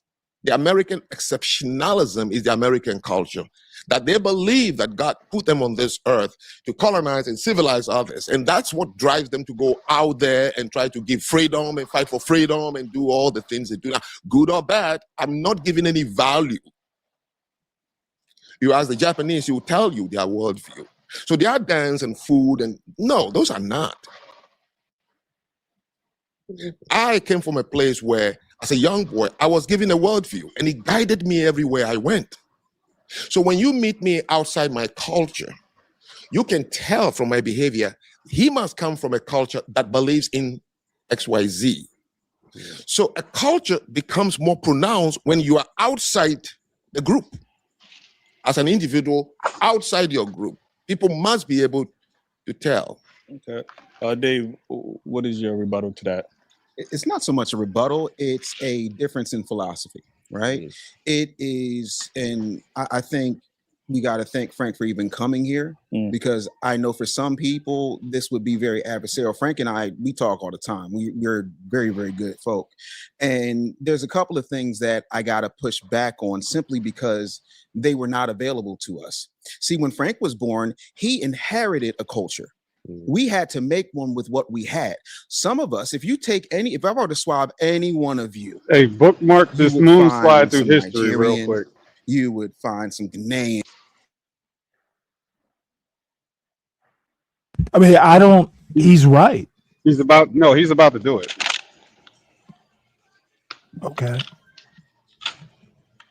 And and I don't know. Is that his real hair? Is that his real man bun hair? I hope it's not an extension. I hope it's not a clip-on That's what you call it there. It looks like it's a different color. A meme? You know, he's a Man, distinguished gentleman. Yeah, I don't think it's that. Yeah, okay. We had the hodgepodge, not to mention out of all of the places that Black people were forced into when we were slaves, 3% came to what we now consider the United States of America. And then we were bred over time. We were buck broken over time. They would take our women and grape them out of respect for your channel. You know what I'm saying? Drop the G. And then on top of that, they had a split breast system. And the split breast system means that one breast would feed the white children of the slave master and the other one would feed the Black children that were going to be bought off and sold. We also have a situation where we had to face things that no other Black person on the continent had to face. You know, taking our children and feeding them to alligators, lynching, Jim Crow, all of those things. And when you look at it, whether we choose to acknowledge it or not, the pulse of America runs through foundational Black Ask y'all a Americans. question. And I think I see what you're saying, Dave. Sometimes brevity is key.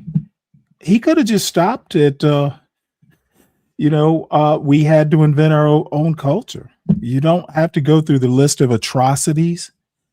I guess I see what you mean by the emotional part. None of this really, you could have stopped. And this is what I have a huge problem with when it comes to most religious people, is the need to throw all that atrocity-based shit in there to make a simplistic point, when you could just simply basically make your point and just move on. Look, we didn't have a culture. Boom, we invented a culture. Just like we didn't have food that was indigenous to us when we was here. Boom, then we made our own food out of byproducts of what was left over. Now, those things are choices. You don't have to do that nowadays, even though I do know how to do all of that, slave-based bullshit. But at the end of the day, that shit is still a choice. I don't want that shit to be like stuck to me and clung to me forever as if it's my cultural experience. Like, I'm pretty sure Jim Kelly, his son, doesn't call himself a descendant of a 4-time in a row Super Bowl loser. I'm pretty sure he don't call himself that. Right. I'm pretty sure he doesn't. Absolutely. It's an albatross. Like you gotta shake that. Yeah, no, man, I'm good on that. And I don't think these people are supreme. I think that they just had an actual beatable system, but things are easier. But the fight's not there for people anymore. And I have to talk about how we got outbred by people who didn't want to accomplish it. It happened. So now the only cultural expectation we have is talking about suffering that we didn't even fucking personally endure. Yeah, you're absolutely right. And as much as I wish, because I understand the we part, the wanting to say we, maybe he means kind of the royal we. But the thing is you have to be careful with the language because you're handing ammunition. When you say we, it means you kind of identify exactly what you're saying. You've never been, a slave. You gotta give it some historical distance. It doesn't mean you're any less a descendant of slaves, but you gotta understand you are not them. And I think sometimes he was showing Frank the whip wounds that he has on his back. So now you can get an emotional plea out of Frank, and Frank's like, "What the hell are you talking about? My people dodge bullets. My people dodge bullets. We had a coup the other day." Does he mention it? No, but I'm just saying he could. If they did the interview today, he would have said it. Like, look, we're still under turmoil. Well, the thing is the response would be, well, why the hell aren't you there? You're over here. You're over here in this cushy, warm barbershop. Why aren't you over there? Your people. Why aren't you with your people? The first person to die in the Revolutionary War. No, go ahead. Go ahead, Manna, tomorrow. No, that was me. But I'm just. Yeah, go ahead. Go ahead. Go ahead. my question, MOT, is like when you hear people do that moonwalk through history. What's going on in your head when that happens? To me, I just turn off. It's like I got the point, but I just stop listening until there's like better points being made, and it's like I'm not sure who you're trying, like him, not you, who he's trying to actually relate to by saying shit like that. But no, that doesn't relate to my experience.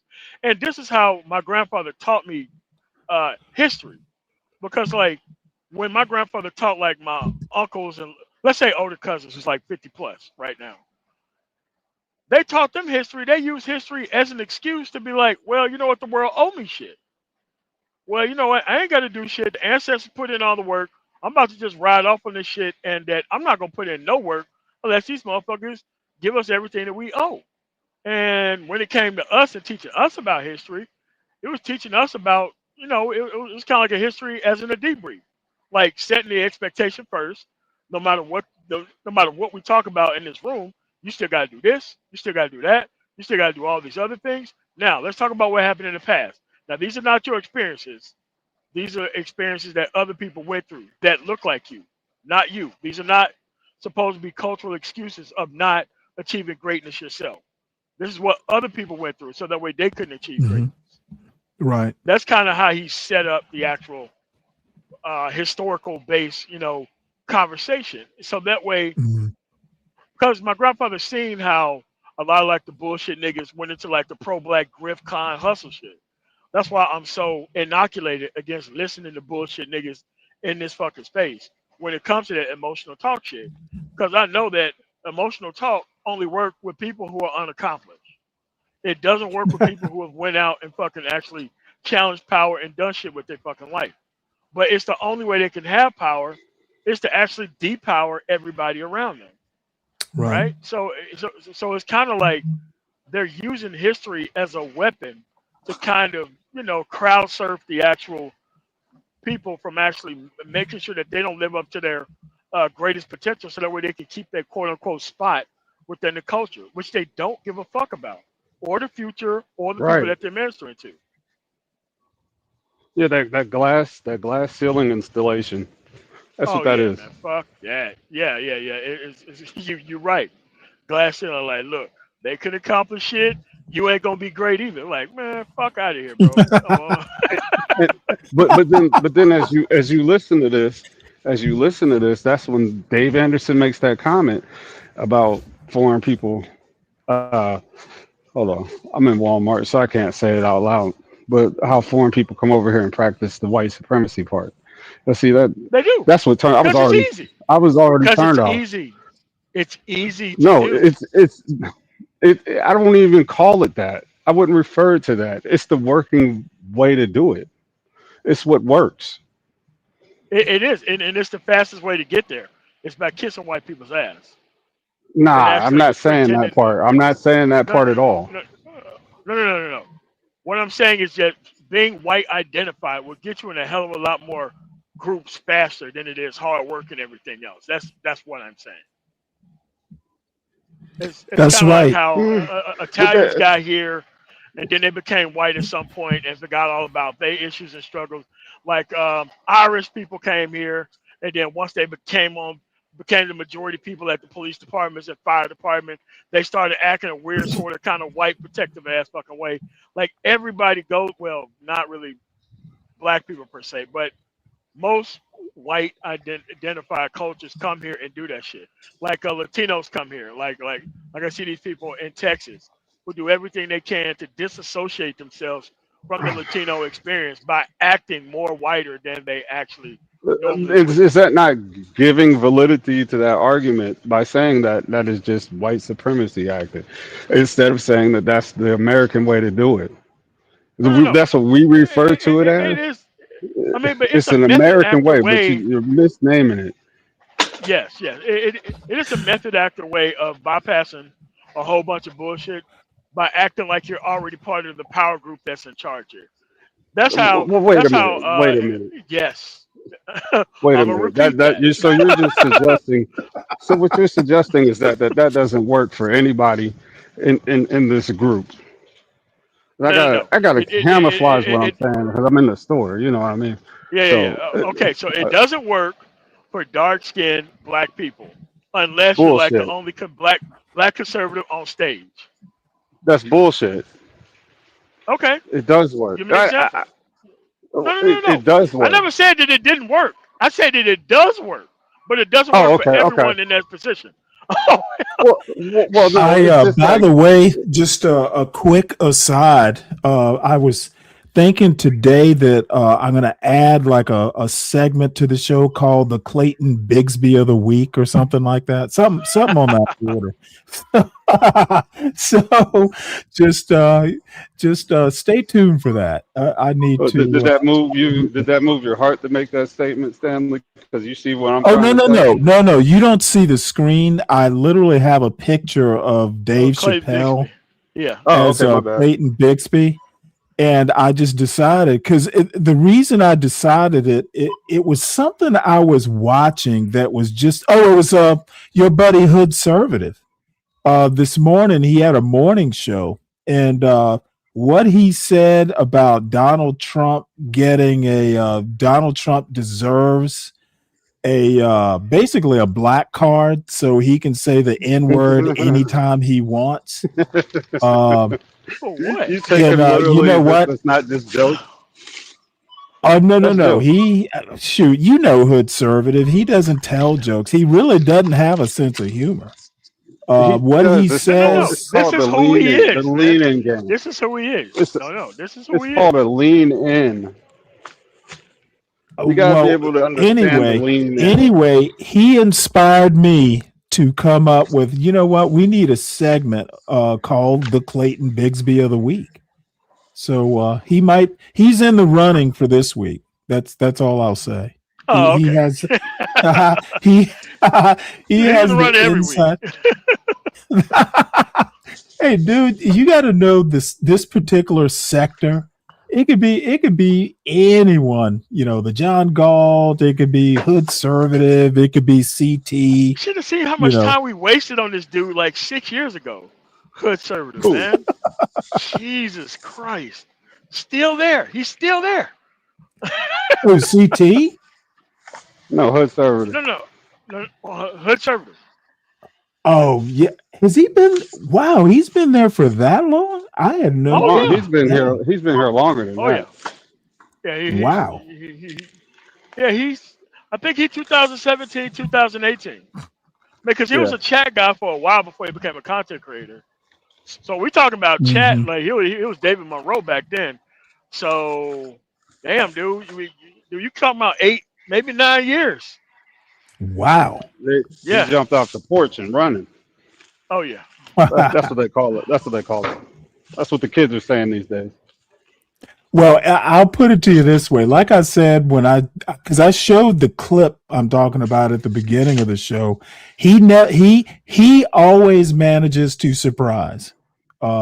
So that's his compliment.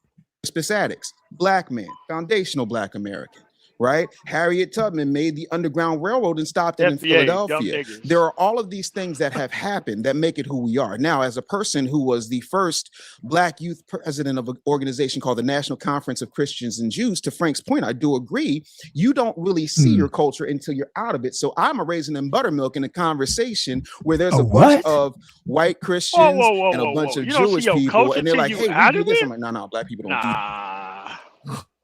Nah, I don't believe I think what he probably means is you can't be objective about it until you're out of it. Unless you have a comparison, like once you leave, that's what it means? I would tend to agree with that. Like, it's almost like I grew up in Savannah, and sometimes when you're young, you can't wait to get out of Savannah. Now, I've been away from Savannah for decades, except for visits. And you know what? The place I could not wait to get out of, I literally say all the time, it was a great place to grow up. I'm a lot more objective with time and distance I wish, if I don't generally miss being young and all that stuff. However, I do get nostalgic, like especially when I'm there. Like my son and I walked from River Street up to the cathedral, and I went to school next to the Catholic Cathedral in Savannah. And you know what? Showing my son, the old school and the cathedral, and I had a favorite bookstore that was right up the road from there. Yeah, you get a little nostalgic. Dude, I could walk the streets. You get out of school, there was a bookstore a couple blocks up, and there was a damn candy store like, on the next block over. What better way to be a child? You got candy and you got books. That's a perfect childhood for someone like me. That. You know what I'm saying? From the way we walk, the way we talk, the way Wait, Stanley, that wasn't the question. Go anywhere. What was the question? The question was being able to see your culture. Well, once you I gave leave. the example of sometimes with time and distance, you get to be objective about, say, where you grew up or the culture. I couldn't wait to get out of Savannah. I've had time and distance. My bad. I to was thinking think bigger about than that. Savannah. All of a sudden, I go from, a 19-year-old can't wait to get out of there to a 60-year-old who's going, damn, it was a great place to grow up. That's a big swing. I'm a lot more objective than I was when I was growing up in it. You get my point? I mean, does that sound plausible? Hello? Dave? Yeah, my bad. I had a phone call. But yeah, I was thinking that's bigger all than right. that because when I didn't get critical of my culture until I left it. And it was just like, holy shit. Eye-opening, lie after lie after lie. I questioned everything. And the things that haven't been proved are still on the table for me. And that's why you hear me sometimes having these wild takes on things. Well, I mean, I think growing up and, I think there was 100,000 people, which is big, but, compared to, it's probably 3 times more people there now.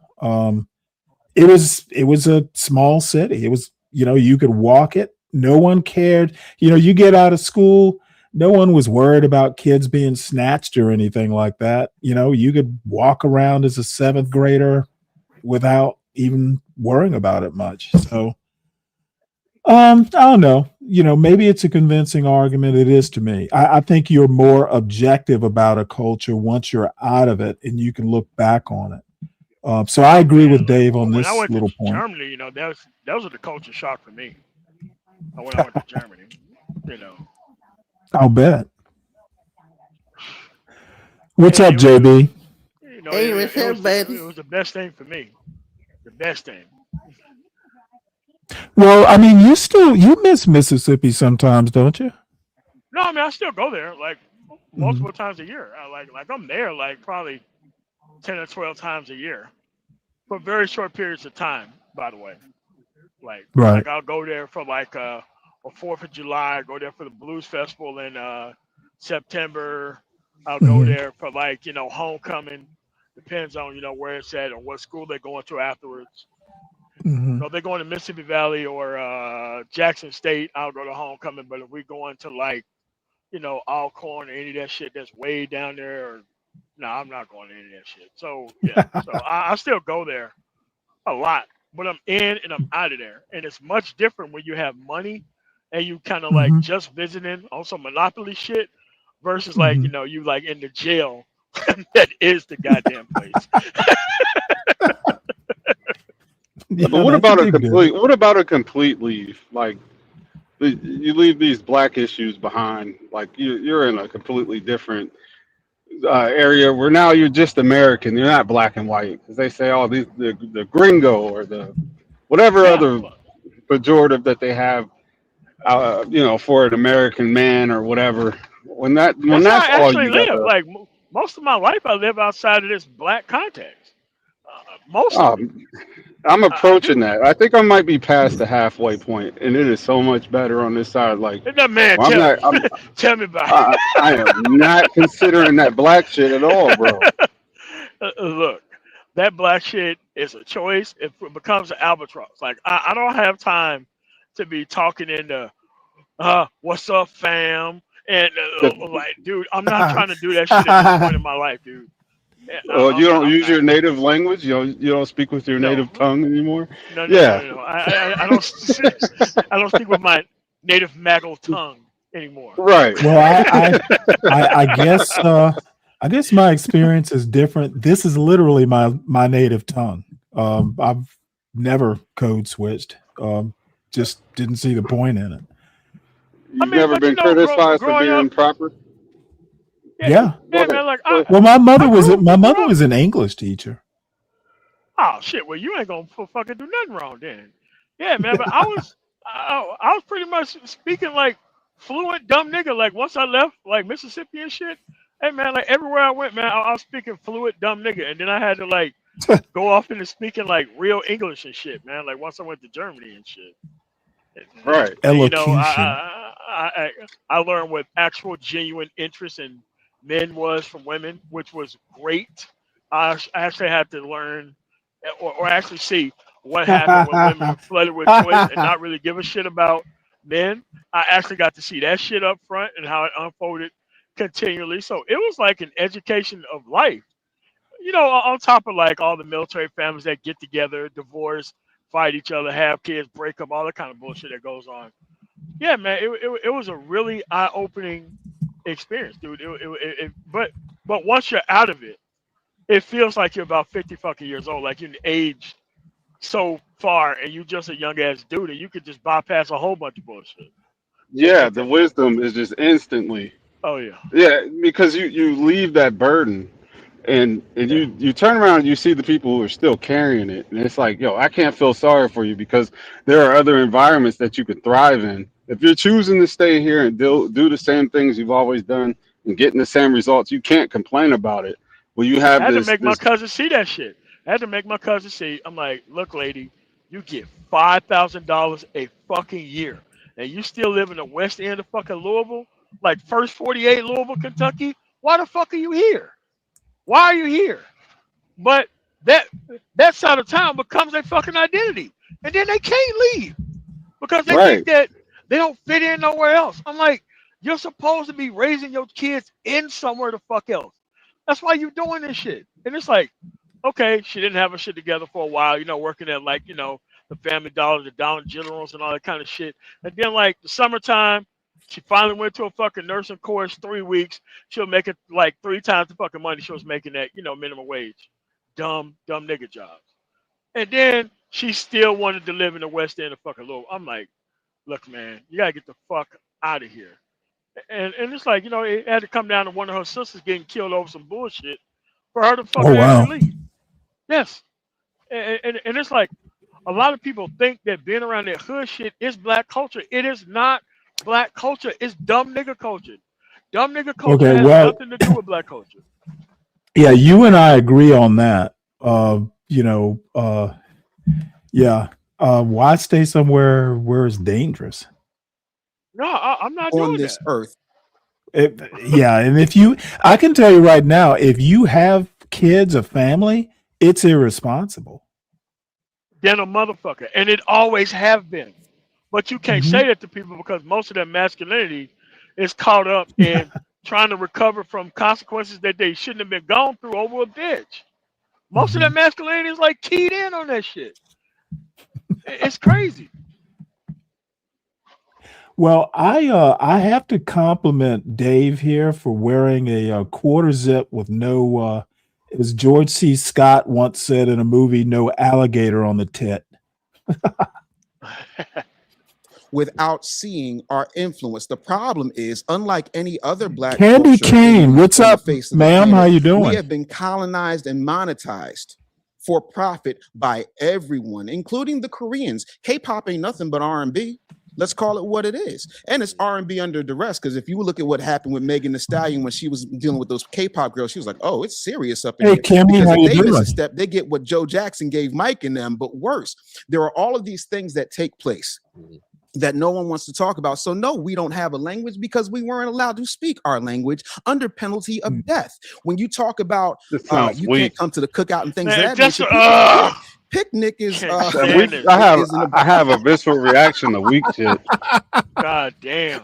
I do. Like I can't take it. Yeah, me neither, man. That shit's too far for me, man.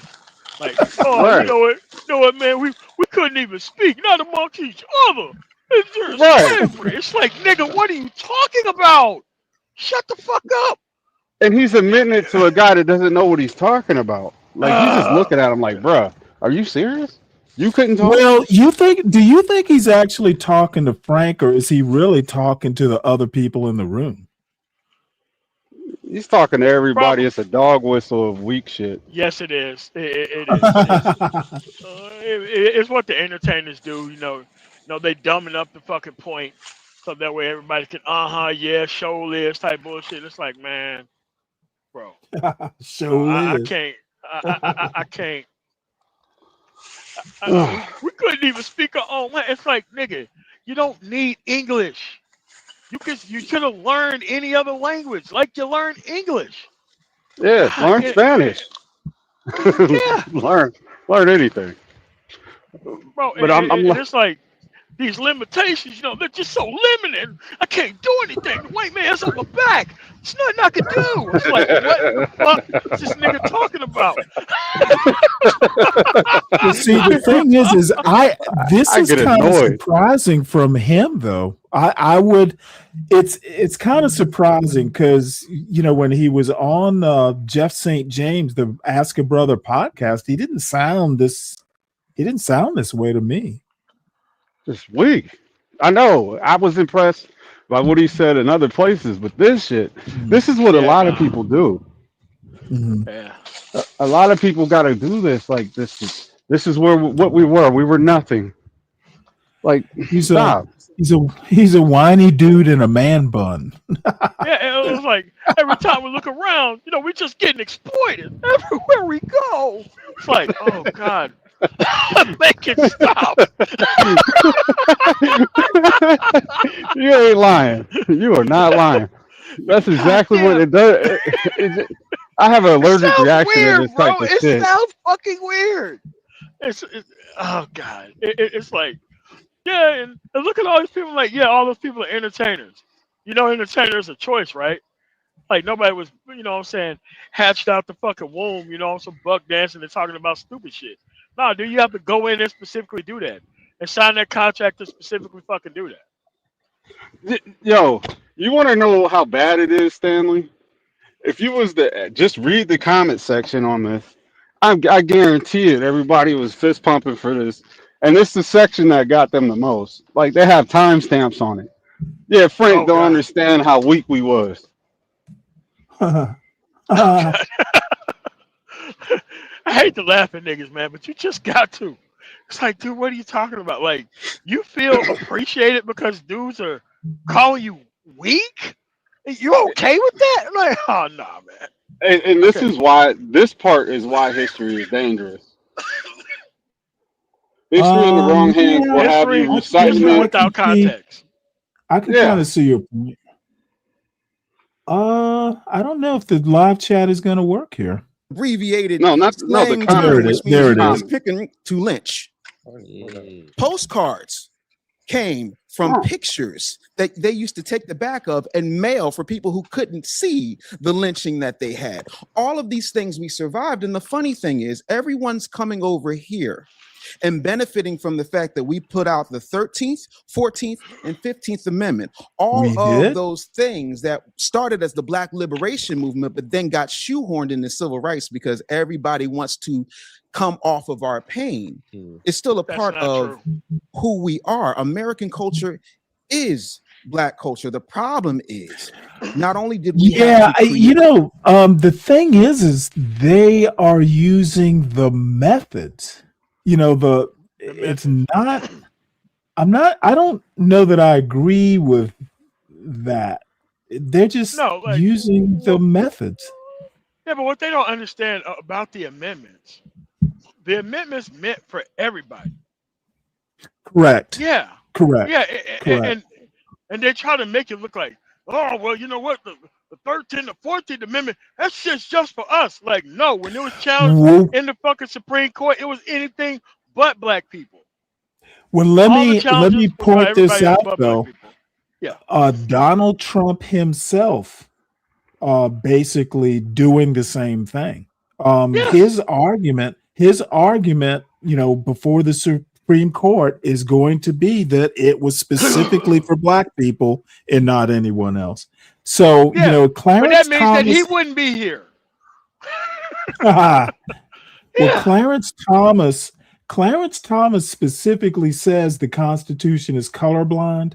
I'm looking forward to hearing his comment on the 14th Amendment being just about black people.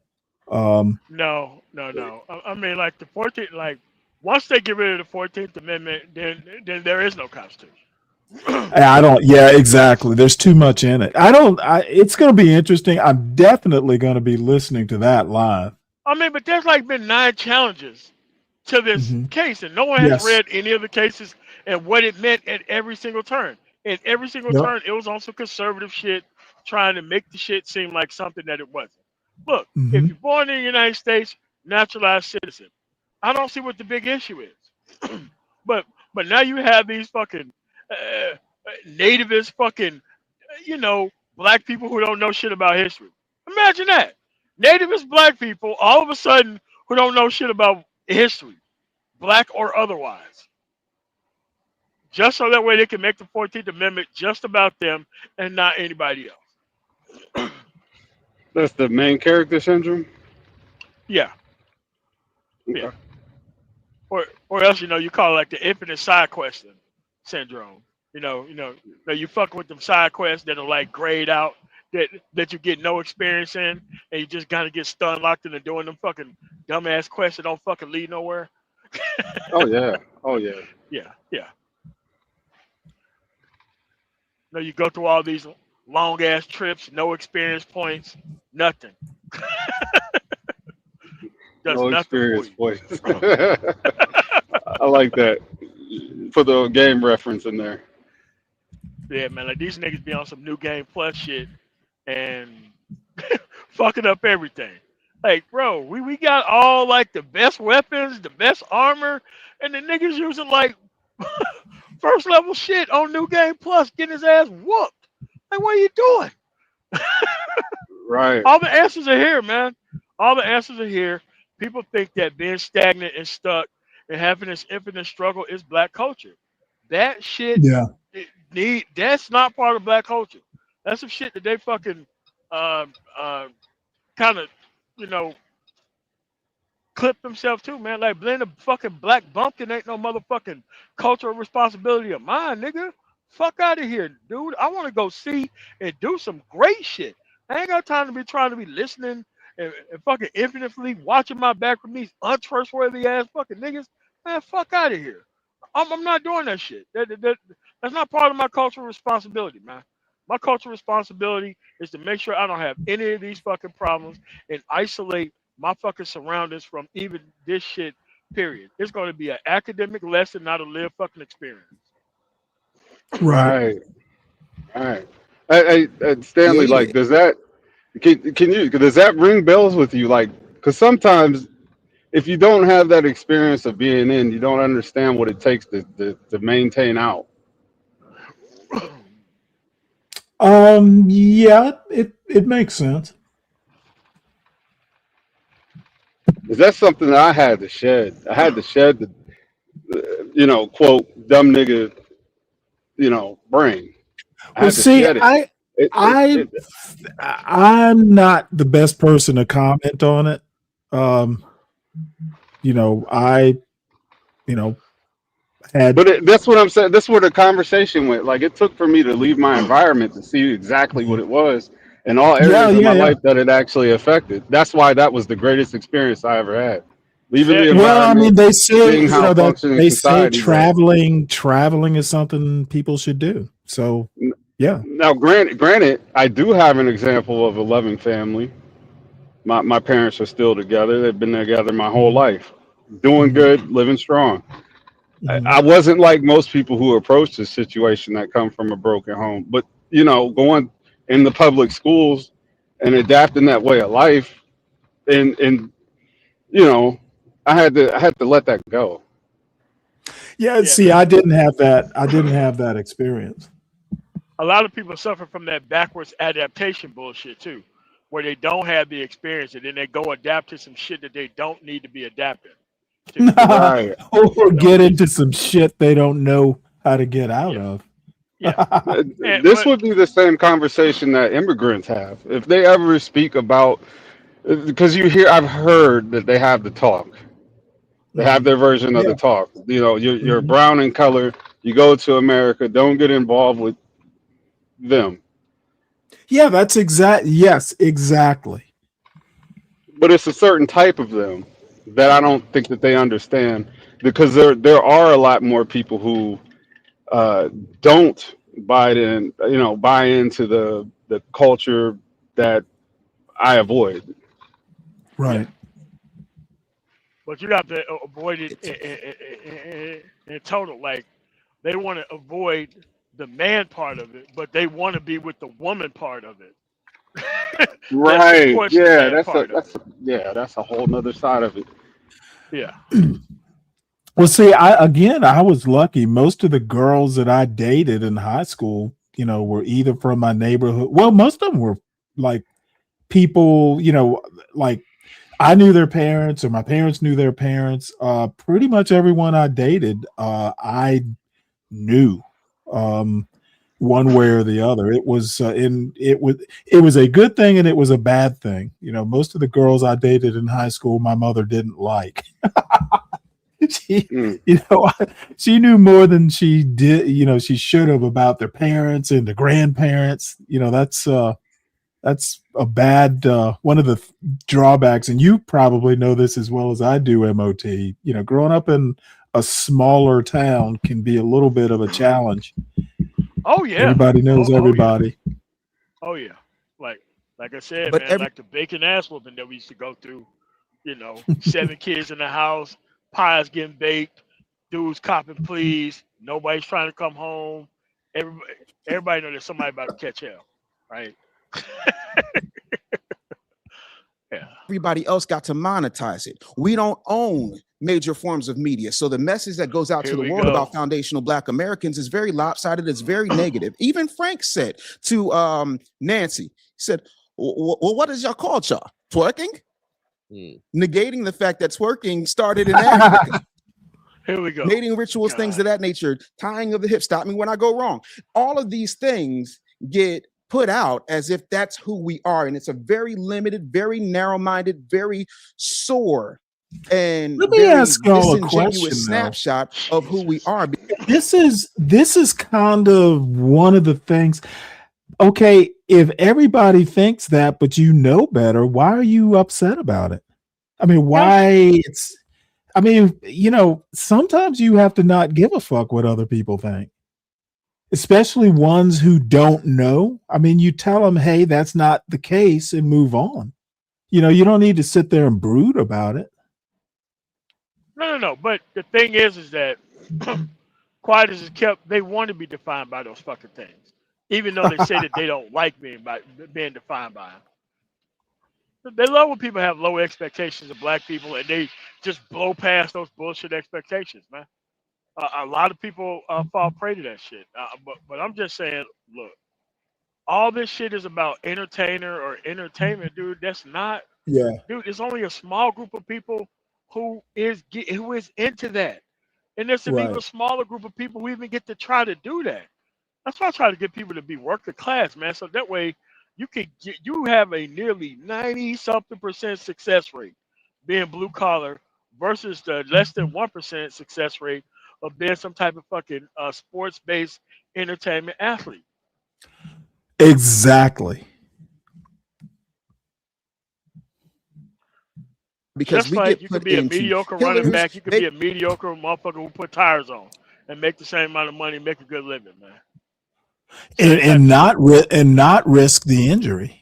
Yes. Make a decent living, you can own your own business, all that shit, dude. Like all them people who play sports after sports is over with, all the white dudes who never played sports is doing all the fucking commentary. Why you out there playing all the fucking sports? It's fucking dumb. Yeah, well, there was a University of Georgia quarterback that played in the Herschel Walker days, Buck Bellew. And this motherfucker, if he threw 50 passes in 4 years, I'd be surprised.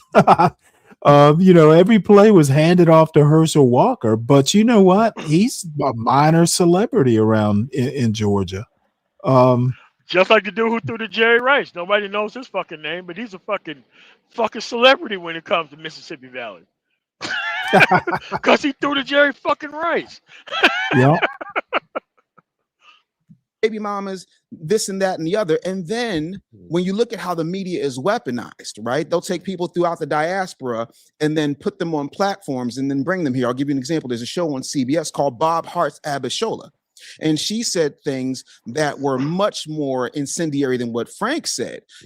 What is it? Gangbangers and baby mamas? Crazy. No. That energy is designed to keep us a certain way. And then when you talk about how the entertainment is weaponized, designed to keep us a certain way? It's fucking entertainment. Our talent and our ability to entertain, but not capitalize on said entertainment. You can't point to one major Black-owned record company. You can't point to one major Black-owned media outlet. You can't point to one major media or technological distribution center that is. What the fuck? Let me make one point. Okay, He's just proving that it works. It works. Okay. So if like 50 Cent were like the head of fucking stars, everything would be fucking better now. What the fuck are we talking about? Well, let me make one point. Let me make one point about that Bob loves Abishola.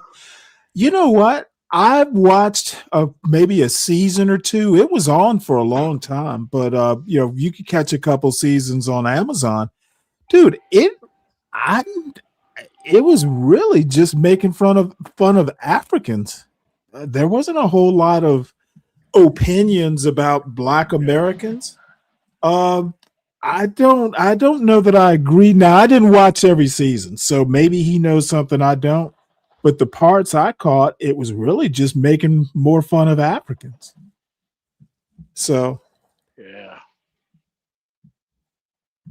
Controlled, owned, and managed by foundational Black Americans. And so the message of foundational Black Americans that gets out is not our message. And I completely reject that. If that's what you think the culture is, I am here to tell you that ain't my culture. It ain't never been my culture. It ain't been the culture of most of my brethren. Do we have some? He's saying it ain't. He's not saying it isn't. Yeah, so okay, so dumb nigga culture is not your culture, but you keep trying to reference that shit as if it's a cultural barometer. Like you gotta pick a fucking side, dude. And it's like, look, all this entertainment shit he's talking about, half these shows I haven't even heard of. And it's not because because you're too damn busy. Yeah, but it's like I would never want to actually, characterize myself as like TV characters, and that's the only way people can see me is through TV characters, bro. Like I'm not trying to do that. That ain't, dude. That ain't nothing that I want to be doing, man. I'm sorry, like the shit just sounds fucking weak. Oh, there ain't no. Yeah, it does. And Black people don't own no fucking 7-Eleven or Double Quick or motherfucking King Supers. Oh, we're just weak. Like, bro, man, shut the fuck up. Hey, once you see it, you can't unsee it. And then now, that's what I'm saying, this is called cooning. It is cooning. Long range cooning, man. It is. But me and MOT up here laughing about it is called cooning. But it's just like, dude, you got to stop it. You gotta stop it. It grows like a cancer. Next thing you know, you be Just basing your say that credit you're score. weak. It's easy. Yeah. Just say that you're weak and you're fucking incapable, not the entire fucking race. Yeah, exactly. Exactly. You are not the spokesman. Of course we do. But do we also have things like COINTELPRO we've still had to overcome? Do we have What is things like this the weak 94 shit? Biden Clinton crime bill that we've had to He's overcome? not done yet. No. Here we go with the weak shit. Nigga, this you. You got a problem with it.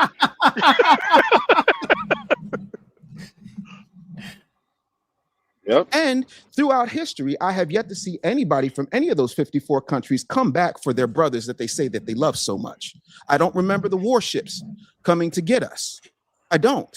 But what I do see is, oh, well, we're really good at educating. We take the opportunities and we're able to, go and take these American opportunities that you guys squander. Yeah, because you get an immigrant experience. You do not get the foundational Black American experience. Okay. Let's You stop get right the here. same Let's immigrant stop right talk here. that the Russians get.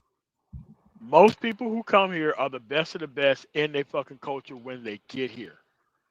Everybody here wasn't the best of the best motherfuckers when they are here. All right. I So on disagree with you. average, no. I'm just saying it's not mutually exclusive, but it's mostly exclusive. Like a lot of these people have to win like lottery systems and all that shit to come over here, unless you came over here illegal. That's a whole Right, and different argument. that's the part where I was gonna, cut back Yes. on everything you're saying is right, but Yeah. if black people feel the way Dave Anderson feels, then their vote should not be what it is. Well, there's not a whole lot of Africans who come over here illegal. No, Oh yeah. not them. Are there? I don't No, think. no, not illegally. No, they might overstay a visa. They might, Well, you know, Yeah. something like that. Overstay But a that's visa. not. Yeah. They'll But bring the father there's over here and he never goes back type shit. That shit I've Yeah. seen. Right. right. But if we're trying to gatekeep something like our handouts or whatever or I'm this or listening. that, I'll be whatever, right back. then I mean, but you you have shouldn't. to understand why the person of color shit had to be. Uh, I'm sorry, but we created kids too fucking dumb to go to college, so they had to preserve the fucking system by letting other people go through it. That's literally what fucking happened. Yes, we could not dude, most of these motherfucking people are not trying to build the actual kids that could fucking benefit from affirmative action. They're not trying to build no children like that. Like, dude, only thing they're trying to build is children good enough to play them goddamn sports. They're not trying to have competitive motherfucking children like that. They were never trying to do some shit like that. Especially with the Waffle House family creation method that these people been abusing the shit out of for the past 30 some fucking years for R&B music. Nah, bro. You said the Waffle House family creation method. Yes.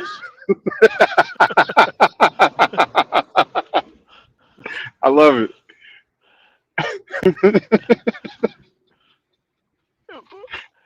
But the same You be, people who push all this cultural bullshit, it's the same people who's mad as fuck about being generalized as the culture. And it's like, dude, listen, it's either you're going to accomplish great shit or you're going to leave these type of cultural things to fuck alone.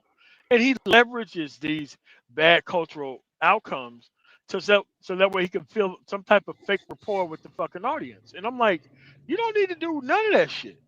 You could just like, look, you're gonna treat me with respect and you're not gonna fucking characterize me as fucking Snoop Dogg, Dr. Dre, or fucking Ice Cube. You're gonna talk to me about boom. other shit. End There of it fucking is. story. Yeah, End of the story.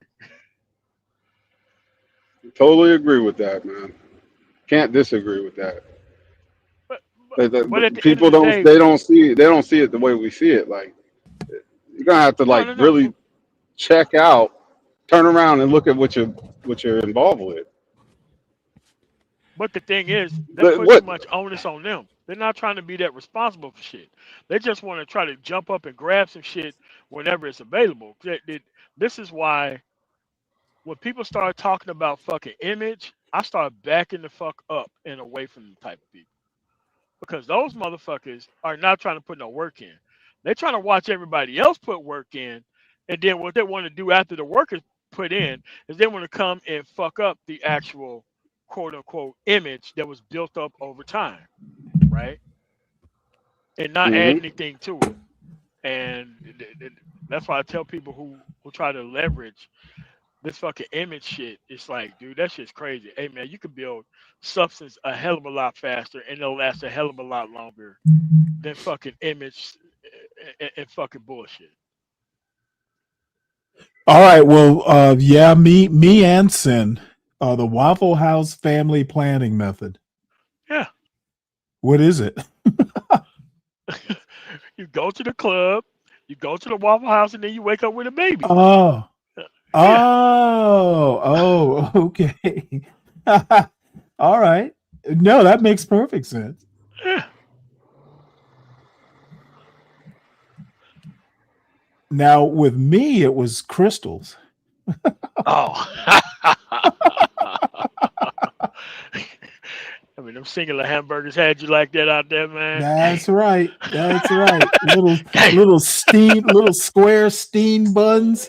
Those are good as hell. I ain't gonna lie. Yeah. Oh, dude, I hadn't had about a year ago. I hadn't had crystals in decades, and there's one not too far, about 5 miles from where I live. So, me and my sister had gone somewhere, so we stopped by Crystals, and I eat like 12 of them. I was like, dude, I won't do this again in a while. Yeah, you know, man. Yeah, you know, shit's like White Castles, man. You know, you get to eating some of them bitches, and then you ready for like a real hamburger after you get done. Dude, but they were good. Oh, yeah, they were. Don't get me wrong. Hey, you know, they're like, well, that do you singular pickle in the fucking middle That's of the right. fucking shit. That's raw. Do you want cheese? No, I don't need cheese. Just No, I give 'em don't to me need cheese plain. either. Just a little squirt of mustard on there with the onion. That's right. Yeah. Oh yeah. That's it. And the Russians got a lot of nerve because if it wasn't for Alexander Pushkin, they'd still be speaking French. Oh my Lord. Alexander Really? Pushkin created Here the we Russian go. language. He was a black man. Oh So man, when you- come when- on. Uh-oh. You know what? That even gave me a headache. What the fuck is If Alexander? it wasn't for this guy, the Russians would be speaking French, and it's like, you can't speak. Well, he is credited with kind of like coming up with the modern Russian language, like the colloquial. But so what? Yeah, it's not. This was what was called red pill, though. Stanley, this is what was Really? the original version of red pill, like showing somebody something that they may not have seen before, and now once they see it, they can't unsee it. To my understanding, and I could be definitely wrong, it wasn't about females. It was about life, period. Things that you don't notice. It was about situational awareness, and I was about to do a stream on it about how redoing the content in the space was all about stealing the intellectual property of the space and presenting it to people who don't know shit, so that way you can seem like a god to other people, even though the only thing you were doing was just stealing everybody's intellectual property and just representing it to other fucking people like it was yours, like you came up with the shit yourself.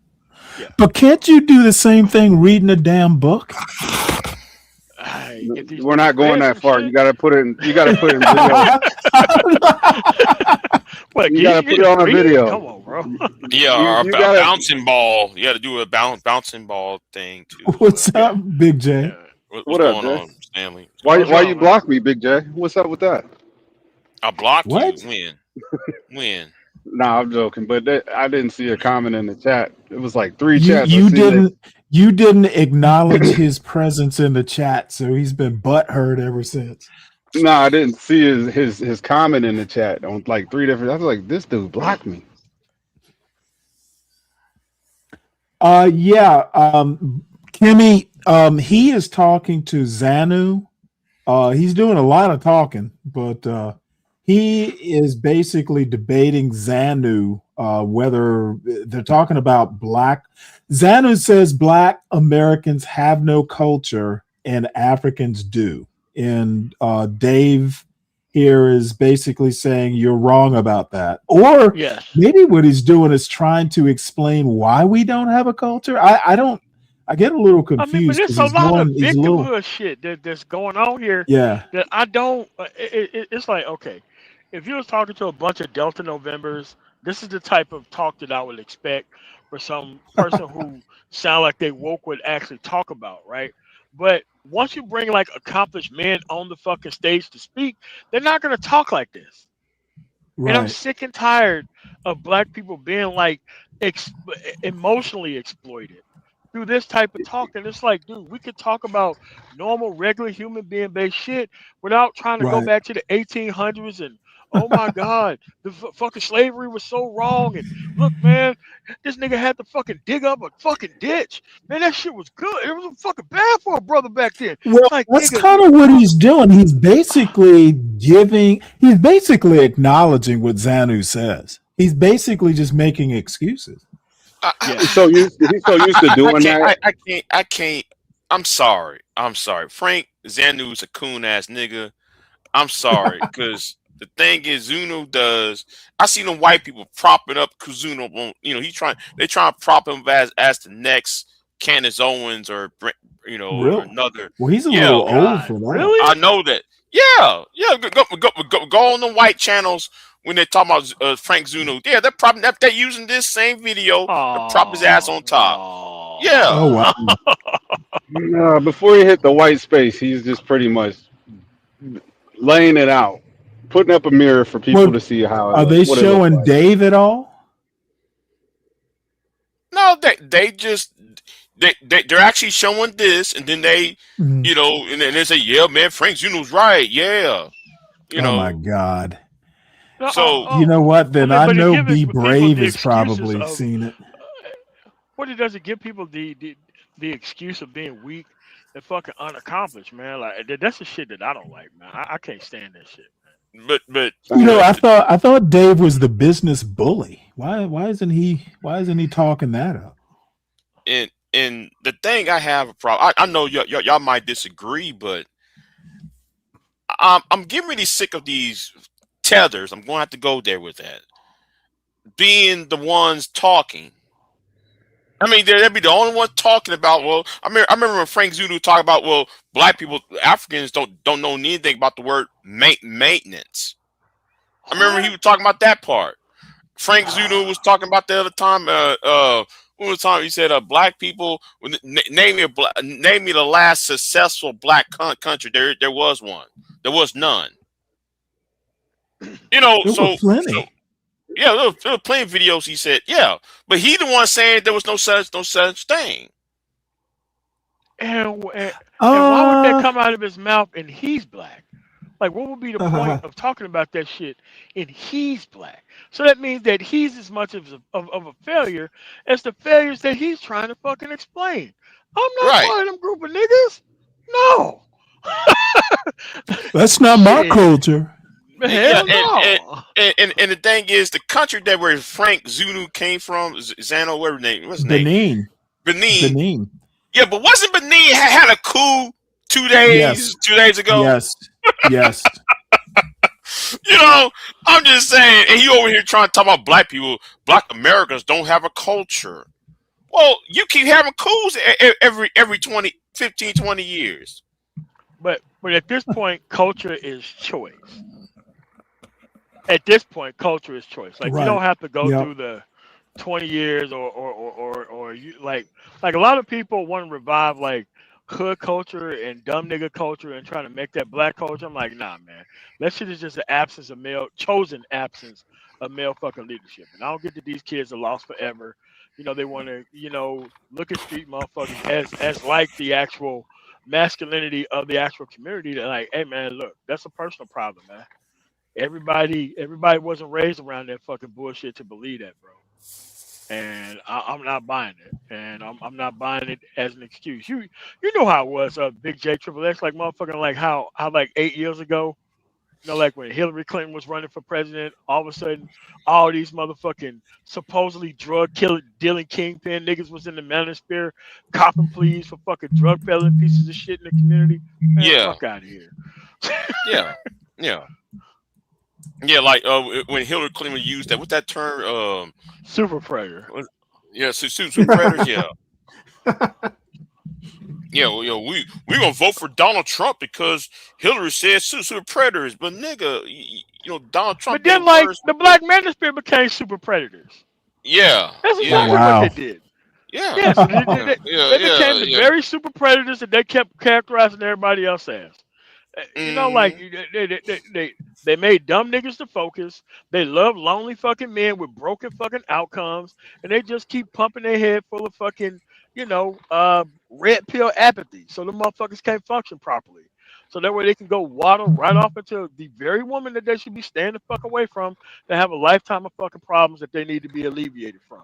The Black Oh Manosphere my did become fucking God. super predators. Hey, I'm look, not wrong. conservative. I just got look at wait, I cannot pass this up. Hold on one sec here. Talk about victim culture. Give me one sec here. This poor dude. Let me see, can I why do I not see it? Man. I just got a push notification from Hood Conservative. This video is called. Let me put it in the watch later, and I'm not going to watch it just yet. But I need to bring up the title. It's just these poor folks. Sometimes I feel sorry for them. There is no world where problems get solved and these dumb niggas exist and have a platform. Oh, They you keep know what? dodging I'm the in the wrong responsibility of account. fucking That's fixing why. everything. Hold on They one keep second. dodging the responsibility of understanding simple shit and fixing shit. That's what The they're doing. the one solution that they came up with, they totally effed that up too. If they were having problems with well, it's like this. You got to realize it in yourself that you're the problem or what the problem is. Otherwise, that problem's going to always follow you. You have to address the problem. So even if you do change your environment, that problem will follow you to the new environment. But Dave, the problem is, if the woman were to settle for them in they fucked up circumstances, then she would be as bad as they fucking say that she is. The problem is she's not stupid enough to fall for these dumb niggas at this point. She's just enjoying her cup of infinite dick, and these niggas just can't go off impregnating nobody, making shit worse. That's all they want to do is impregnate these women and leave them with fucking kids. They do not want to take care of no fucking responsibilities. They're the ones who want the broken environment, not the women. I can see that. I can see that. Yes, because I had to bring this up.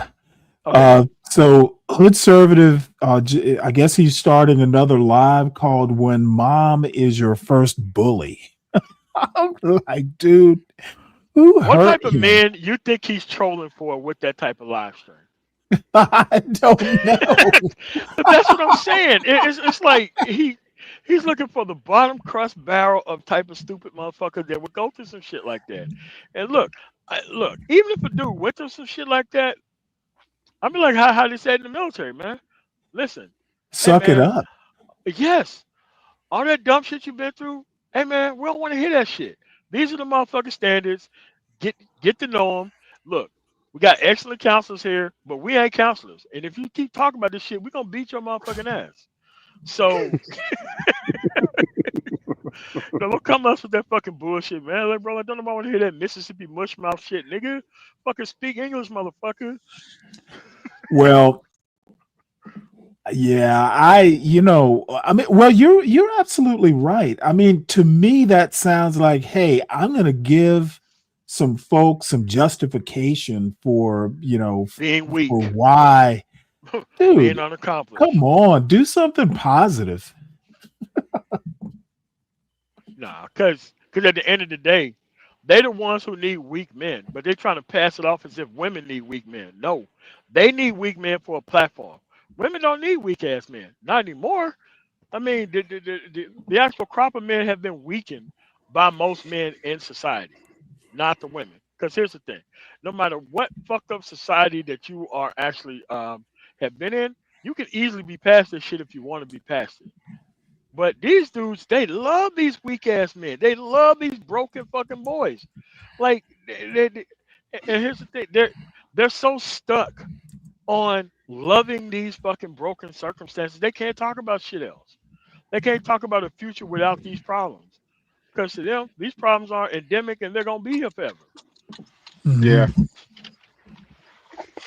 Where we've been, you also have to talk about the mind screw, out of respect for your channel, that we have been put under. So no, we don't have an official language because we weren't allowed to have one. But still, if you look at AAVE, it's everywhere, and when it comes out of our mouth, it goes from the hood to the boardrooms to a billboard on Broadway or in Times Square. So we have culture, we have influence, and no, I'm not just talking about taking what's the word I'm looking for? Weeds and turning them into collard greens, or taking innards and turning them into chitterlings. I'm talking about the fact that we have persevered and we are the most copied individuals on the planet. So much so, if I'm wrong, please explain Akon to me. Please explain Burna Boy to me. They all do a variation of who we are. And I'm not just talking about music. I'm talking about the walk. Okay, dude, you know what? You call yourself the business bully. Okay, you as an entrepreneur shouldn't be making this argument. He should be talking about, well, hey, we are this, but we're also that. What the fuck is he doing? That's the dumbest argument, right? All you have to do is who invented the gas mask, blood transfusions, the first Middle East peace in 1948. You know, Something about the stoplight, GPS, started Thermo King, like all types of other shit. Right. But no, we gotta talk about Akon and Snoop Dogg and fucking Dr. Dre and Ice Cube. That's the only and the fucking thing we can do, right? the walk. Yeah, that's what he takes. She walking all over the fucking place, right? That's all we got, right? And that's why you know people like him I would consider him as the controlled opposition. Yeah, these are controlled opposition points. You know, like the first thing you want to mention is music, movies, entertainment, as if that's all. You know, it's stereotypical. It's all all right is stereotypes. That's that's all what interests me. He was on Ask the Brother podcast, and he was basically being put up on a pedestal as someone that I guess the Black Manosphere should be listening to. No. I'm like, that guy's dude, a fucking fraud, and that guy is nothing but a fake black conservative and lives in Philadelphia and is full of shit and just, like most black conservatives, they love ignorant black dumb nigga culture. They love putting these non-working men on a fucking pedestal. They love putting these culture warriors on, and I can't stand these motherfuckers. At the end of the day, they're here to live off of black culture. They're not here to solve any problems. They pick no fucking sides. They have no pathway to fucking victory. They go into these specialized career fields to keep shit the same, and it's fucking crazy. Yeah. I'm talking about the talk. I'm talking about the hairstyles. I'm talking about the innovation. Everything we do. We took a construction worker's boot and made it the hottest item for the past 40 years. Because everybody finds a way to profit off of what we create and then demonize us for creating it. And then you act like you can't create a business. Wait, we didn't make the shoe. What the fuck? Dude, listen, man. Look at fucking Timberlands, bro. That's not ours. We wore this shoe. We didn't make it. Educated, unwilling, we don't care, but they don't talk about all the systemic things that have been set up and profited by people who want to keep us in a certain box. That doesn't mean we can't escape. Oh, dude, you're the one keeping us there. You're the one who's keeping it in that box, bro. Exactly, in a Timberland box. Not put under duress I'm over love for what we had to put together as a culture when everybody else got to inherit it. And that includes Haitians, Jamaicans. Everybody else got to be left alone so that they can develop. We didn't have. You really think Jamaicans and Haitians got to be left alone? What the fuck? Like, so that would mean that Haiti and motherfucking Jamaica is more better ran than the fucking black community here in the United States. Man, get the fuck out of here. It's like, but this is what happens when culturally that nobody knows about history. So you have Yeah, these surrogate, exactly. Yeah. poor righteous teachers come through and and be like, look, we are this. We can't get past it. Let me profit and benefit off of it. Man, fuck out of here, dude. Go get a real fucking job. Go fucking produce without fucking referencing entertainment every 5 minutes like you the game or some shit, man. Always fucking name dropping some shit, man. Nothing original. Meet one African, one Jamaican, one Caribbean, one black person anywhere who comes into this country and has automatically ingrained in them before they start going, my country, 'tis of thee, sweet land of liberty, of thee I sing, that they're afraid when the red and blue lights come on behind them when they're pulled over. And I get it, and That's I'm the an son, brother, ambulance. and nephew of Okay, dude, that's an ambulance. Blue lights, blue lights. cops. That's why I say, yes, we have a culture, but of course we don't have a language. But let's I not don't be live my whole disingenuous and life, act live like it doesn't American matter, experience because it through does. being pulled Because the fuck as over by bullshit foundation, police. I don't. Nigga, that's the 80s. Nigga, we passed that. Like, dude, who the fuck get pulled over on the He's fucking talking regular about anymore? old episodes of Cops. That's what I'm saying. It's like, bro, it's kind of like, when TSI be on this fucking broken black man like gynocracy shit. I'm like, hey man, that shit was like maybe from the 60s to the 90s. After that, you can't live off of or within that victimhood era forever. That isn't Right. everybody's fucking experience out here. It ain't. Right. I'm Right. sorry. It seems that he's watching that. You remember that '80s TV show? I remember I was a little teen. I was a preteen during. Remember that show called Hunter? You remember that Yeah. TV show called Hunter? Yeah. That's Fred always a Dwyer. black. Yeah, with Fred. Yeah, there's always that black guy who always the drug dealer shit that Hunter always keep on beating up on and tell him, he's always the informant. I mean, this is what. Go ahead. Are you old enough to remember Starsky and Hutch? I was an '80s baby, so I don't remember that. What was his name? Huggy Bear. That was the name of the snitch. Every cop show had the snitch. Yeah, there's always some black dude. There's always some black snitch. Yeah, and I'm just like, is that what he's referring to? I mean, it doesn't make any sense. Hey man, I'm an ex-law enforcement guy, man. Like that Huggy Bear shit is for real. All the dudes who claim they got bitches, the biggest fucking snitches in the neighborhood. Pimps, the biggest snitches in the fucking neighborhood. Dudes who claim they got bitches, biggest snitches in the fucking neighborhood. The biggest. Huggy Bear. So Black American goes, so goes everybody else in society. So Frank, let me ask you a question. That's not true. If slavery erased our Black Americans' culture, what do you call what we built after slavery? What do you call that? Well, you have to give me an example of what you mean by what we build. What are you referring? Dude, you don't know American history if you're asking that question. Man. But it's fashionable to be like ahistorical. It's fucking fashionable, right? Like, dude, that shit wouldn't be tolerated by my grandfather, not knowing shit about history and running your dumb nigga mouth. Dude, that shit would never be. Well, here's the deal. If I have to give you an example, then I would have stopped right there. Dude, you need to come talk to me when you've read some history or something like that. I would not go You farther. can just Google black I have to inventors. give It's you a whole list. give you an example. The hell? Give me something that black people build. Yeah, give me an example. Like, fuck. And it's like, you know what they're actually saying when they say give them an example of something that black man built?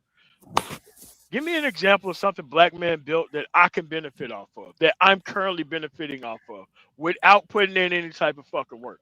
That's exactly what the fuck they're asking for, right? Like, they're not asking for, like, dude, there's plenty of people been in the military, plenty of people work for corporate America, plenty of people who fucking do shit for medicine and everything else, but we don't even acknowledge those people because we don't even care about those people in society at all. But I can tell you this: everybody know who Well, the let fuck me Allen Iverson is. Yeah.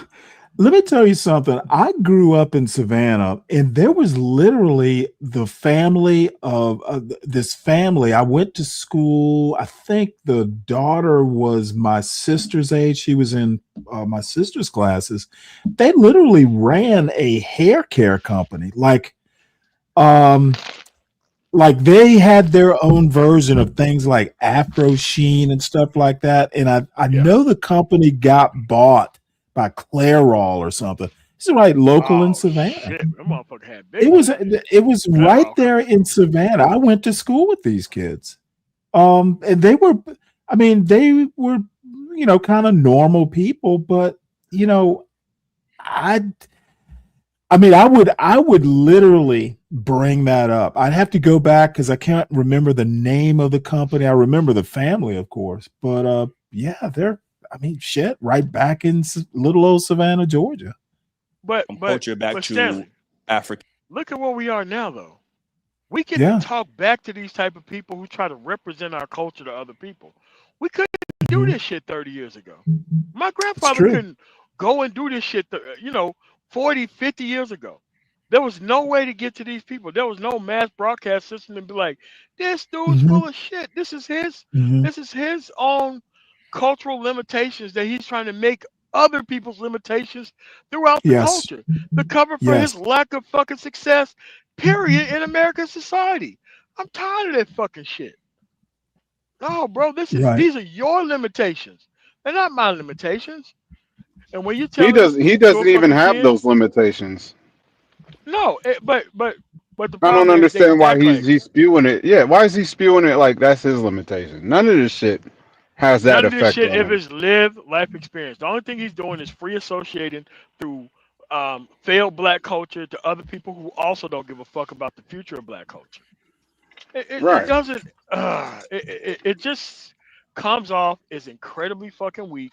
But at the end of the day, you do need these motherfuckers to talk, so that way you can see the dumb motherfuckers who show up in the comment section. God, I love reading comment sections of motherfuckers Oh who yeah, felt like they've that's been where the good represented shit's by at. this goofy ass shit. Oh yeah, oh, that's where the It's good kind shit It of is. no, it go kind ahead. of I'm sorry. reminds me. It kind of reminds me. You remember about last year when RFK was in that barber shop and them Oh niggas over there God. saying some stupid.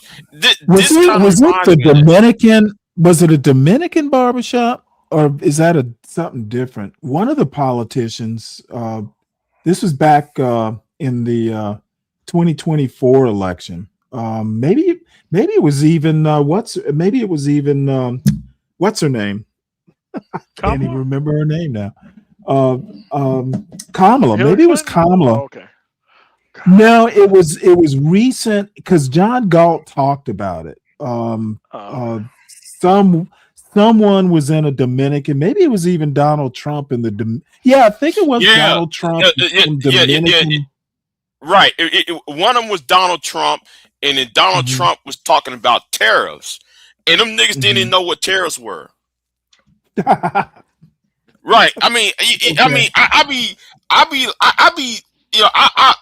sometimes I was about to have a stroke when I hear these politicians going to these barbershops, and these niggas sit there and say shit, and I'd be like, I know you niggas can't be this goddamn dumb. You don't know what a tariff is. You know, But last time you took but a civics but Big class. J, they know the motherfuckers gonna come there 3, 4, 5 days, a week Yeah. later, and they still ain't fucking read up on shit. And like that time when RFK was at that barber shop and Big Mike, Killer Mike, was Killer talking, Mike. and then though you had that pro whack country community niggas talking about, well, the Democrats are bad because they're because DEMO is demon, so therefore we shouldn't vote for Ah. Democrat. I was like, what the hell am I watching? I don't know. Oh, that shit's crazy. I was like, what the hell am I Wow. listening? Look, no, you got to go back and listen to that shit. That shit's on YouTube still. And then all them niggas can talk about is child support. child support this, child support that. And I'm like, all the other issues But they going did with around the this very country. women that fucking put him on it Right, consistently. right. And RFK told him, well, look, I pay for my child support. I don't see what's the problem. I pay for mine. Like, no, RK, like, you don't understand, man. Like, they want to impregnate bitches and not pay child support. They want to do Right. both of those things. Yeah. I was like, man, that was the most embarrassing thing I ever heard in 2000. You know, those two events, I was embarrassed. I would I'm love like, to be a fly on the wall. Like, the moment he walked out of that fucking barbershop and, Oh, like, that's got funny. into the car, I was like, what the fuck did we just witness? it's almost as bad though when Steven Crowder walked in that barber shop in the Dallas area. Oh God! And you know what? I'm gonna tell you what I did at one time. That I got so pissed off that I called the barber shop. I sure them did. I said, why y'all let that white boy do that shit? Why y'all let that white I boy? am sick of these stupid, ahistorical, don't know shit about nothing but want to talk. Dude, just shut the fuck up and let other motherfuckers rock and get out there. But dude, they be on like some Art New style shit, man. I don't know, like the link dropped and all the dumb niggas jump up there. And it's like, is it anybody else got an opinion other than dumb niggas? Just anyone else? God damn. It's like, and and that's somebody's got some sense around here. And that's why though you see people like what's his name Anton Daniels going after what's his name what's that professor's name Anton Daniels going after people? What? Yeah, Anton going after what's his name? That dude is so weak and ineffectual. Not Cornell West. Dumb. No, what's that guy's name? He's from the Joe Button podcast.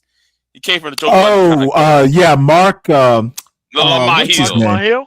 Yeah, Mark Lamont Hill, yeah. Yeah, Dude, he going to Mark let me tell you people keep something. underestimating Mark Lamont Hill. I know damn well that dude is not gonna go on no one-on-one with no motherfucking Mark Lamont Hill. I wish he would. Let me tell you something right now. If you've ever heard Mark, when you get him like talking about CRT or some shit like that, dude, he's quoting books. He's like, and I don't mean a couple sentences. The dude, don't ever get him on some shit that he knows. He will astound you. He may be many things, but dumb he is not. But that's what I mean, like weak ass men like fucking Anton Daniels. It's obvious this dude's a fake. Obvious he's a fucking fraud. Obvious that he wants to live off bad black culture while pretending that he's bigger and above it.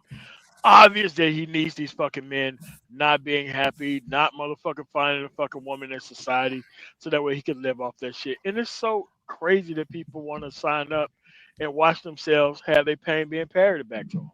It's fucking nuts. It's crazy. I do not understand it.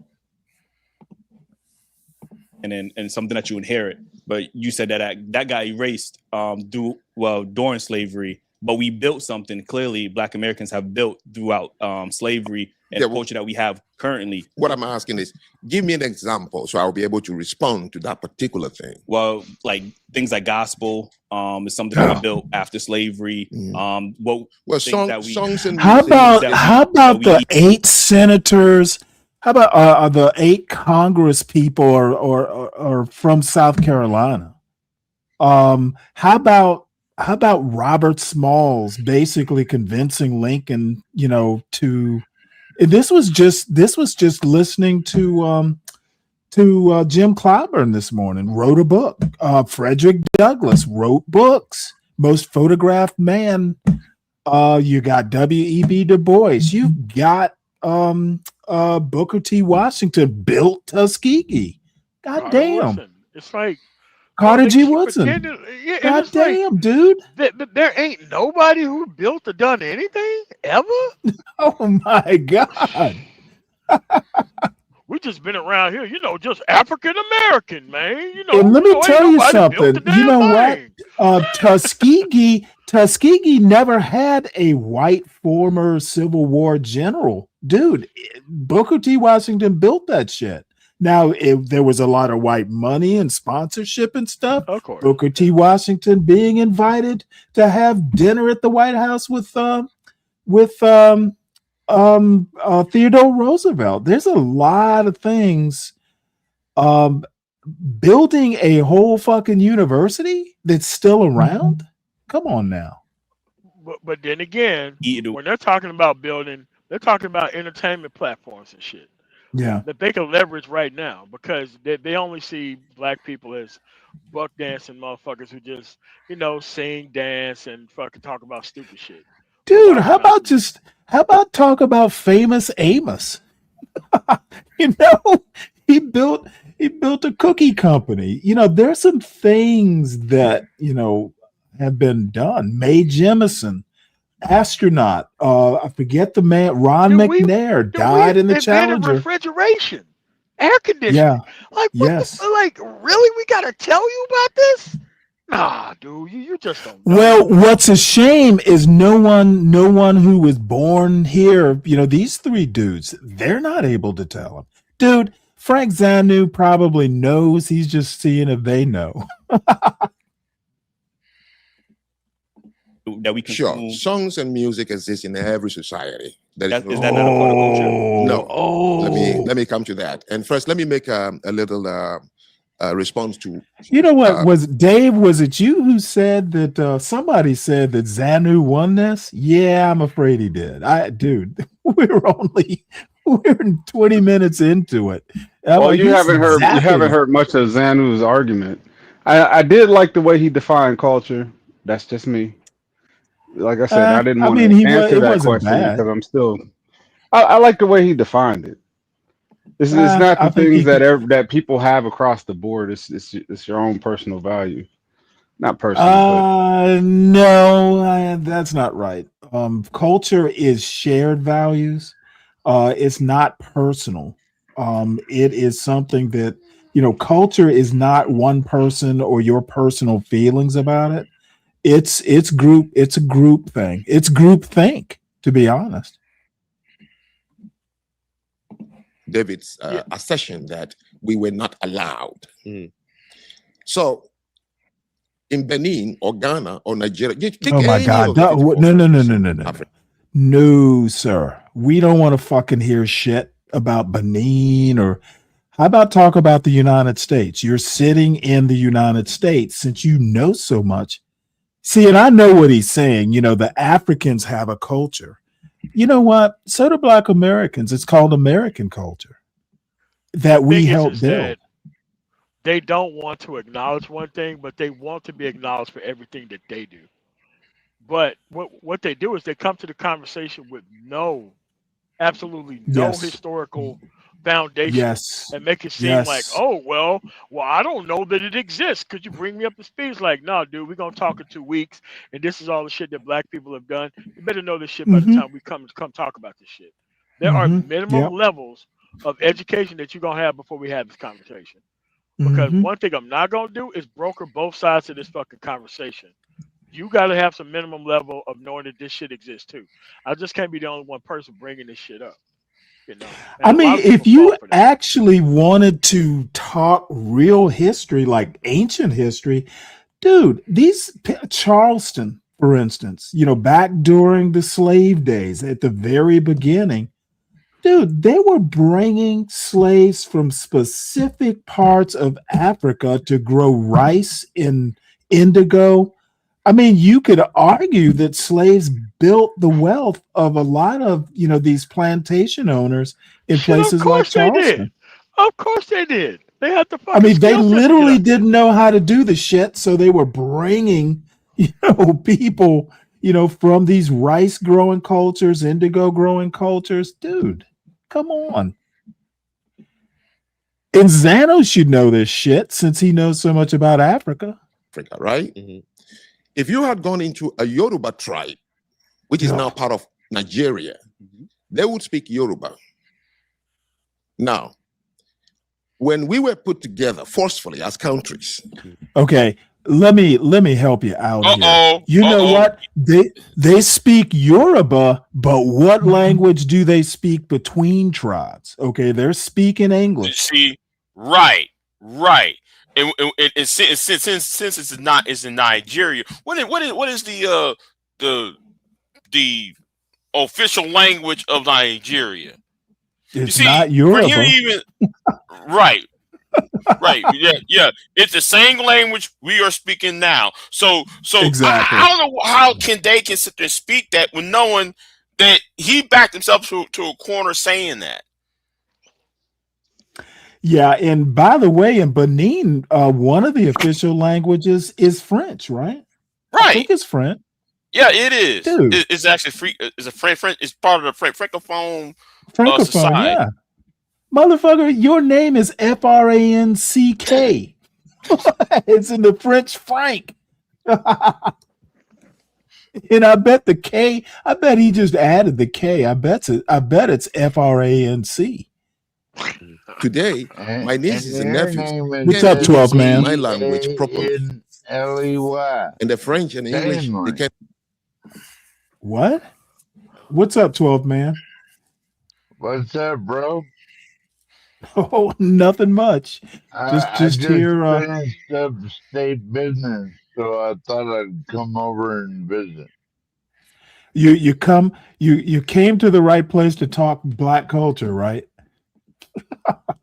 I don't know, whatever you want to talk about, Stanley. I don't give a fuck. Oh, okay. Can't even speak it properly. Because in one classroom, you have 36 kids who come from different tribes in that classroom. So they can only use English or French or Spanish or Portuguese to teach this myriad of tribes now who don't speak their language anymore. African American.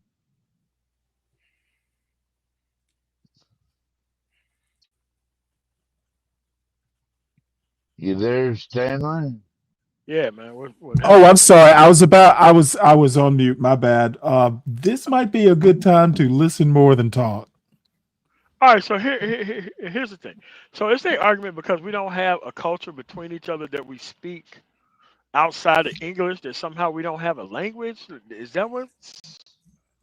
Well, I mean, you don't have it. You basically have a Tower of Babel. You know, if you got a bunch of, tribes who don't speak, and there's nothing wrong with that, but, don't be talking about a culture.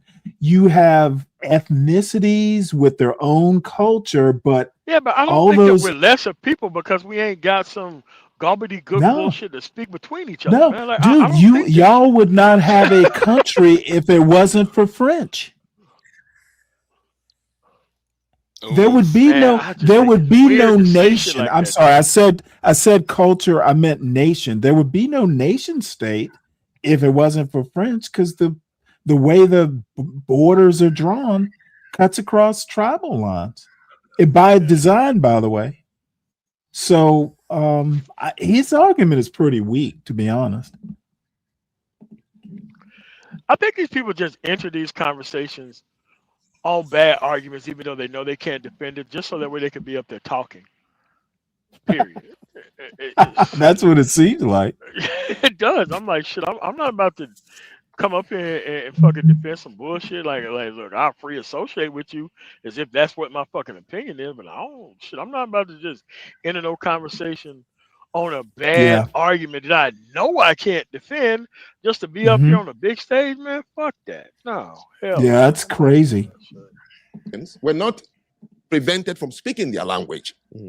When the ship arrived, it was one from this tribe, that tribe, that tribe, that tribe. So automatically you can speak to each other. And when you don't speak your language, kind of like it is in Benin.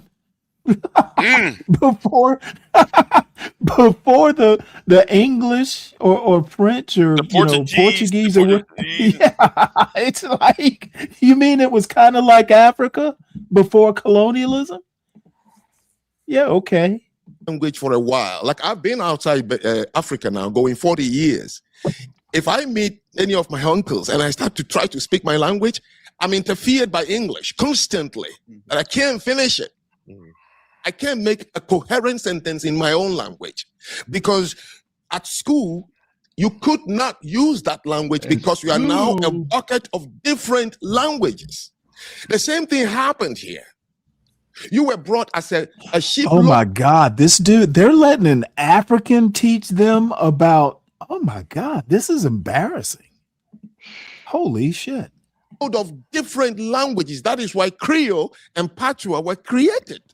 So you use the only word you can understand, a little bit of the colonizer or whoever is controlling you, and try to speak to someone who comes from Senegal. You don't know what he speaks. So over time, it becomes this hodgepodge of a language called Creole or Patois. In Sierra Leone, they have it. In Liberia, they have it. In Nigeria, they have the pidgin English because they can't speak to each other. So nobody prevented you. All you need is to not to use your language because there is no one there to speak to, and the next generation, it's gone. The Jews, however, it was Jews. They took them as Jews. Even though they went from country to country to country, they were lucky enough to keep talking to each other because they can understand each other. Okay, dude, that's because they were all herded into ghettos. If they had been allowed to assimilate just out into the culture, it's very, I mean, nobody speaks Yiddish. I mean, it's not spoken a lot. I don't really get his argument, to be honest. Hebrew, yeah, well, but I mean, Hebrew, they've got schools for Hebrew. I don't think his argument's very good. So they were able to retain the language. They were able to retain the language because, say, in Rome, there were literally neighborhoods where they were forced to stay or live. And plus, on top of that, right? Europe is what? Is Christian, right? So many of you Christian theologians had to know what Hebrew and Yiddish is because Christianity is a branch of Judaism. So his argument is a flawed argument, using using Jews as an argument. Well, it's a shame nobody's able to counter. You know, nobody's saying shit to him because they don't know any of this. This is sad. This is literally, now I would love to hear Zanu talk to somebody like a Cornell West or, you know, some academic. I've never seen him talk. It's a lot like, well, these people go in. Well, it's a lot like the Steven Crowder types, you know, where they love to go on college campuses. Right. Yes. Right. It's like yes, they don't. You never hear them go up against. And I have to give Candace Owens credit. Once, for instance, even Sean Hannity, every now and again, I saw this YouTube video. It's probably still out there where Candace Owens and Gavin McGinnis were like talking to Cornell West. And you know what? I mean, you're not going to go to Cornell West and give bullshit arguments because he knows it about your own argument about 8 times better. It was a very pleasant conversation because Cornell West, I remember that. And they were very respectful of him. Yeah, and Cornell just wiped the floor with her ass. Yes. And I'm surprised nobody else saw that. That was just like because all she did was sit there and he just for every response he made, she couldn't counter it. You know, she just sit there like, oh well, fuck, I'm fucked. But he had to stop the kind of conversation and kind of like not put so many hands on her in some sort of way. And, and try to be buddy with her after smacking her ass around for a while. Yeah, well, I mean, he was on their turf, and that's the one thing I do like about Cornell West. He will go into the lion's den, but let me tell y'all. Number one, Cornell West, oddly enough, he majored. His undergraduate major was in something like Middle Eastern studies. He speaks Farsi, believe it or not. He kind of got into philosophy and all that stuff at the graduate level, but the dude knows a lot, and he knows the cultural arguments. He grew up in a Baptist church. He's actually a true polymath. There are things that people don't know about him that I just happen to know. Just, he's also written a seminal philosophy book. I can't remember the name of it, but I mean, he is actually all that in philosophy. He's well respected. So, he's an unusual specimen. And there was no way a Candace Owens was ever gonna even get close to what he's able to do. Oh, I didn't know he had him on more than once, John. But I actually enjoyed the show. It was pleasant to see. Wasn't a whole lot of shouting, any shouting at all. This is my starting point. It happened to us on the continent. So don't be fooled. You hear countries like Nigeria, Ghana. If you ask 5 Ghanaians, one from the Ashanti, one from the Ewe, the Ga, the Akwamu, and the northern region, and ask them, are you Ghanaians? Yes, we are Ghanaians. Look at our passport. Ask them, what is Ghanaian culture? Speak English. And they'll start looking at each other. There is no such thing. Ask them, what do you speak in Ghana? They'll start looking at each other. Y'all excuse what him. What is the He's Ghanaian sense of value? There's no such thing. How do you guys marry in Ghana? There is no such thing. But you say you're Ghanaians. So what happened to us happened here. And when I arrived here, I understood it. When I went to Haiti, I was like, whoa. When I went to Jamaica, the same thing.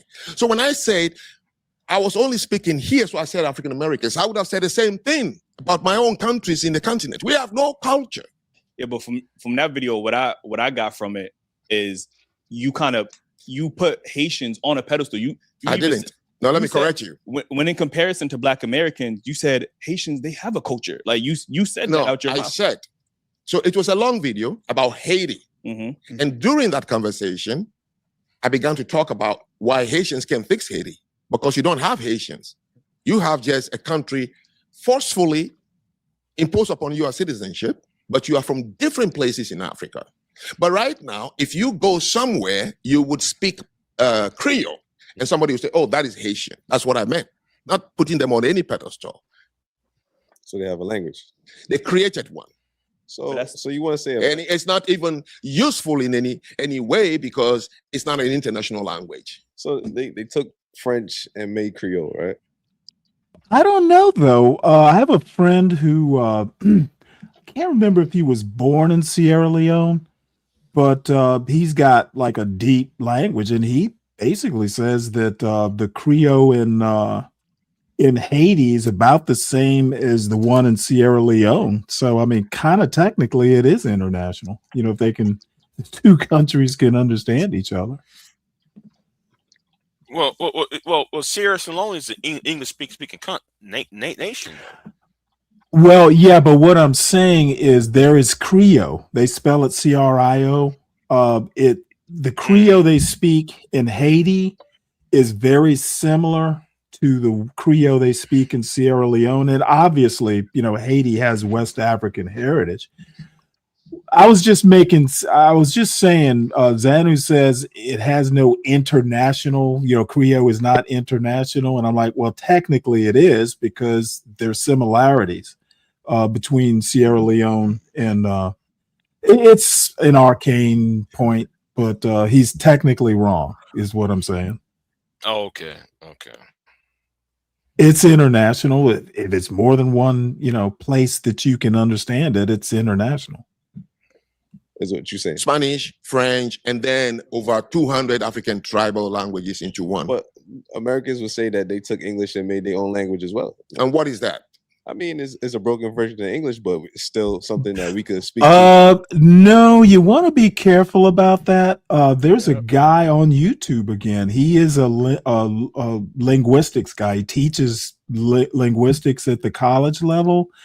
There are people who actually say AAVE, they call it now. What was it? It was Ebonics. I forget what they call. Ebonics. They actually say it's way more complicated. It's got its own rules.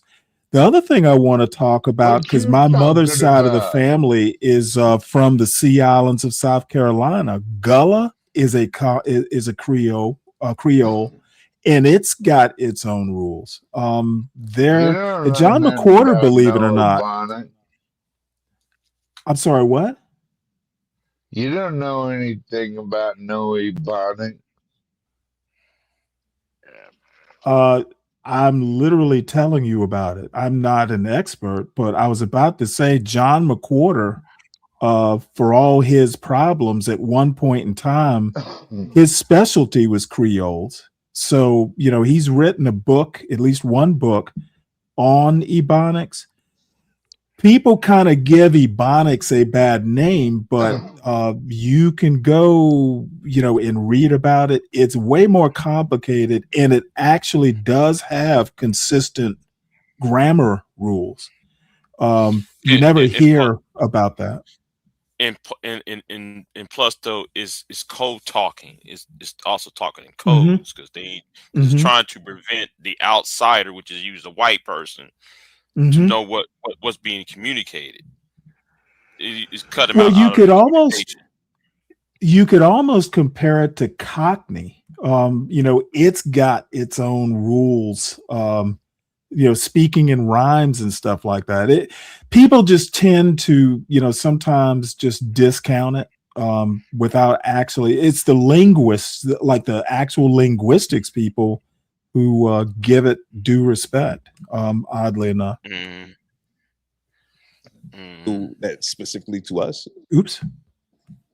What language is that? I mean, it's English. What language is about, that? Well, that's the talk same about thing. AAVE, African American Vernacular English. The same way, for example, I think I've heard, yes, when I came to this country in 1994, I had a debate on my campus about Ebonics. Right. Now, Same thing. yeah, and somebody corrected me. I think it was my professor said, no, if you say Ebonics, there is no one collective Ebonics. Correct. You have to go into pockets if the person is from the north, the south, the center. No, absolutely wrong, dude. 1994, and I remember because I think I was still in the Navy at the time. Yeah, it was a big deal, but here we are, 30 years later, and there are books written on it. There are rules. You can go right on YouTube and you could search. There are rules. There are books. This is not 1994. We know a lot more about it. So they created their own They've style. literally gone That's in why I like and you, Stanley, because you speak plain English. You speak, unlike you, you speak English unlike plain you. as day. Unlike me. Yes, unlike you. But I have a lot of work to do. You do. Around it. So I understand that part. That didn't even qualify as a subculture. So let me give you, Jamaicans don't have a culture. When you say the country Jamaica, no, that is not identifiable as a culture. What? But the Rastafarians have a culture. Now, let me explain what I mean by worldview. The Rastafarians' worldview is No that one cares about men that. were put on earth to Dude, take care of look, nature. 12th man, you and I occasionally go round and round about just blurting out shit while the video's playing. If you need me to stop it, let me know, please. But the blurting doesn't need to be What happening. you talking about, Stanley? Like, Well, all these dude, how are you going to Jamaicans know if and you're talking over me? Rastafarians, How are you going to know this if you don't shit. listen? I thought you were an American. 12th man, don't push my buttons, okay? That wealth you have to create more than consume. So they live a frugal life. So politically, they are pacifists. They will never go to war.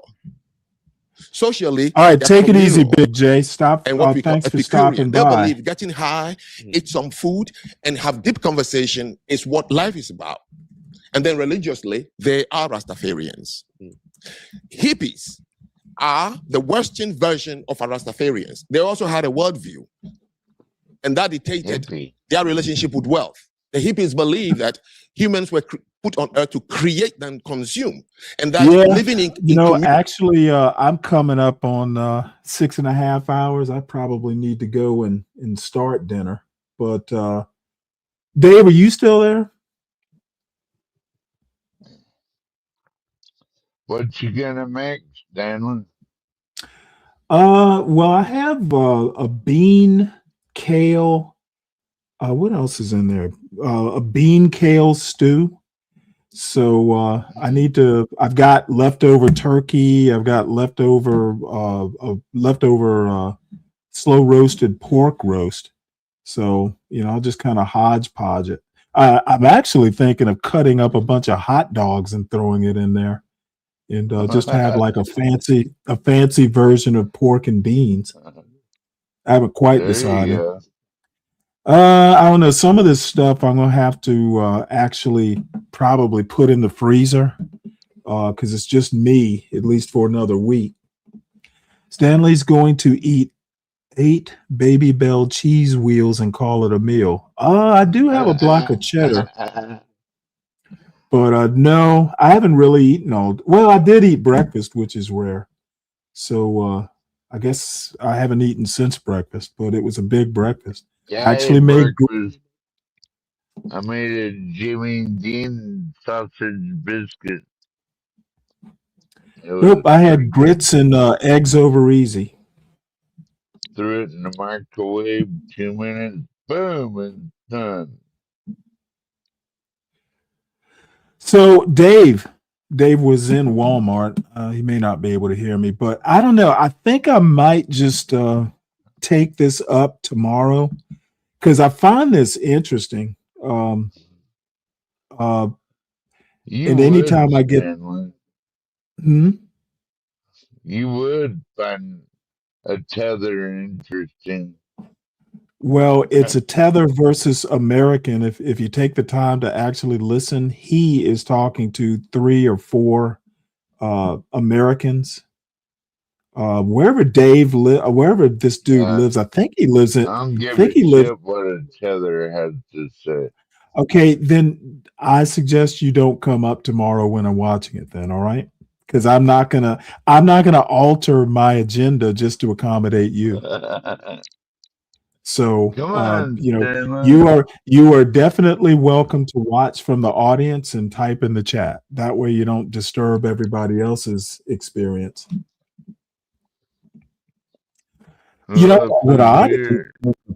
You know what? What I ought to do is make a pizza. Well, I think I have some pizza dough in the freezer, but I'd have to thaw it out. What's up, MOT? There was a 2-seater plane crash that crashed on the highway I-95 in Orlando. I just passed it. Oh. Years ago, I was coming back into Front Royal, Virginia on 66, and there was a big crash, like a 8-car crash, right at the fucking. If I'd known about the crash, I would have gotten off and exit early, but I had to go into town to pick my son up from school. And they had like the MedStar fly in. They had to stop traffic for the helos. There were like 2 or 3 helos that came in picking up victims. It was fucking a mess. Yeah, and the person landed like in between the 2 medians. So that plane's fucked up. And it looked like he hit some cars too. Oh no. Yeah. Oh man. Wow. Damn. Could you imagine not seeing it coming? Fuck. Shit. You got a video of that? Maybe Stanley could pull it up. No, he just experienced it. He was on the highway. I mean, there might be live at 11 footage, but yeah, it took us like 2 hours to go 20 minutes. Oh wow. Yeah. I'm not gonna even ask about, is everybody okay? No, it's definitely not okay. I Definitely don't not even okay. want to think about it. Like Damn. like I'm looking at the actual windshield. You know, the cop Ooh. gave me kind of like a fucking weird fucking look when I shined my fucking floodlight and I seen nothing but blood on the fucking windshield. I'm like, oh, shouldn't have shined like Oh. there. Yeah. Oh. That'll ruin your day. Oh yeah. I've seen worse, but never a plane crash. Oh wow. I mean, it's always dreams I have about plane Mhm. crashes, but never seeing one just crash on the highway in the middle of the median and 5 or 6 cars get hit by it, and God. Oh, so he at least tried for the median. Damn. Nah, he probably thought he Yeah. was gonna land, but it was like a Yeah. lot of wind and water for a while. Yeah. Like about 20 minutes earlier, it was like a lot of motherfucking water, rain and like high winds and shit. So he could have easily got blown Yeah. down because there was Yeah. a prop plane. I don't think it was a jet engine. It was a prop plane. Oh yeah. Once that thing hits the ground, ooh. Oh yeah, you're done for. Yeah. Yeah. Yeah. Hopefully there were no kids involved. You know, every now and again you'll hear about these two-seaters and a kid is like in the back seat or It looked like a 4-seater, 4 to 6. oh yeah. I hate it, when that happens, when kids are involved. That always breaks my heart. Yeah. So I'm gonna wrap this up. I actually do have to go eat dinner. I think what I'm gonna do though, because I'm really interested in this. I've got this, and then I've got a one from yesterday, not involving Xanu, but another set of people who actually got pretty smacked around. Let's see. Typically, here CT tell Black Americans he has an African name. Yeah, he does. I don't know what it is. I've never even asked him about it, and I'm not particularly interested. But Yeah, don't care. the YN stole a Cessna. Really, Zhang? Really? Is that the level of your trolling tonight? You're off your game there, buddy. Do better. So great evening. Yep. Always a pleasure, Dirty Dude. Good to see you. So yeah, I'm gonna wrap this up. And all right, cool, man. Thanks for having me I on, will man. come back. Oh no, dude, it is always a pleasure. It's I always learn stuff from you and Big J. So I appreciate you being here. All right, So cool, man. Thanks for I'll be having me back on around 1:30 tomorrow Oh, afternoon. okay, cool. All right. Okay. See y'all then. All right, man. Dave, you're probably busy in Walmart or something like that. So I'm gonna end it here, folks. We're gonna pick this up tomorrow, though. So everyone have a good evening, and we'll pick this up tomorrow. Oh, that by the way, I actually have another clip that I need to add to my closing theme. I love this thing. It's a Porsche did a little special closing, little 10-second segment. I loved it, and can't wait to debut that. It's going to be fun. Maybe I'll do it tomorrow. So see y'all later. Oops.